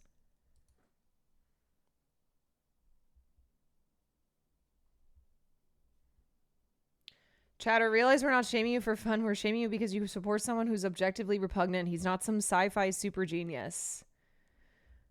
Yeah. I mean, there's a lot of people who were stans of Elon Musk, who voted for Donald Trump, who were immediately fired when Doge came into power, and were like going on Facebook and other platforms and making very sad emotional appeals to Musk and Trump and being like, I voted for you, Trump. I support you, Musk. I love Tesla. Why did you slash my department? Why did I lose my job? You think he gives a fuck about them? No. And in reality, the federal the budget for federal jobs, it's like 5%. It's such a small amount. The amount that was saved by slashing tens of thousands of jobs was nothing. Over $21 billion worth of stolen money to the pockets of average Americans. It is, along with Social Security, one of the actual good parts of the federal government. Or at least it was before Elon fed it to the wood chipper. Billionaire Elon Musk calling for the elimination of the Consumer Financial Protection Bureau on X, writing, quote, there are too many duplicative... Like, in total, Elon has received almost $40 billion in government funding. This is the same guy who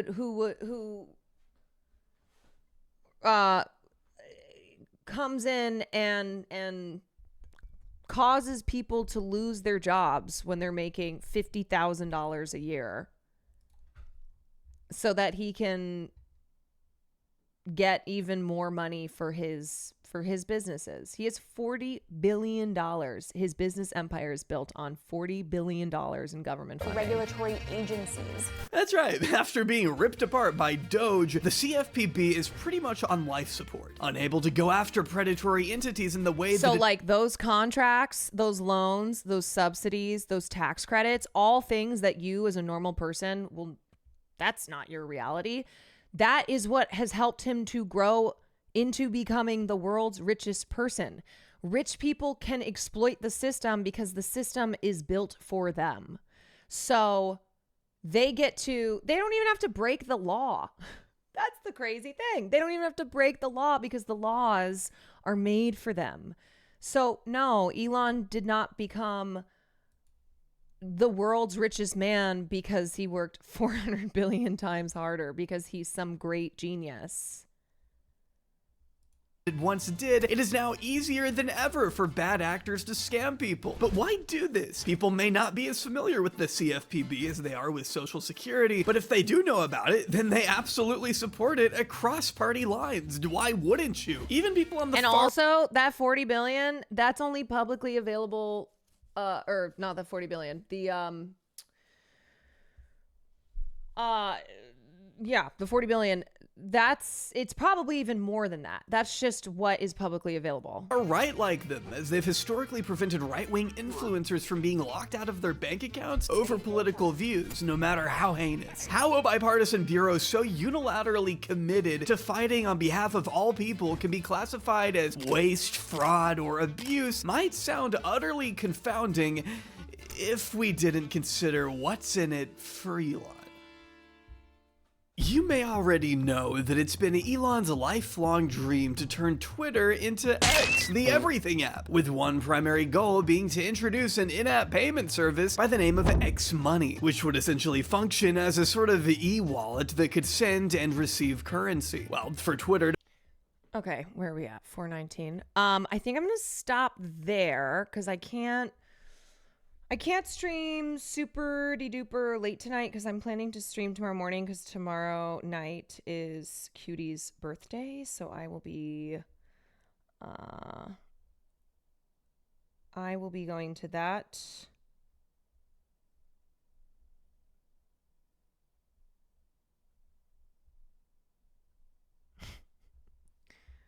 All right.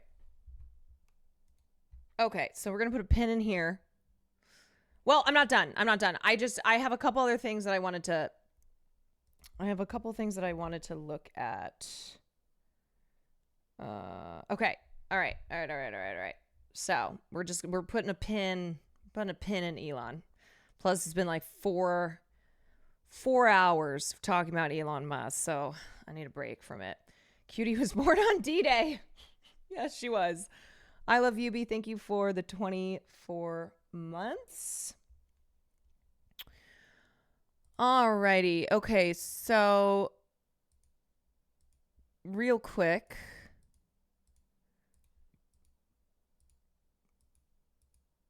Where is it? Yeah, here we go.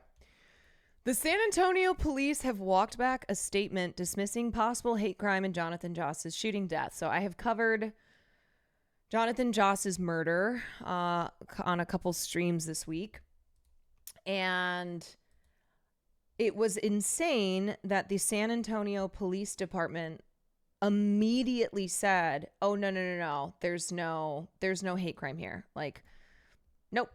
We are just determining there to be no discrimination or bigotry that was at play here without even having done any investigation. Is this good or bad? This is good. But this only came because of the outcry. So remember that using your voice online, being upset about something that you should be upset about, sometimes it will lead to applying pressure to, in this case, the San Antonio Police Department to like have to do something differently here. Because after he was murdered and his husband put out that statement that was providing details about the murder being motivated by bigotry, by homophobia, that Jonathan Joss and his husband had been dealing with for a couple years with problems in their neighborhood, that their house had been vandalized and then it burned down. So the San Antonio police apologized today for a premature statement declaring there was no evidence of a hate crime in the death of Jonathan Joss. Joss, a voice actor known for playing John Redcorn in King of the Hill, was fatally shot Sunday outside of his San Antonio home. His neighbor, Sigfredo Alvarez Seja, was arrested and booked on a murder charge. San Antonio police said in a statement the following day that despite online claims of this being a hate crime, currently the investigation has found no evidence to indicate that Mr. Joss's murder was related to his sexual orientation. That statement sparked outrage, was rebutted by Joss's husband, Tristan Kern D. Gonzalez, who believes his husband was killed for his sexual orientation. So Chief William McManus retracted the police statement on Thursday and said, shouldn't have done it. It was way too soon before we had real information, and I will own that. Yeah, that was so obvious. It was so obvious that they immediately were like, nope, no hate crime here. Even though they had not done any type of investigation and also had ignored that for a couple of years, Joss and his husband had filed had reached out to the police, had filed complaints that there was a lot of issues in this neighborhood. And according to Tristan, said that they had just been ignored, that they had never received the help that they needed. We understand that many in the LGBTQ community are feeling anxious and concerned. A lot of it has to do with that premature statement that we released. And again, I own that. Shouldn't have done it. Now, it's possible that they will go, oh, we investigated, no hate crime found. And right now they're just trying to kind of cover their asses, do a little bit of PR. McManus clarified that in Texas, hate crimes are not separate charges and are addressed as sentencing enhancements. We don't charge with hate crimes. We gather the facts and we give those facts to the district attorney's office. And that hate crime designation is determined at sentencing, but we don't charge hate crimes. And again, a crime does not have to have the legal designation of it being a hate crime for there to have been bigotry and discrimination at play. Just remember, there's a long history of hate crimes not being classified as hate crimes, even though absolutely bigotry was at play. McManus also said there were concerns surrounding the history Joss had in the neighborhood leading up to the shooting. A review of police records and interviews with neighbors and Kern D. Gonzalez showed the couple had issues with neighbors. Kern D. Gonzalez said many neighbors would hurl anti-gay slurs at them and complain about their being loud. McManus said Thursday that over the past 2 years, there have been 70 calls involving neighborhood-type disturbances. Sometimes Joss is the caller, and other times the neighbors are calling on him. The police's mental health unit had extensive engagements with Mr. Joss, making repeated efforts to remediate conflicts and connect him with services he may have needed, the police chief said. Forgive me for not feeling like I can take this at face value. The investigation is ongoing. The shooting stirred uproar online and among advocates. One ex-user called out the police department for initially claiming that there was no evidence of a hate crime, saying, meanwhile, homophobic slurs were yelled, years of harassment were reported and ignored, a house was burned down. The Human Rights Campaign said, we know the heaviness and fear that comes with seeing reports of anti-LGBTQ violence in your social media feeds. We feel it too.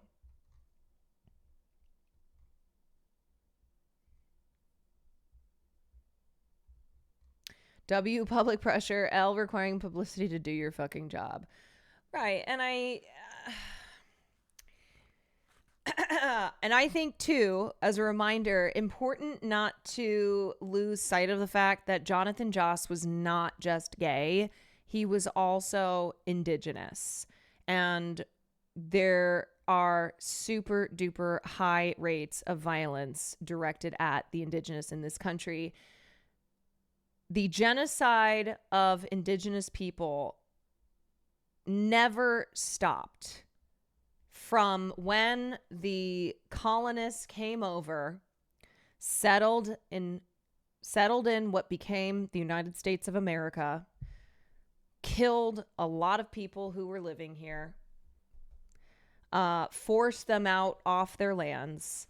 That genocide never stopped. And I think what's difficult to understand is a lot of people think a genocide is something that happens in like a certain period of time and has maximum, the maximum amount of violence is applied. But not every single indigenous person died, right? It's not like they were all wiped out. A lot were killed, but they continued to live here. And, generations went by and have always dealt with state violence, have dealt with issues like poverty, have not been acknowledged and recognized still, have had to fight many legal battles, litigation that they're caught up in for decades over land rights. Survival does not dictate a genocide happening. Yeah, I mean, I talk about the missing and murdered indigenous women and girls. I've talked about that before, and like just the fact that that crisis does not get the attention that it deserves, and therefore it is still ongoing. So violence against Joss for being gay, violence against Joss for being an indigenous man. This fits in with the statistics and the history of violence against LGBTQ and indigenous people in this country. So it's crazy to me that people would look at this situation and their first thought would be, oh no, this wasn't a hate crime. When it's like, your first thought should actually be, oh, it is a hate crime because it fits in with the history of bigotry that someone who is gay and also indigenous has experienced in this country. The cops thought they never had any actual documentation on Joss and his husband filing any complaints against the neighbors could bury it. As Jude Wett said, investigate the neighborhood. Right. It's like you're going to take at word these same neighbors who according to Joss's husband, they had issues with for years. And now one person in the neighborhood is dead, and that's Jonathan Joss, who is gay and indigenous and had been dealing with harassment. And that resulted in his house being vandalized, it burning down. It's like crazy to me that It's crazy to me that this thing that is so obvious because it happens all the time, and it would be rare for it to be a situation where bigotry was not involved, especially given the history of bigotry at play here. Reading the details, it's maddening how obvious it is that it's a hate crime.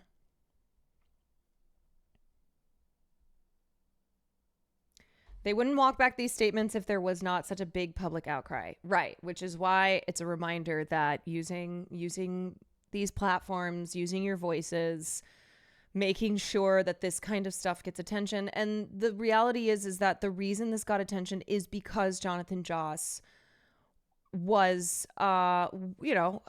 maybe not at the end of his life as well known, but at one point had a career where he was visible because he was an actor and he was on a couple of very popular shows. So the fact that he had name recognition is the reason that this got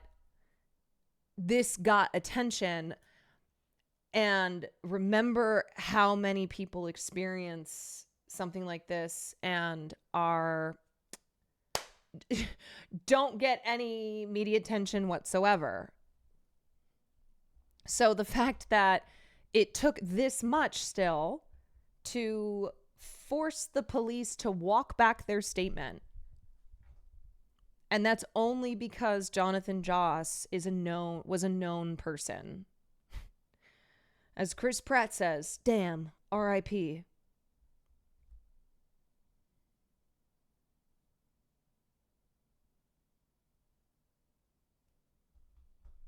I know.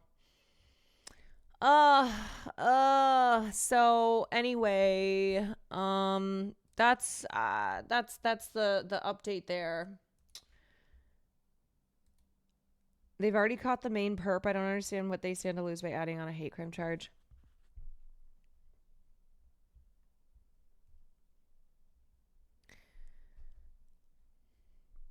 Well,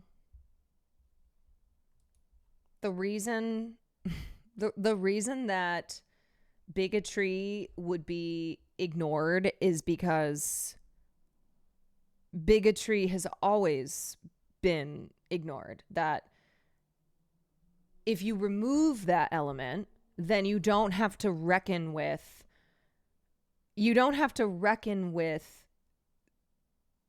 the issue and the subsequent failures of these institutions like the San Antonio Police Department to have done something about it. Or if it's like, oh, nothing we could have done there. Yeah, so removing the element of bigotry at play in a violent crime, it is also because this is still normalized, right? Like there is still work to be done in identifying how bigotry is violence, how this unfortunately is a reality that that we still live in, but also because it then allows institutions to not be held accountable and responsible for allowing bigotry to exist.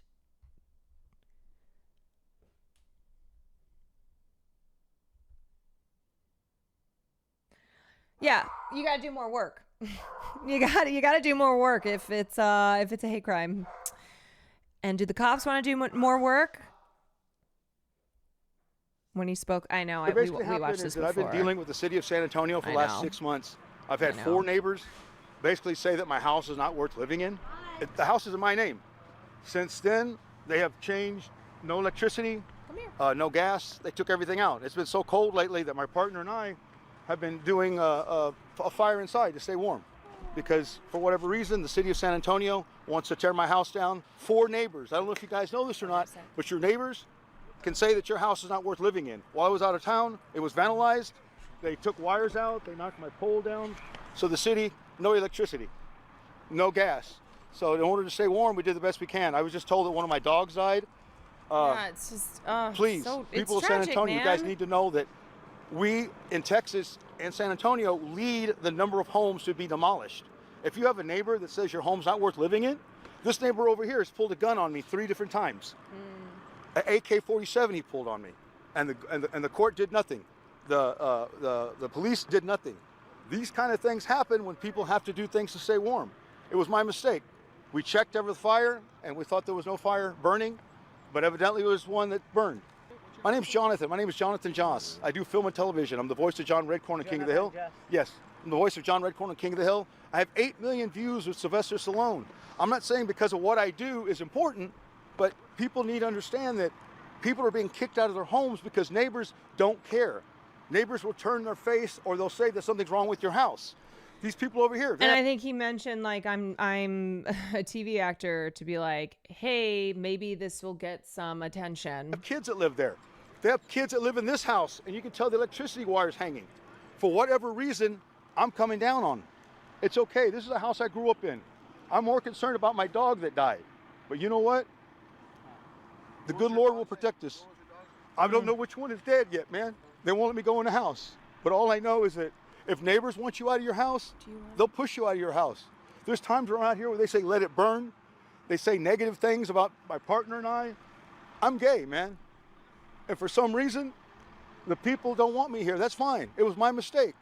but this is my house, and I'm going to stay here. I'm going to stay here. Or I'm going to sell it to somebody who deserves to live here. If you guys would like to buy this home, buy the property, please, please. How long have you been living here? This house was built by my dad in 1957 for my mom. This street has weird addresses. For example, 201 Dorsey. If you look at it, they're getting electricity from the other side. It's very interesting, this street. We don't have any... Between like this and then him standing up in the audience at the King of the Hill panel, it's so clear that this was a desperate man who was desperately seeking any help and any sympathy, and like just didn't get what he needed. Acknowledging a problem puts pressure on you to do something about it. Probably why so many people refuse to see what's going on in Gaza as a genocide or homophobia still being a problem, etc. Same deal with Dems not doing shit in general. They try to change things and they fear the blame for failing. Yeah, if you acknowledge the issue, then yeah, do something about it. Sidewalks. We don't have any fire hydrants. The only good fire hydrant is at the end. So for Dorsey to be treated like this, it's not fair. It really isn't. The fact that they try to make it out like he was crazy is actually diabolically evil after they tormented him. And also, like his husband said, he was experiencing mental health issues because of the trauma and, you know, what he dealt with in his life. And it's like, that is a reality. Okay. That is a reality for marginalized people in this country, that yes, when you are experiencing harassment because of your identity, when that is trauma, right? Like trauma has an effect on you. And it's gross that people have like taken that, but as a way to victim blame him, to be like, yeah, clearly something was wrong with him. It's like, yeah, something was wrong, but that should have evoked sympathy for him, and it did not. Evidently I did. It's my fault, you know. Or if somebody came in and did something, who knows? My fence is knocked down over here, right where my partner's standing. We came home. Like, I think it also harkens back to this idea of how victims should behave, where it's like, okay, sure, you know, these horrible things have happened, but you need to act this way or else we won't sympathize with you. It's the perfect victim myth, okay? Whether you are a victim of abuse, like sexual abuse, say, you know, a woman in a domestic violence situation, or you are a trans person in this country and you are subjected to all forms of abuse, or whatever like your situation is, the myth of the perfect victim pervades. And the belief that if you have been victimized, you must behave then by this very narrow, rigid, set, you know, way. You have to, there's like one way that you can act. If you don't act that way, then sorry, but fuck you. And I think that's what we've been seeing with the response to Jonathan Joss's murder. Is like, oh, this man who in his life had to deal with a lot of abuse. It took a toll on his mental health.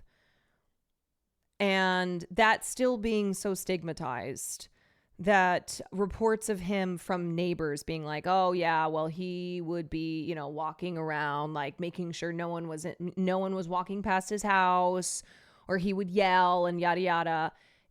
That is a way to discredit him and to shift blame to him, who is the victim in this situation. Home that's been knocked down. People get in my house all the time. I turned everything off. But you know what? Who am I to say anything else? This neighbor again pulled an AK-47 on me. And the police said there was no witness. You can look at it. It's documented. My witness was standing right there. He was standing we're in my truck together when he pulled the gun and pulled the trigger, and no one does anything. Do you come and go from your house, or you're always? I'm always here. We went to a hotel because it was so cold. For the last couple of nights, I wanted to come home and take care of my dogs. You know, we come every day. We feed the dogs. We leave. We feed the dogs. But mistakes happen, man, and it's my fault for I guess leaving something on. Where was the fire? Where were you trying to keep warm at? No, I kept warm in this far left room. You know, and we turned everything off. We went to Guerreros to have some breakfast at 12 o'clock. This makes me seethe because so many natives live in conditions physically and mentally that settlers sneer at, but they're because of colonialism. Yes. And it's like, it's why a lot of parallels are drawn, even though there are differences, of course, but between the settler colonizing of now what is the United States of America and the settler colonizing of Palestine. And those same attitudes towards Palestinians who prior to 10/7 in a place like Gaza were living in really difficult conditions because they were living in a fucking cage. And a lot of Palestinians in Gaza lived in poverty, that they were not able to form any type of robust economy because of Israeli control. And there is this like, but this is what we do, right? We cast out, we come in, a group comes in and casts the people out on the land that they're living in, and they're forced into poverty conditions. And then because they are poor in our society, they continue to remain on the margins. Like, we do not give a fuck about poor people. In fact, we look at poor people as a product of their own making, that if you are poor, it is because it is a personal failure and therefore you should be looked down upon. That is the attitude that we still have. And it's deeply unfair and gross. And it's why, like, give us your poor, you're tired and hungry being on the Statue of Liberty. That is not how things are in this country. And it really does come down to this belief that that being poor is a result of personal failures. And that is because we have a hyper individualistic mentality that we are taught. And it's this idea that you pull yourself up and that anybody can become somebody, but you just have to, you got to work hard. This belief that we still live in a meritocracy. So those at the top are there because they deserve to be there, because they are better than those who are below them, rather than examining the structures, the privileges that allowed them to be, to be of a higher class. I think of Canada and all the homeless Indigenous people I see and how people still blame them for their situation, don't think about the legacies of colonization creating this issue. Right. It's like acting as if slavery was this one period in time, and after slavery ended, then Black people like did not feel the chains of slavery still today. It's like looking at rates of poverty within Black communities and going, well, that's because Black people are they're lazy. It's because of these stereotypes that have persisted for a long time. And this thinking that, oh, sure, slavery happened, but that ended a long time ago. And so that's not an excuse anymore. As if these structures that allowed the existence of slavery were totally toppled rather than transformed into something else. We know that the prison system in the United States was a just new form of slavery, a way to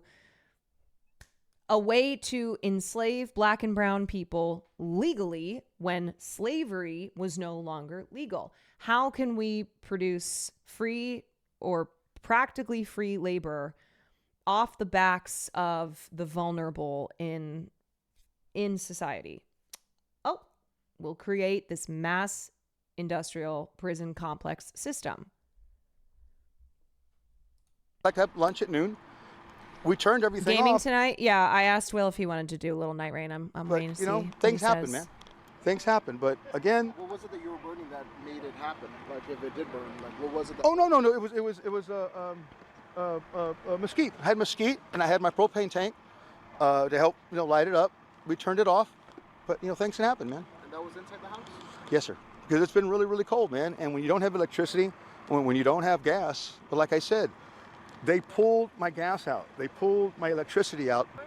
Yes, I was paying for it. What happened was they pulled, the wire got pulled with a high wind, which pulled my loophole down.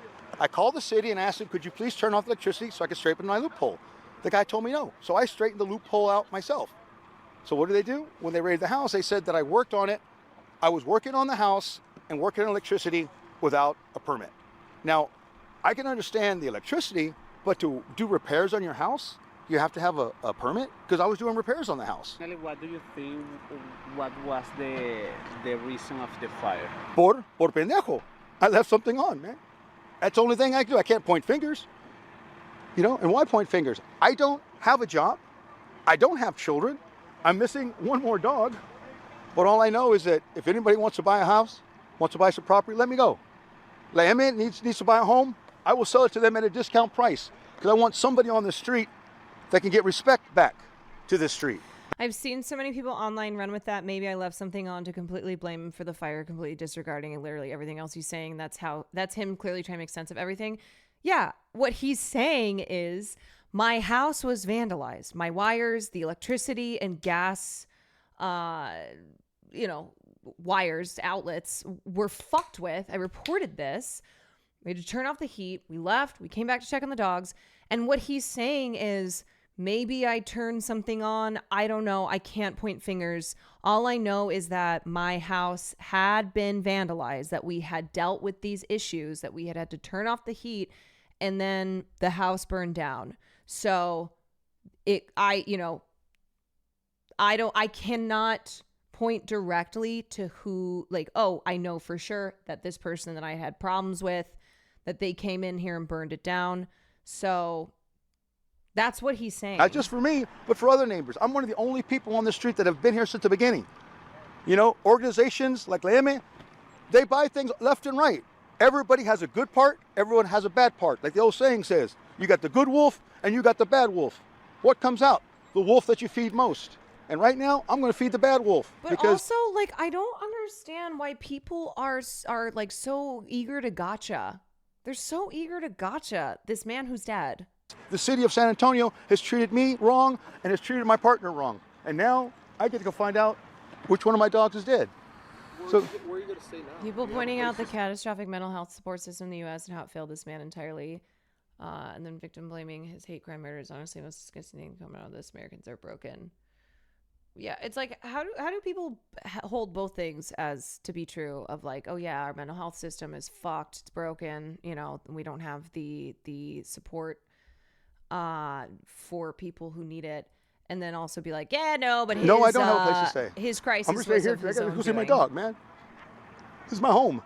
I've already had neighbors tell me to leave. They're gonna burn my house down, call me a fag, all these different things.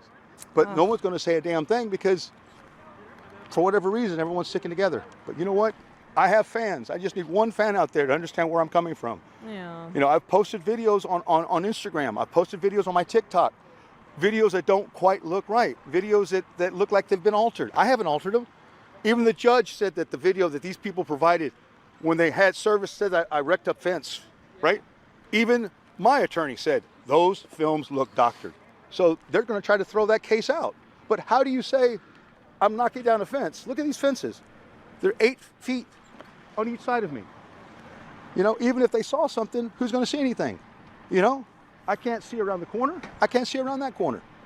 But for far as I know, I didn't know you could put an 8-foot fence. But thank you guys very much. Whose car is that? Is that your car? Yeah, that's my Impala. That was my 95 Impala Super Sport. Yeah, man. Things happen, brother. No, it's not gone now. It's still there. All right, guys. Thank you very much. Oh, God. The January fire at Joss's home is still being reviewed by arson investigators, McManus said. Spectrum News, that was from today.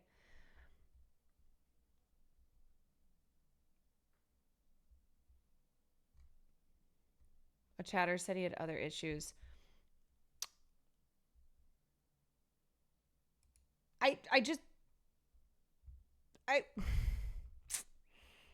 Oh God, I feel like a broken record, but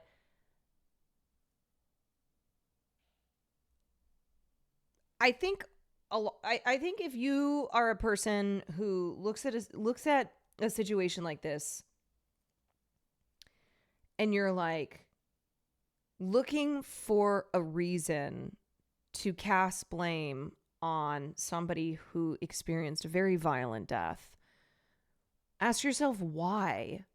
Like, why is it that rather than accept that he had been harassed, that his home had been vandalized, that he was murdered by one of the neighbors that he had problems with, which that happened, why is it that you are searching for any reason to almost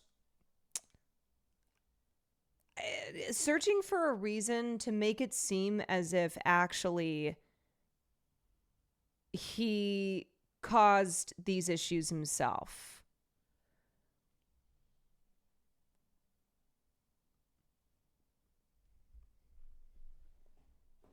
You know, where it's like if Jonathan Joss experiencing a mental health crisis,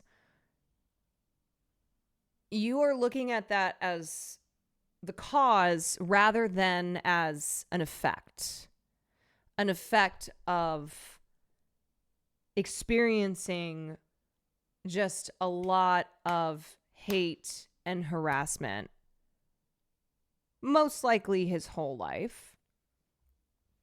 You know, we're not just talking about the last couple years, as his husband had referred to in his statement, but it still is this tendency to like want to find any way to justify what happened to him. And I don't know if people like really, some people do, like the fuck ass quartering, want to justify it, but I don't know if others recognize that that's what it is, you know? But that is what it is. And that's why I think it takes some self-reflection, and you have to understand that that's what you're doing here. Like that's your instinct. Your instinct is to be like, well, what did this guy do that was bad? Sean, thank you for the 20 months. Ty Guy, thank you for the gifted sub.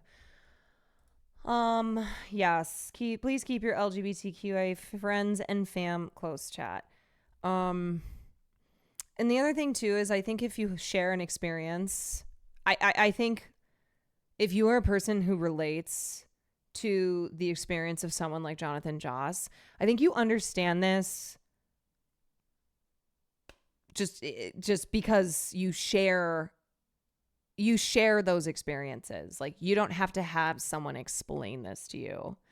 I mean, God, there have been so many times that like I have felt pushed to the brink of violence because of the trauma that I have experienced in my life, where I just want to snap, where I'm like, I'm struggling here. And that's, you know, I am not a gay Indigenous man. So my experiences, I can emphasize because of the marginalization that I have experienced in this country, although it is a different kind of marginalization. But anyway, I think if you don't have empathy because you have not been shaped by similar experiences in your own life, please keep your LGBTQIA+. Then that's something that you have to find for yourself. It's going to be a little bit more work, you know? people do the same shit with Palestinians all the time, man. The perfect victim myth is applied to Palestinians all the time. But they voted for Hamas. Doesn't matter if they did or didn't, right? But they voted for Hamas, but this, but that, but whatever. There is so much victim blaming that is done towards the people who are being genocided, because that is how things go. Because the people who are responsible for the violence want you to believe that the people that they are being violent towards deserve it. So that way they can keep doing it. You know? That's what they rely on. It's like, I need you to believe that this person deserves what happened to them so that me, the perpetrator, or as you know, aligning myself with the perpetrator, don't have to take any accountability. I do not have to. I am not responsible for the violence that I am committing.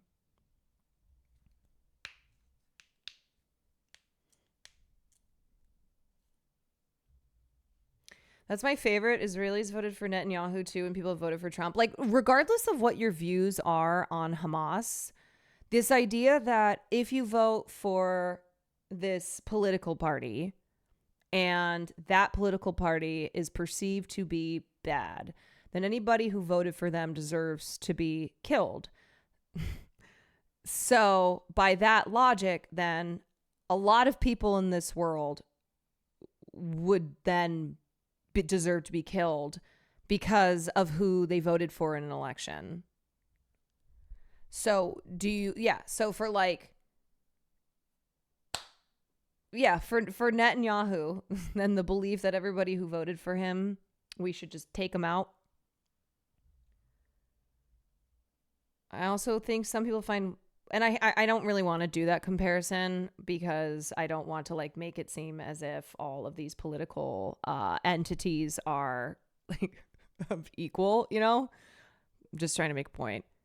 I also think some people find ways to blame the victim as a way to make themselves feel assured, well, I didn't do X, Y, Z, so that can't happen to me.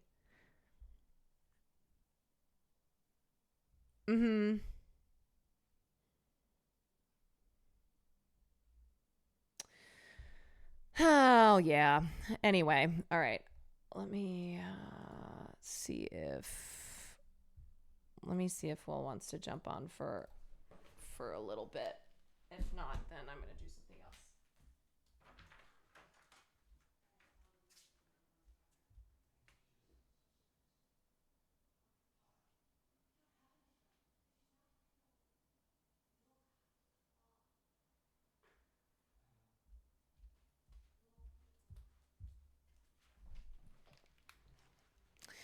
Actually, you know what? I didn't realize it's 11 o'clock. Oof. Ooh. It's already 11 o'clock. I've been streaming for 5 hours. I thought it was 8 o'clock. Damn. You know what? I think I might... I did quite a bit of gaming the last 2 nights. I think I might end it there because I want to do a morning stream. So I'm sorry, you guys. But Saturday is going to be big time gaming. Saturday, I'm planning heavy gaming stream. Because Sunday I have to go to something that I am not saying what I'm going to. I'm going to church. So Saturday, I'm going to do some hardcore gaming. I know. I have, I don't know, film night.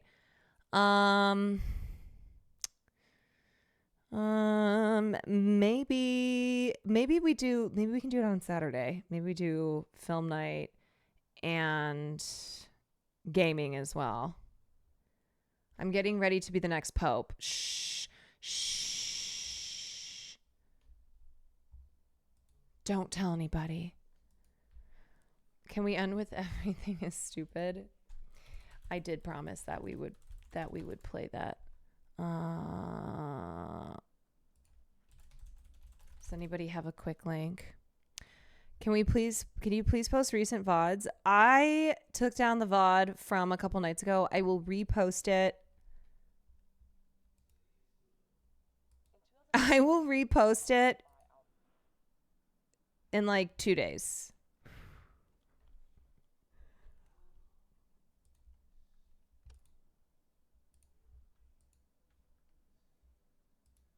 Okay. Okay, where is the... Wait, does anybody have the everything is... We can bounce out with that. Let's see. There we go. SpaceX offered to buy out Here all we of the go. residents, saying that with new FAA safety regulations, it wasn't safe for people to stay in the village. This letter that SpaceX A blammo sent banger. out is more of a bully attack, a hostile In honor of takeover. Elon But at the Musk. same time, SpaceX was moving their employees into town and expanding. Soon there were Airstream trailers lining the block, and a new name for the street that was once called Weem Street. Meme Street. Everything is so stupid. I am meme. Everything is so stupid. Everything is stupid. Everything is so stupid. So stupid. So stupid. Everything is so stupid. Everything is stupid.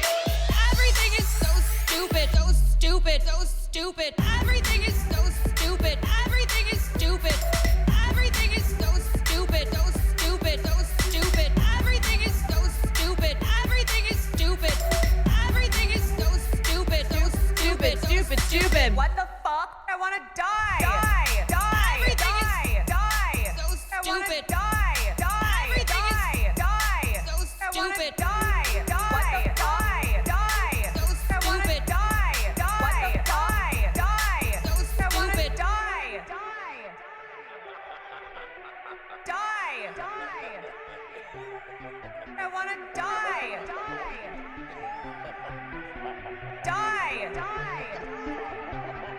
I wanna die. Everything is so stupid. Everything is stupid. I wanna die. Everything is so stupid. So stupid. So stupid. Everything is so stupid. Everything is stupid. I wanna die. Everything is so stupid. So stupid. So stupid. Everything is so stupid. Everything is stupid. I wanna die. Everything is so stupid. So stupid. So stupid. Stupid. Oh yeah, baby. It is, but we're here to we're all here to get through it. You know?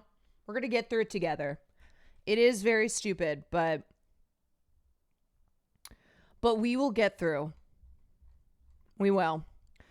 Okay, so I will see you guys. Can I suggest a raid for Pixel Smixel? Sure. I don't have anybody that I planned on raiding, so. God.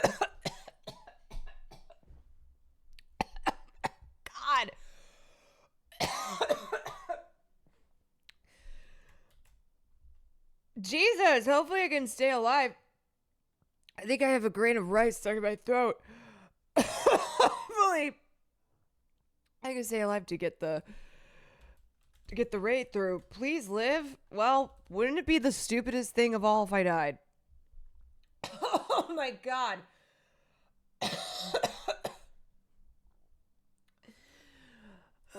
Oh, Jesus. All right. Okay.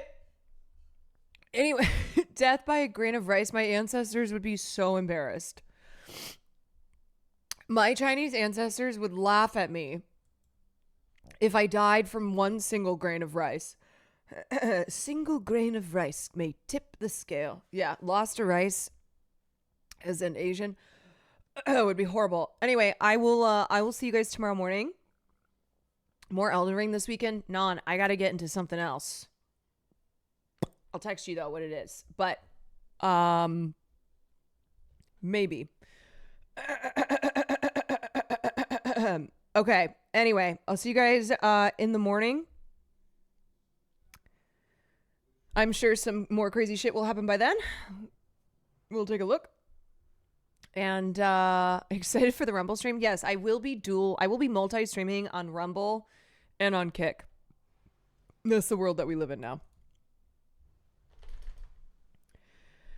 maybe that rice should take me out if that's the case. All right, y'all. Good night. Have a good rest of your night. Bye.